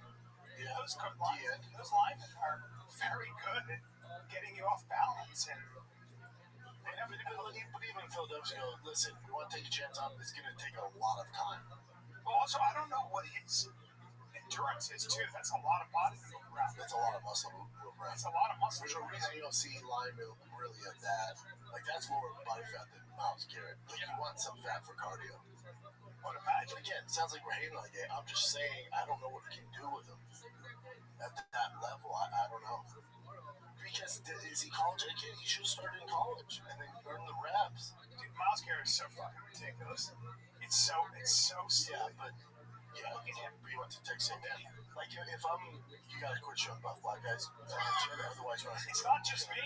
I got hit to Myles Garrett because my buddy who played center for the Dallas Cowboys was like, well, if you don't stare at Myles Garrett with his shirt off, then well, no, I see him. The more impressive thing is he beat the sack record. I don't give a fuck how he looks. He's so talented. He's the best. He's dating the Korean chick, right? That's what makes him remarkable. He's so good, dude. He came from Texas A&M. If I'm that African kid, I send him to college. Does he have a college degree? Because he's eligible even at 21 to go back to college. Like Alabama, Ohio State, one of these colleges won't take a chance on him. Again, he's going to struggle there. yeah, he's got to learn the game. Yeah, but learn at the college level. And then if he does well, he'll be a high draft pick and get paid bank.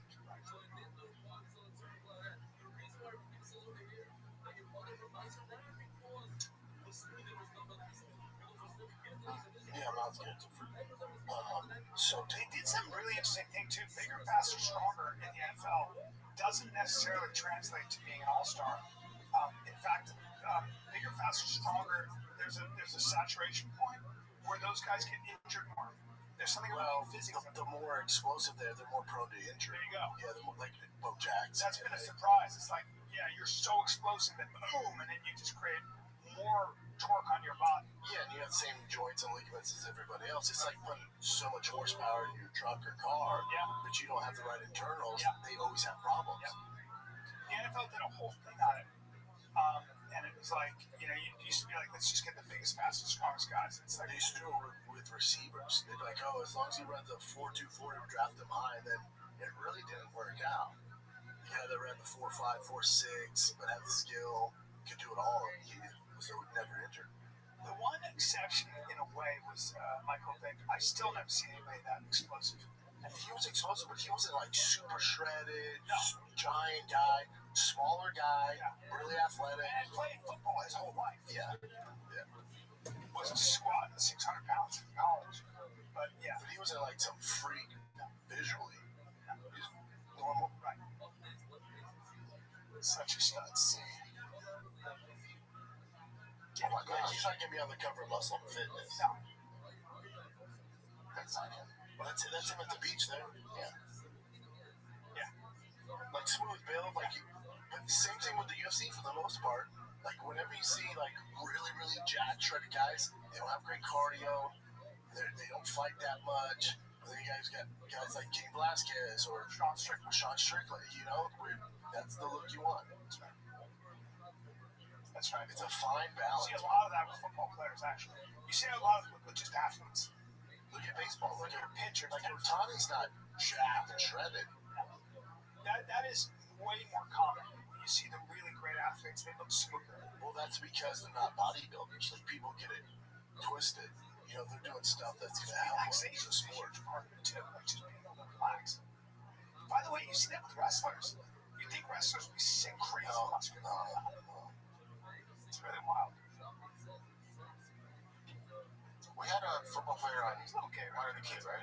Yeah, it's super. Okay, what's that? We had a football player that was Adrian Peterson. No, before that. He's a freak.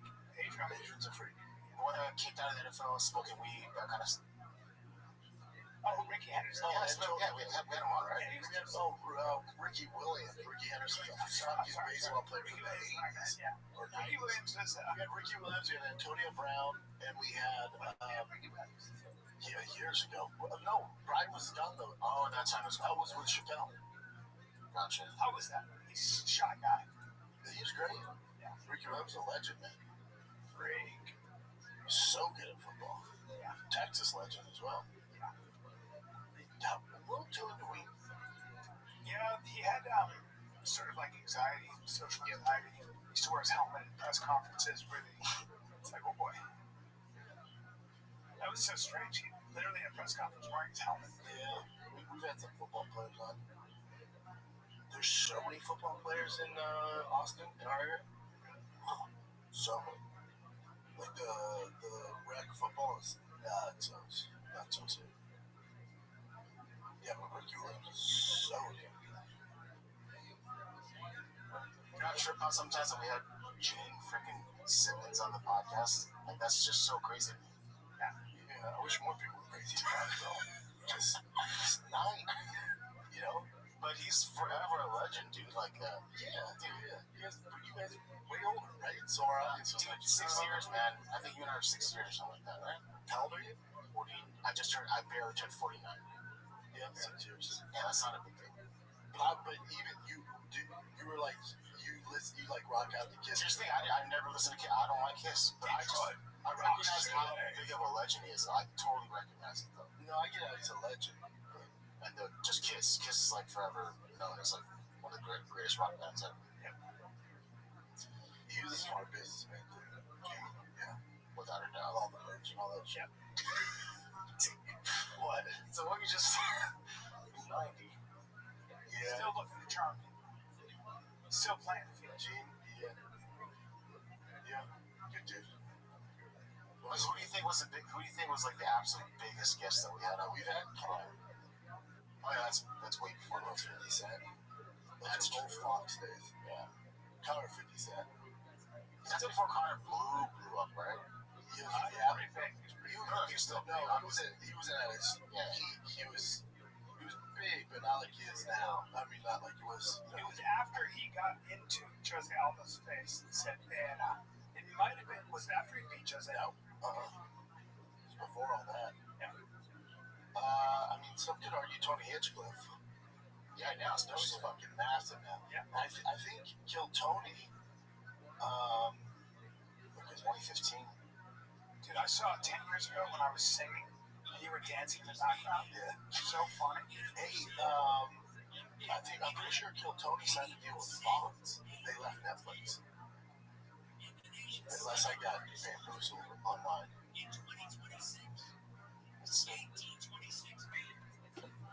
There. Oh, Tony gets a deal with Fox. Wow. That boy got paid. What is Red Sea Adventures? Fox ads. It's part of Fox One. Good for him. Ink's multi-deal with Fox.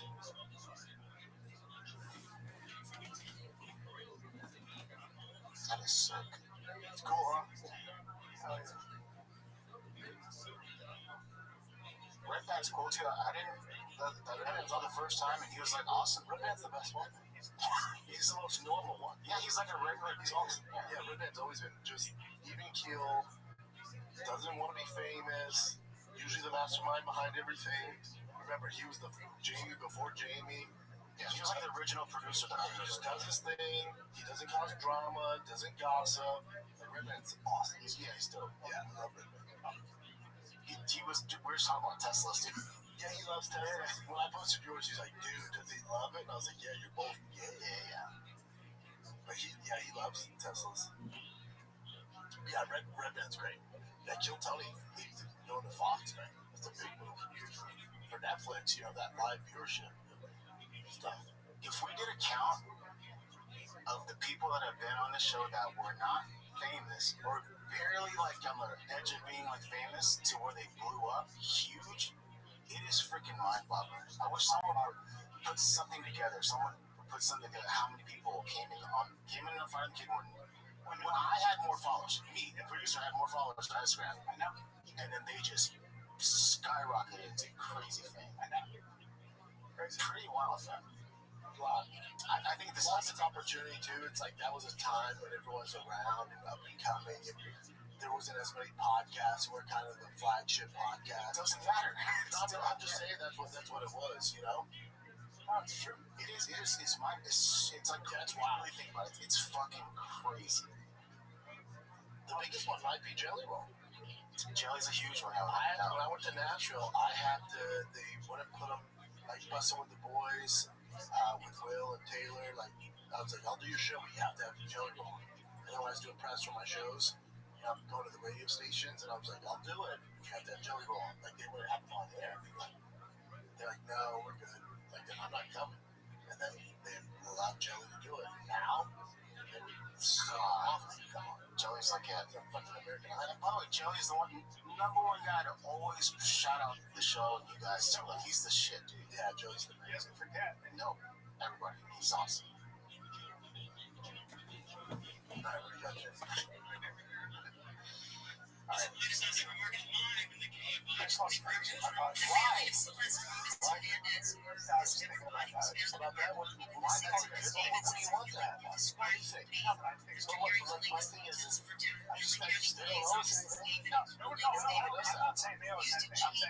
I just get bummed out a little bit sometimes. I'm like, I want to figure out a way to kind of recharge things a little bit. Those days are over. It's all good. Yeah. How long do you think this was going? We've been going for months. You know what? Friends? 15 years? No, fuck. There's not enough fucking sitcoms.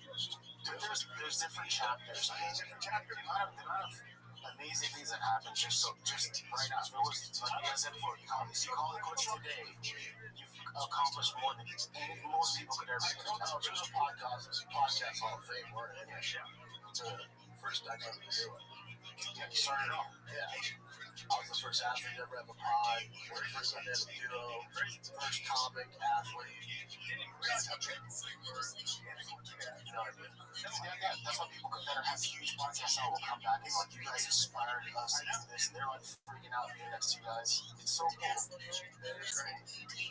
But as far as like, you can't chase those babies.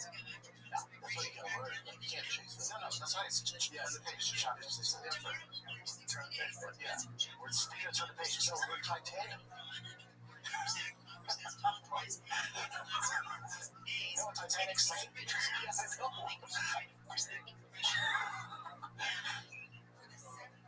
That's in the tabs. We're Titanic. It was fucking popping, man. Everyone hopped and everyone gets on. And I love this thing. Hey, and you know what? That water's cold. I see. Well, the bow's still up. That's still up. Hey guys. But every now and then I go, we're getting close. Hey guys. And I go, jump out. Is anybody like for a favor? You guys? No, you guys busy? Oh, it's cool. We're on the bow, and every now and then I check in, like, That's just anybody have a genie? Yeah, you guys got your busy. It's cool. No, there's just one genie for both of us, and every hour we check over. Yeah. We need to stay on it. Water's cold. Yeah, water's cold. What's that here? And then check the gas and goes down. Yeah, we're good. We're good. Shit, I think you can't hear us. All right. Anybody got this? Helicopter with a robot? Nah, sorry.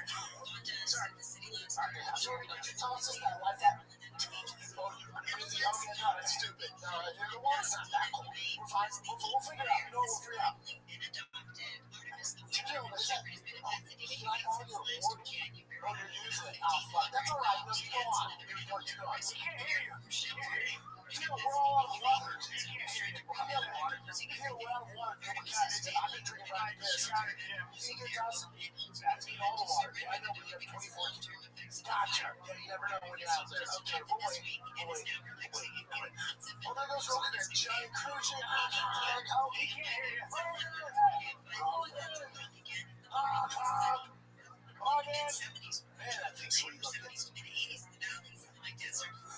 Anyway, got each other, buddy. That was good. Still cold. Let's see. Okay, so this is Russell Brand on Chris Morgan's show. And then I'll just let him play. This was a piece of genius. Because apparently, the message there is Morgan let him do it. Not interrupt him. Yeah, that's what I was about your body. That's what he wants to do. You're very long. What was your technique into goal? Or what you were seeing the capacity for the run of the pass? All right. Thank you for asking. Thank you.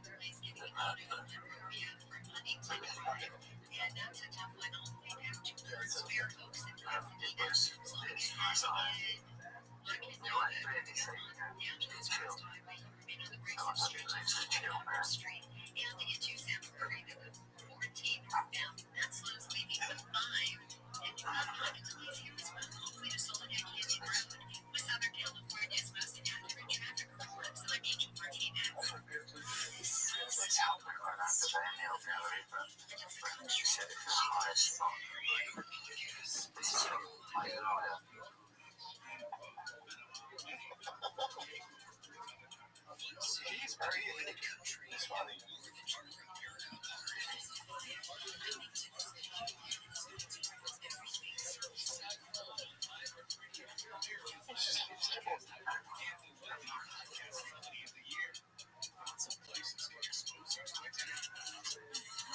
This is so interesting. Does he not like this? Yeah, he does.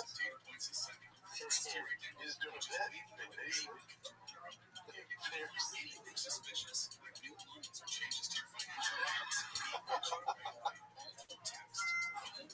So crazy. How long did it last? 3 minutes? The rest I was looking at that day was... I love how Bears was interrupted. Just lets him do his thing. I can't find the verse that I had that day.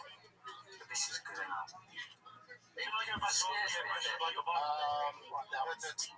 sound effect killed it though. It was like, yeah, that had a way better thing. So funny. Russell Brand, I think his court case we were talking about earlier off there, his court case got pushed October. I have no clue what's going on there. It's years and years ago, but he's looking at some tough charges. Yeah. Passenger justice fraud. Yeah. Alright, this is a funny.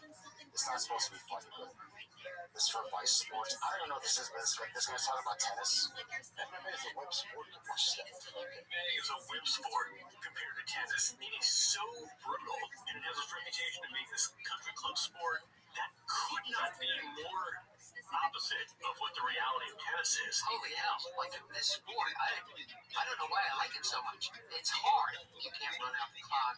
The scoring system is diabolical. There's no substitutions.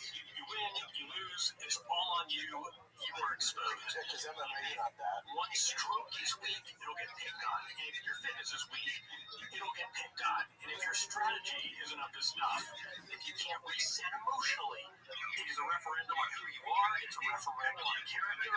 That's why I think it's absolutely ridiculous to watch great players try to figure out a way to beat each other. Look at the deposit encounters in this robbery.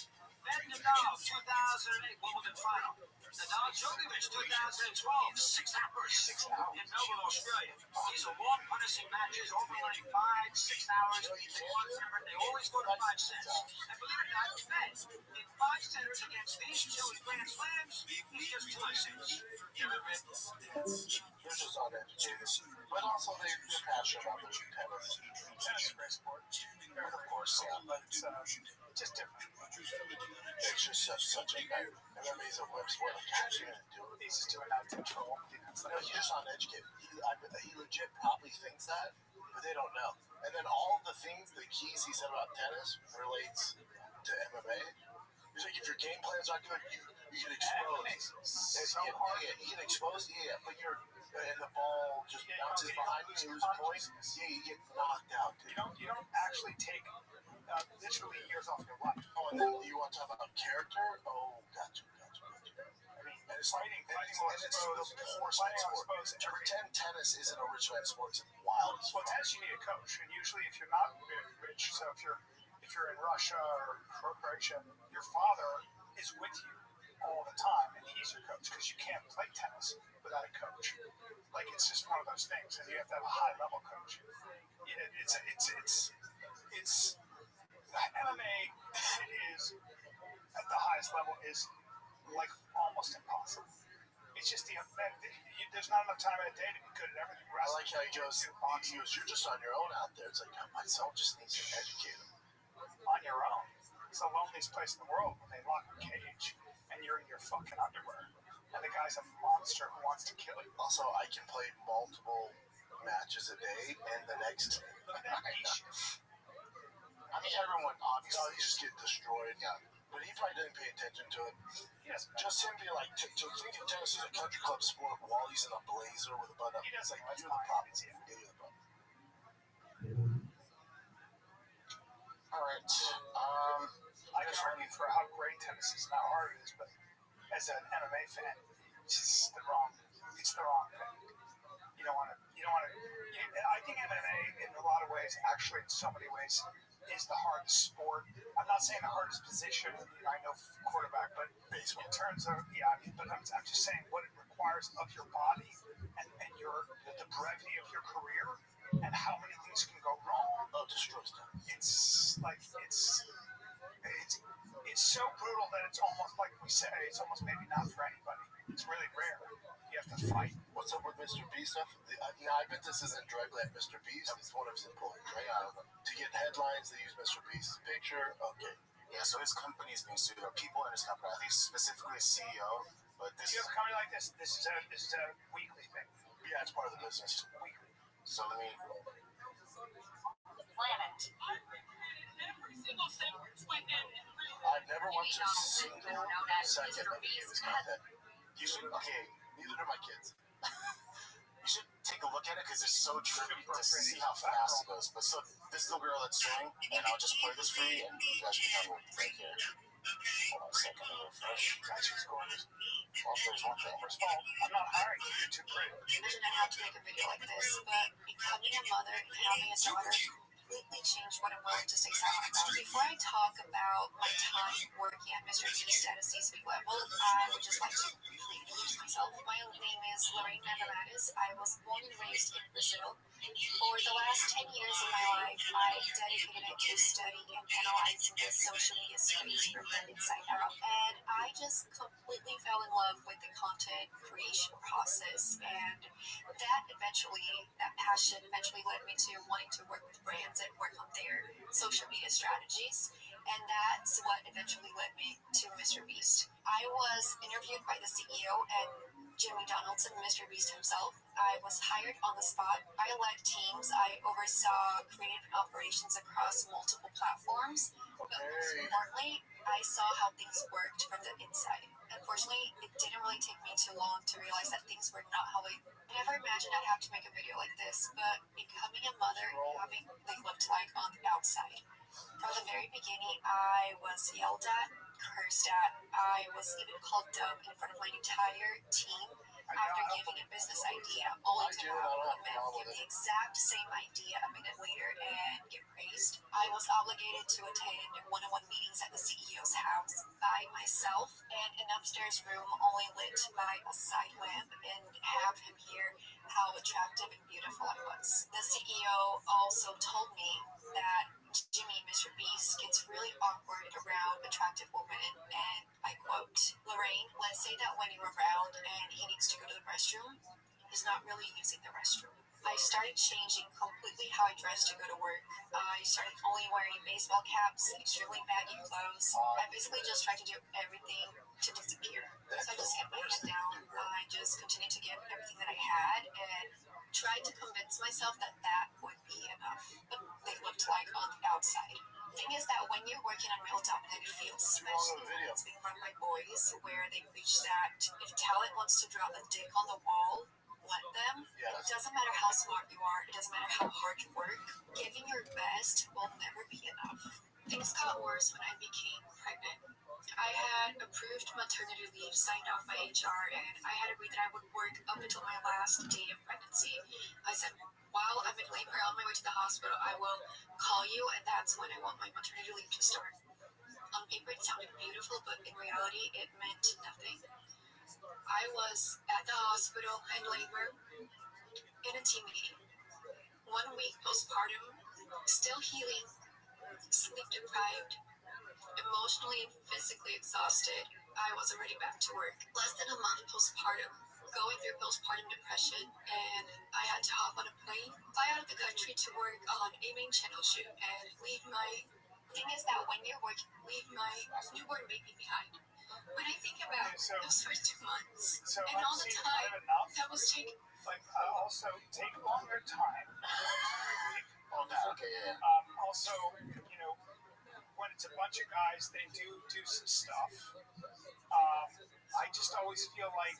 Hey, can you bring up how much Mr. Beast is worth? How much his company's worth? Oh, gosh. See that from me.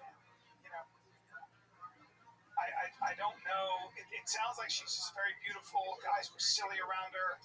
$5 billion. Oh, wow. It sounds like those boys figured it out. Yeah.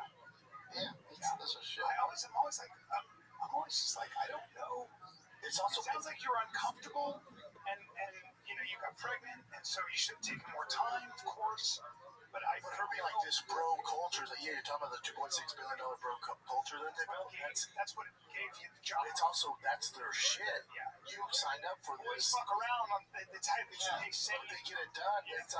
It's not for you, and you're an attractive girl. You draw a thing on the wall. It's like this.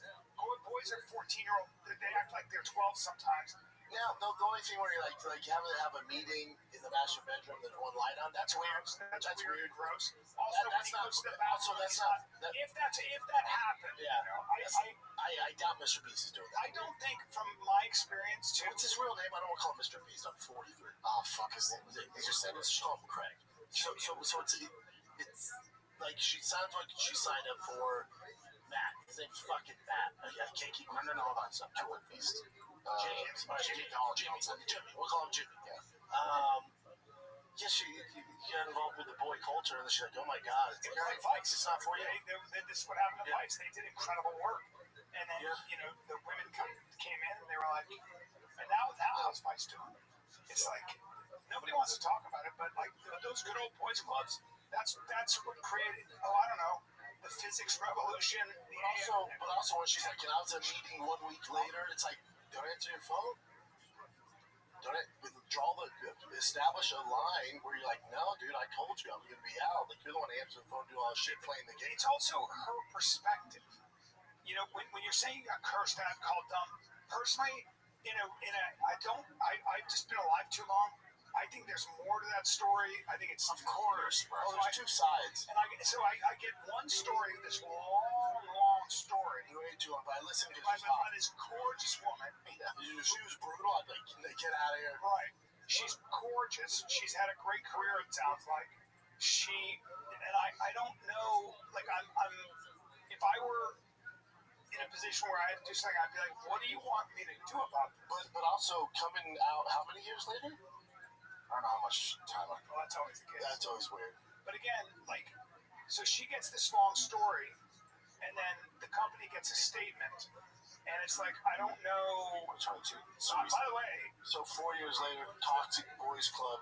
By the way, you try to get a job after this long post, it's going to be, what happens is She'll get hired. She just won't get hired from a good company.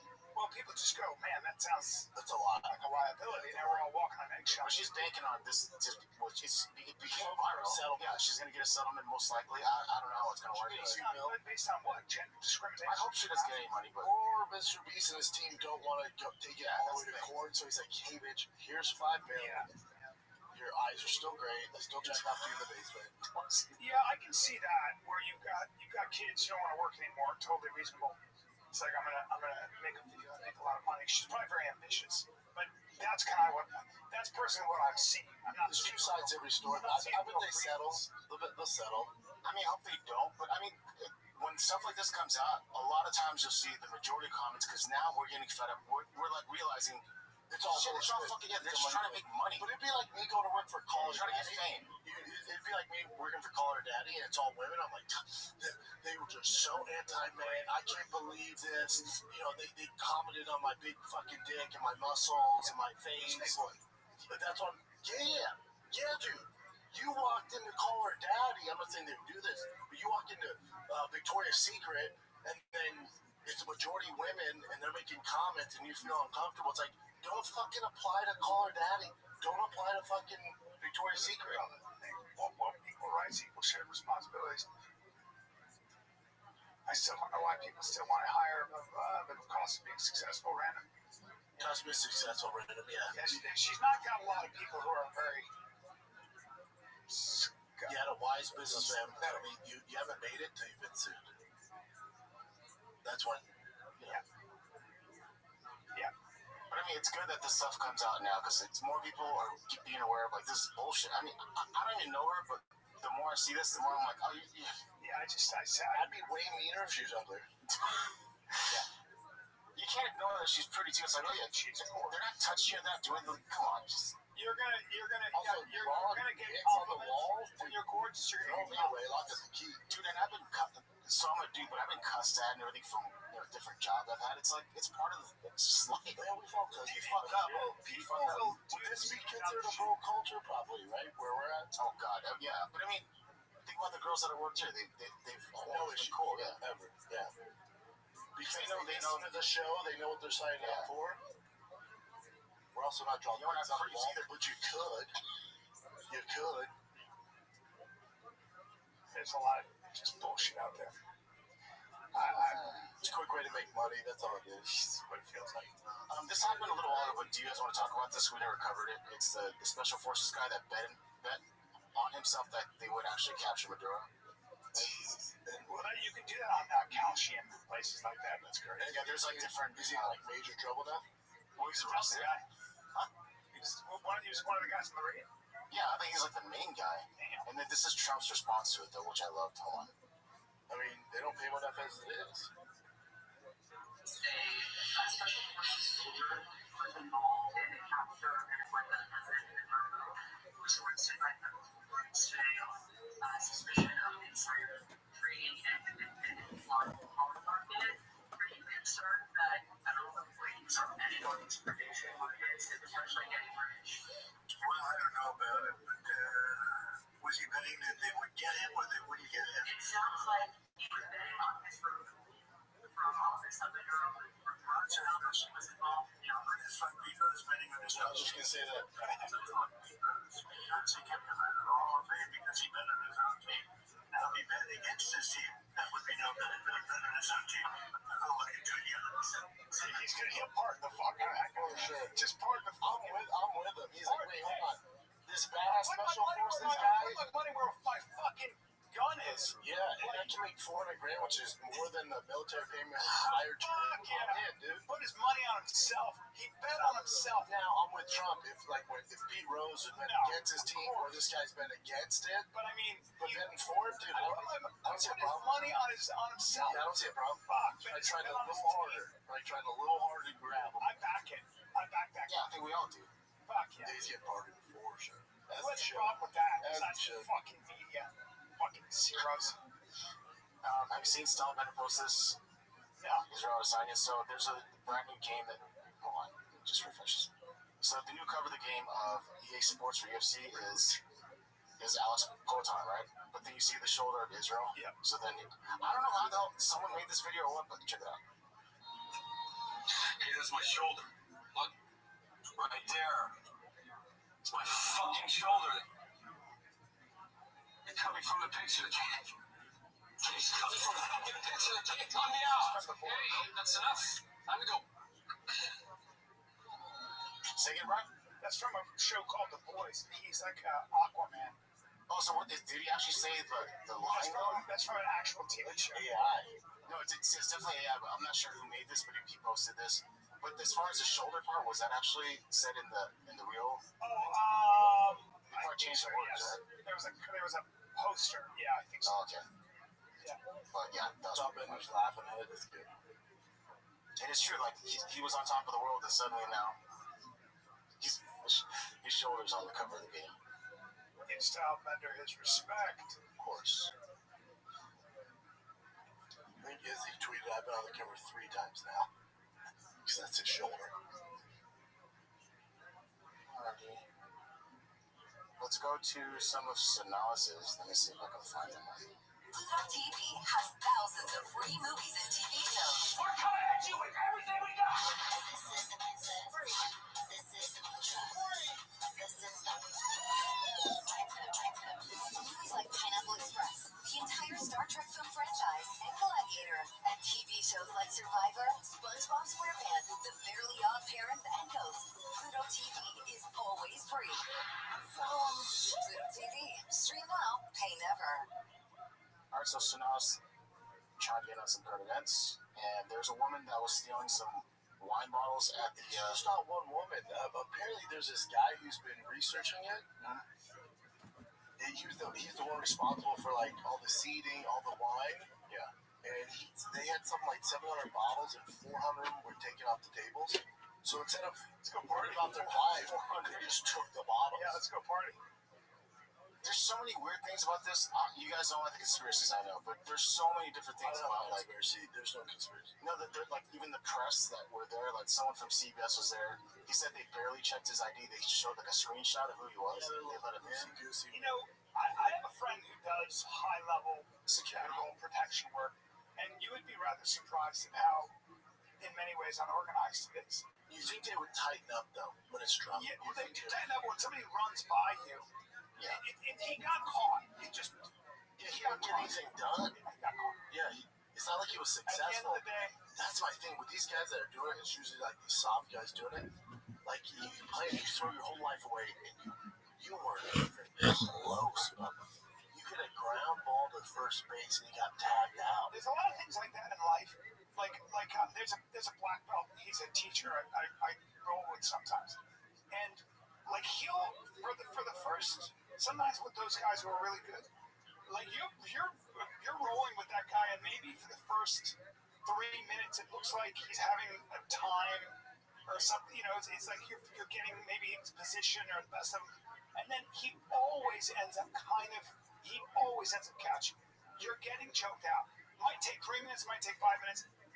It's the same kind of idea. Like you can get through with a gun. Yeah. There are layers that they've set up. You're getting brought to the ground. It's gonna look good for a second.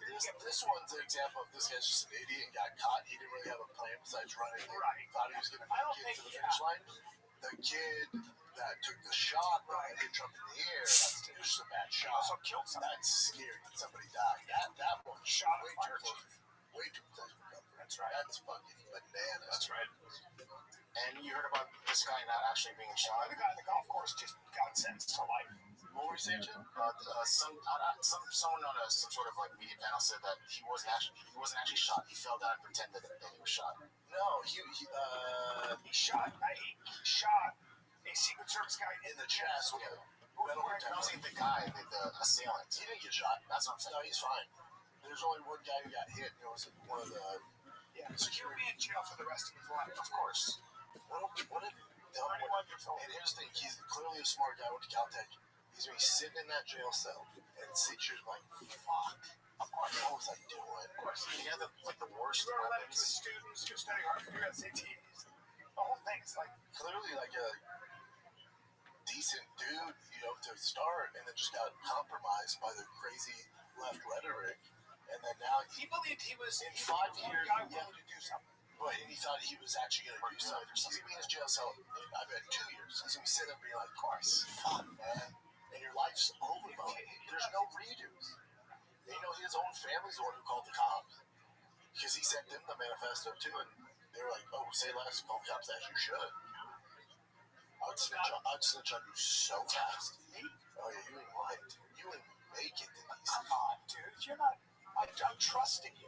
No. Imagine my call to go, hey, I got a plan. No, imagine you call me like, hey, guess where I'm at? Like, where are you at? Mar-a-Lago. I thought you were in Hawaii. No. I'm here to take him out. I'm like, okay, hang on a second. I got to call him the other end. Click, 911. Hey, I got a friend. Yeah, he's in Mar-a-Lago right now. I'll send you a cell phone. I'll send you this picture of his profile. I'll send you this. I'll tell you the link to his location. Hilarious. Michael, my wife and father-in-law went and saw this. Yeah, so this, honestly, I didn't think much of it, but Michael Jackson's movie, it says record $97 million in the U.S. opening and $219 million globally. Hey, how did Dio's movie do with David Spade? I think good, because I think they paid $3 million to produce and everything, and it's doing decent. I've heard it. The opening weekend it made like 1.3 mil. But obviously it's not fucking Michael Jackson. No, but they What did up, all the Zip? How are you? sound, which is awesome.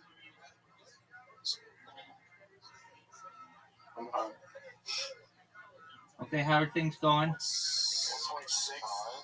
don't know what that means, but Neither do I. Well, to break even, then you make 3. Okay, well, do whatever makes you happy. You know we're watching Michael tonight?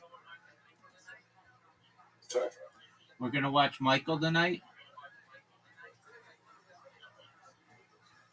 That's what I mean.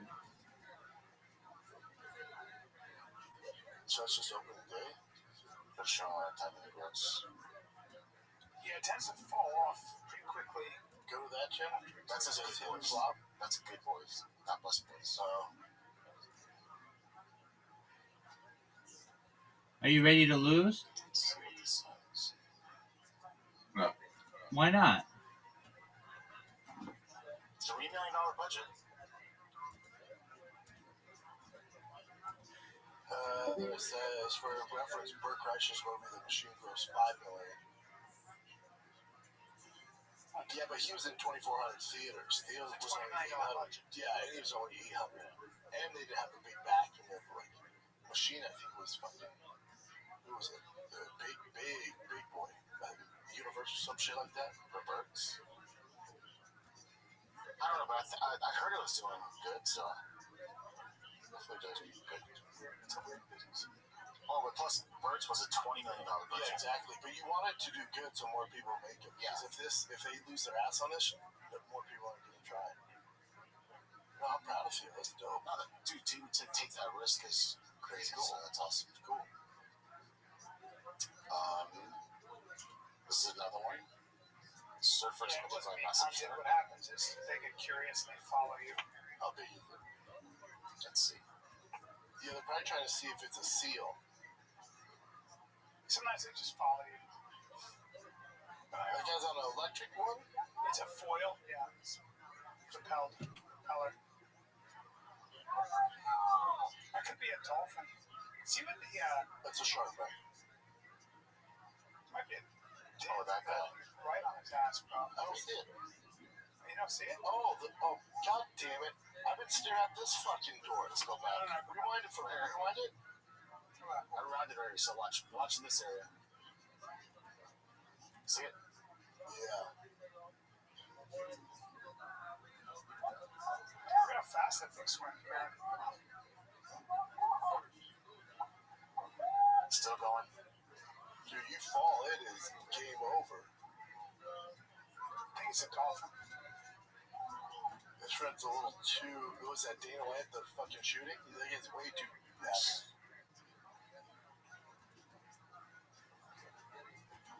Boy, you better be get on a board because you fall over. Even though that thing's friendly, it's gonna take a chunk. Just a. Oh. Oh shit.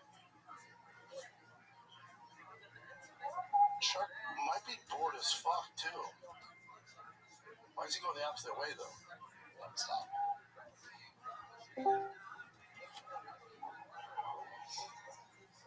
What up, Miss Aquarius? How are you? Good. How are you? I'm lovely, thank you. Are you ready to play? Yeah. Alright, just give me one moment and I will send you an invite. Okay. The ads are like crazy. Hey, Jackie. Oh, yeah, Santa Barbara, that's pretty much too. Keep going, Doug. That's just summarize. That's just summarize what we saw. Yeah, go.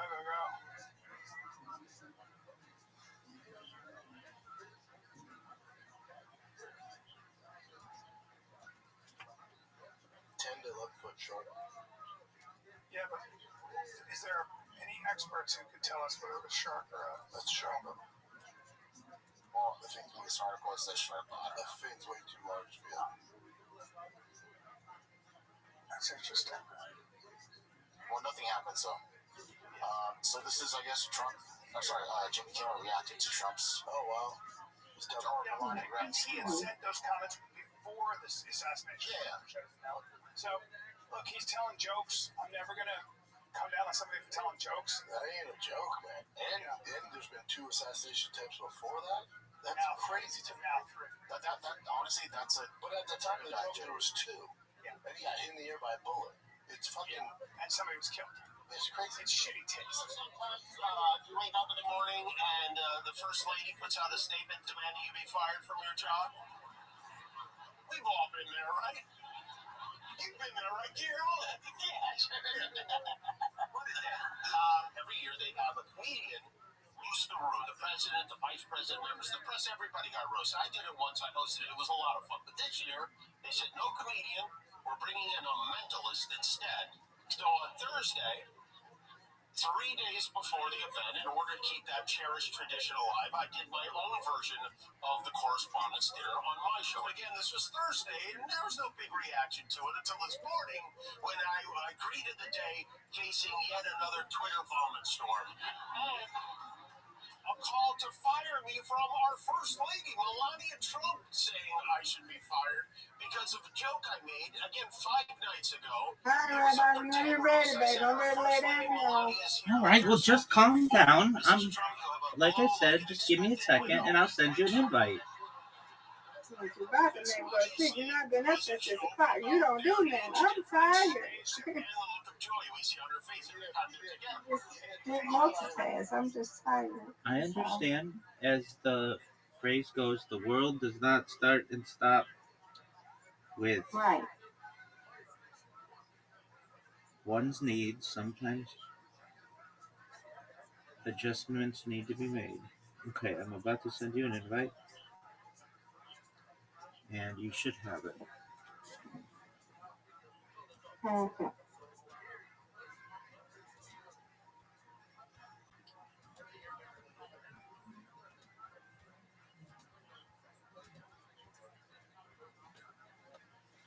Get it?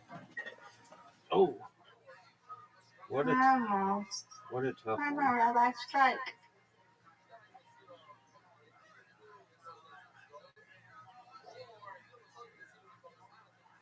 Give me it. Boo.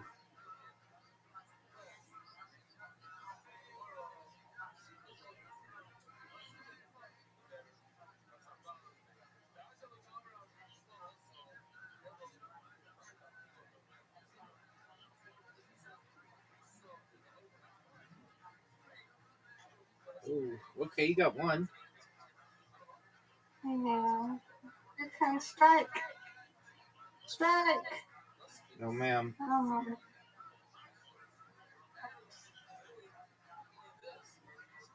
Get it.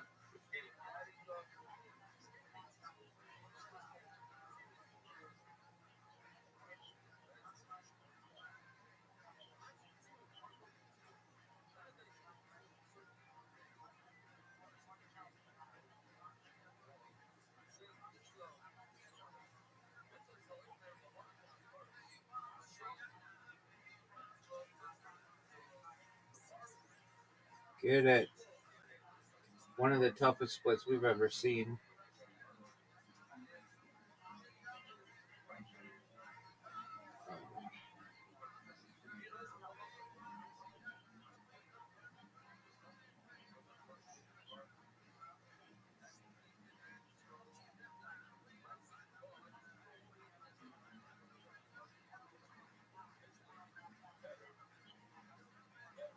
Get it. Alright, come on, Rabbi. Oh, that was terrible. Awful. Get it. Hey, yeah.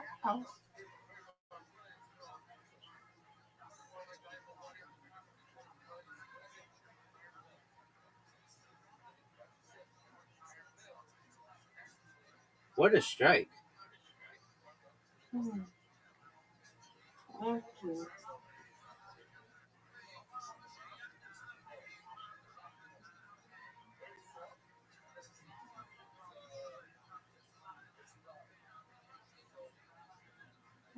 Come on, Rabbi, you got it. Get it.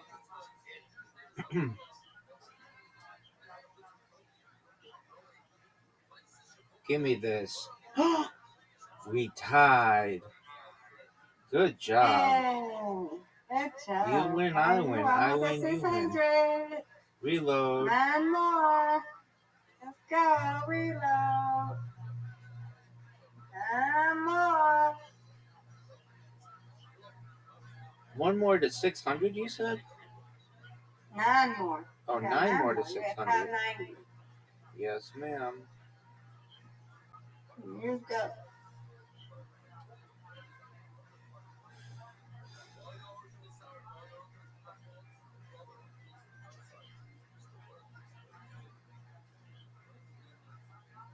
What a great spare.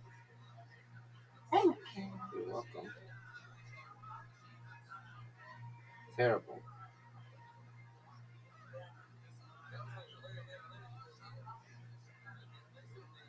I get my thing. Yeah, okay.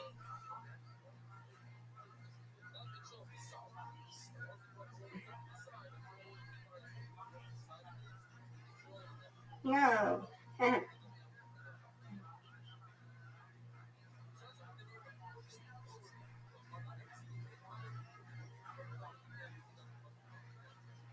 Nice spare. Thank you. You're welcome. Come on, Mary, last strike. Yes. Good job. Thank you. You're welcome.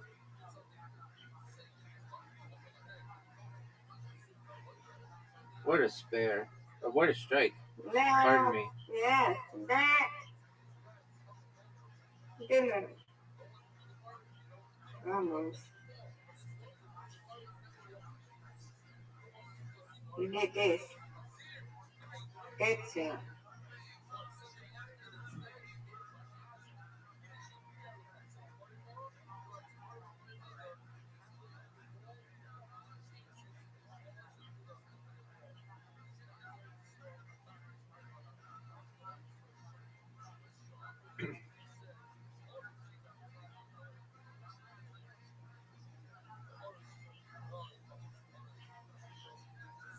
There we go.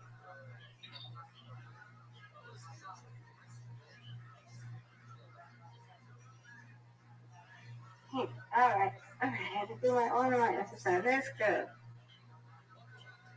Okay.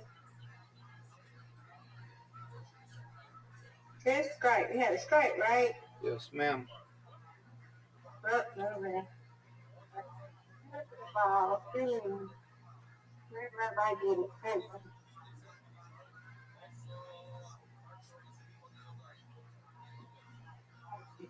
Right.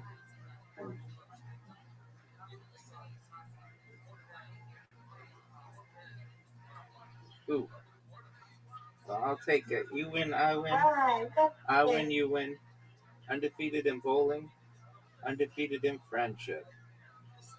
Yay! You got what? 8 more? 2, 3, 4, 5, 6, 7, 8, 9. No, 9 more. Yeah, 9 we more. want 10 more. You got 9 more. Let's go. Yes, ma'am. Yay. Okay. I'm going to be on my iPad in a minute because I was tired. Yes, ma'am. Okay. See you later. Excellent. Sweet dreams, good one.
They like Roast joke about the fact that he's almost 80. But the idea is it's an age joke. I get the joke. It's not a bad The joke. definition of call to assassination, and they know that. I've been very vocal for many years speaking out against assassination in particular. But I understand that the First Lady had a stressful experience over the weekend, and probably every weekend is pretty stressful in their house. And also, I agree that hateful and violent rhetoric is something we should recheck. I do, and I think a great place to start to dial that back would be to have a conversation with your husband about it, because Donald Trump is allowed to say whatever he wants to say, as are you, and as am I, as are all of us, because under the First Amendment, we have, as Americans, a right to support him telling a joke like that because it wasn't within that context. Like that joke is it's actually been done before. Did you see the whole bit though? There's no context there of age. The idea is that there is an age difference. And he's 80 and she's 60, so I get it. That was what he was doing. You know. So you can be offended by it, but I still support Jimmy Kimmel for being able to make a joke about Donald Trump or anyone. You know, at the end of the day, I support him. I mean, you can do it. Doesn't mean you should keep you can find a mainstream job. It's a sensitive subject in general, to your point, because it can be very easily misinterpreted to be, hold on, you know, people are really trying to kill him. Yeah, so if there was no assassination attempts on him, then that joke would fire away. Yeah. Because did you keep that same energy with Biden? Talk about somebody close to dying. Yeah. I mean, it's any day, man. There's no age jokes with that. I think the real question is, I don't think he should be fired. I think comedians have to be protected. Satire has to be protected, even if you don't like it. That's true. Yeah. Now, you're allowed to not watch it. You're allowed to do whatever you want. But didn't Disney, who owns it, did they fire Gina Carano? Yeah, they did. They fired Gina Carano. where's the energy? Where's the outspoken? Oh, they can say whatever they want. Where's Gina? I agree. But let them be assholes. Let them be the fucking. Well, Gina lost her job. I know.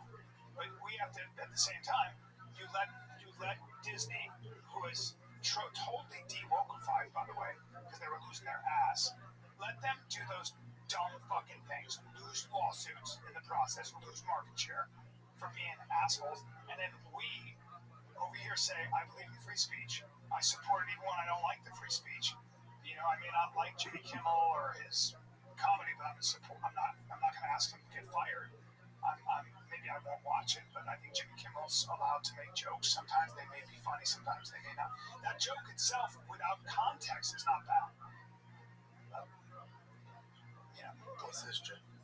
Yeah, this is pretty fascinating. So it's hard for me to tell if this is like satire or So Ray J, That funny guy. yeah, and Ray J also he's the guy who had sex with Kim Kardashian. Yeah, the original. And what they really don't want to see is the fact that Mom and Kim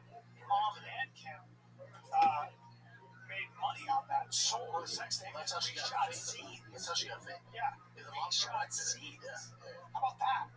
Have you ever seen it? That's your mom. Hold on. Have you seen it? Yeah, that's your mom, and your mom goes, "Hey, let's reshoot you in a porn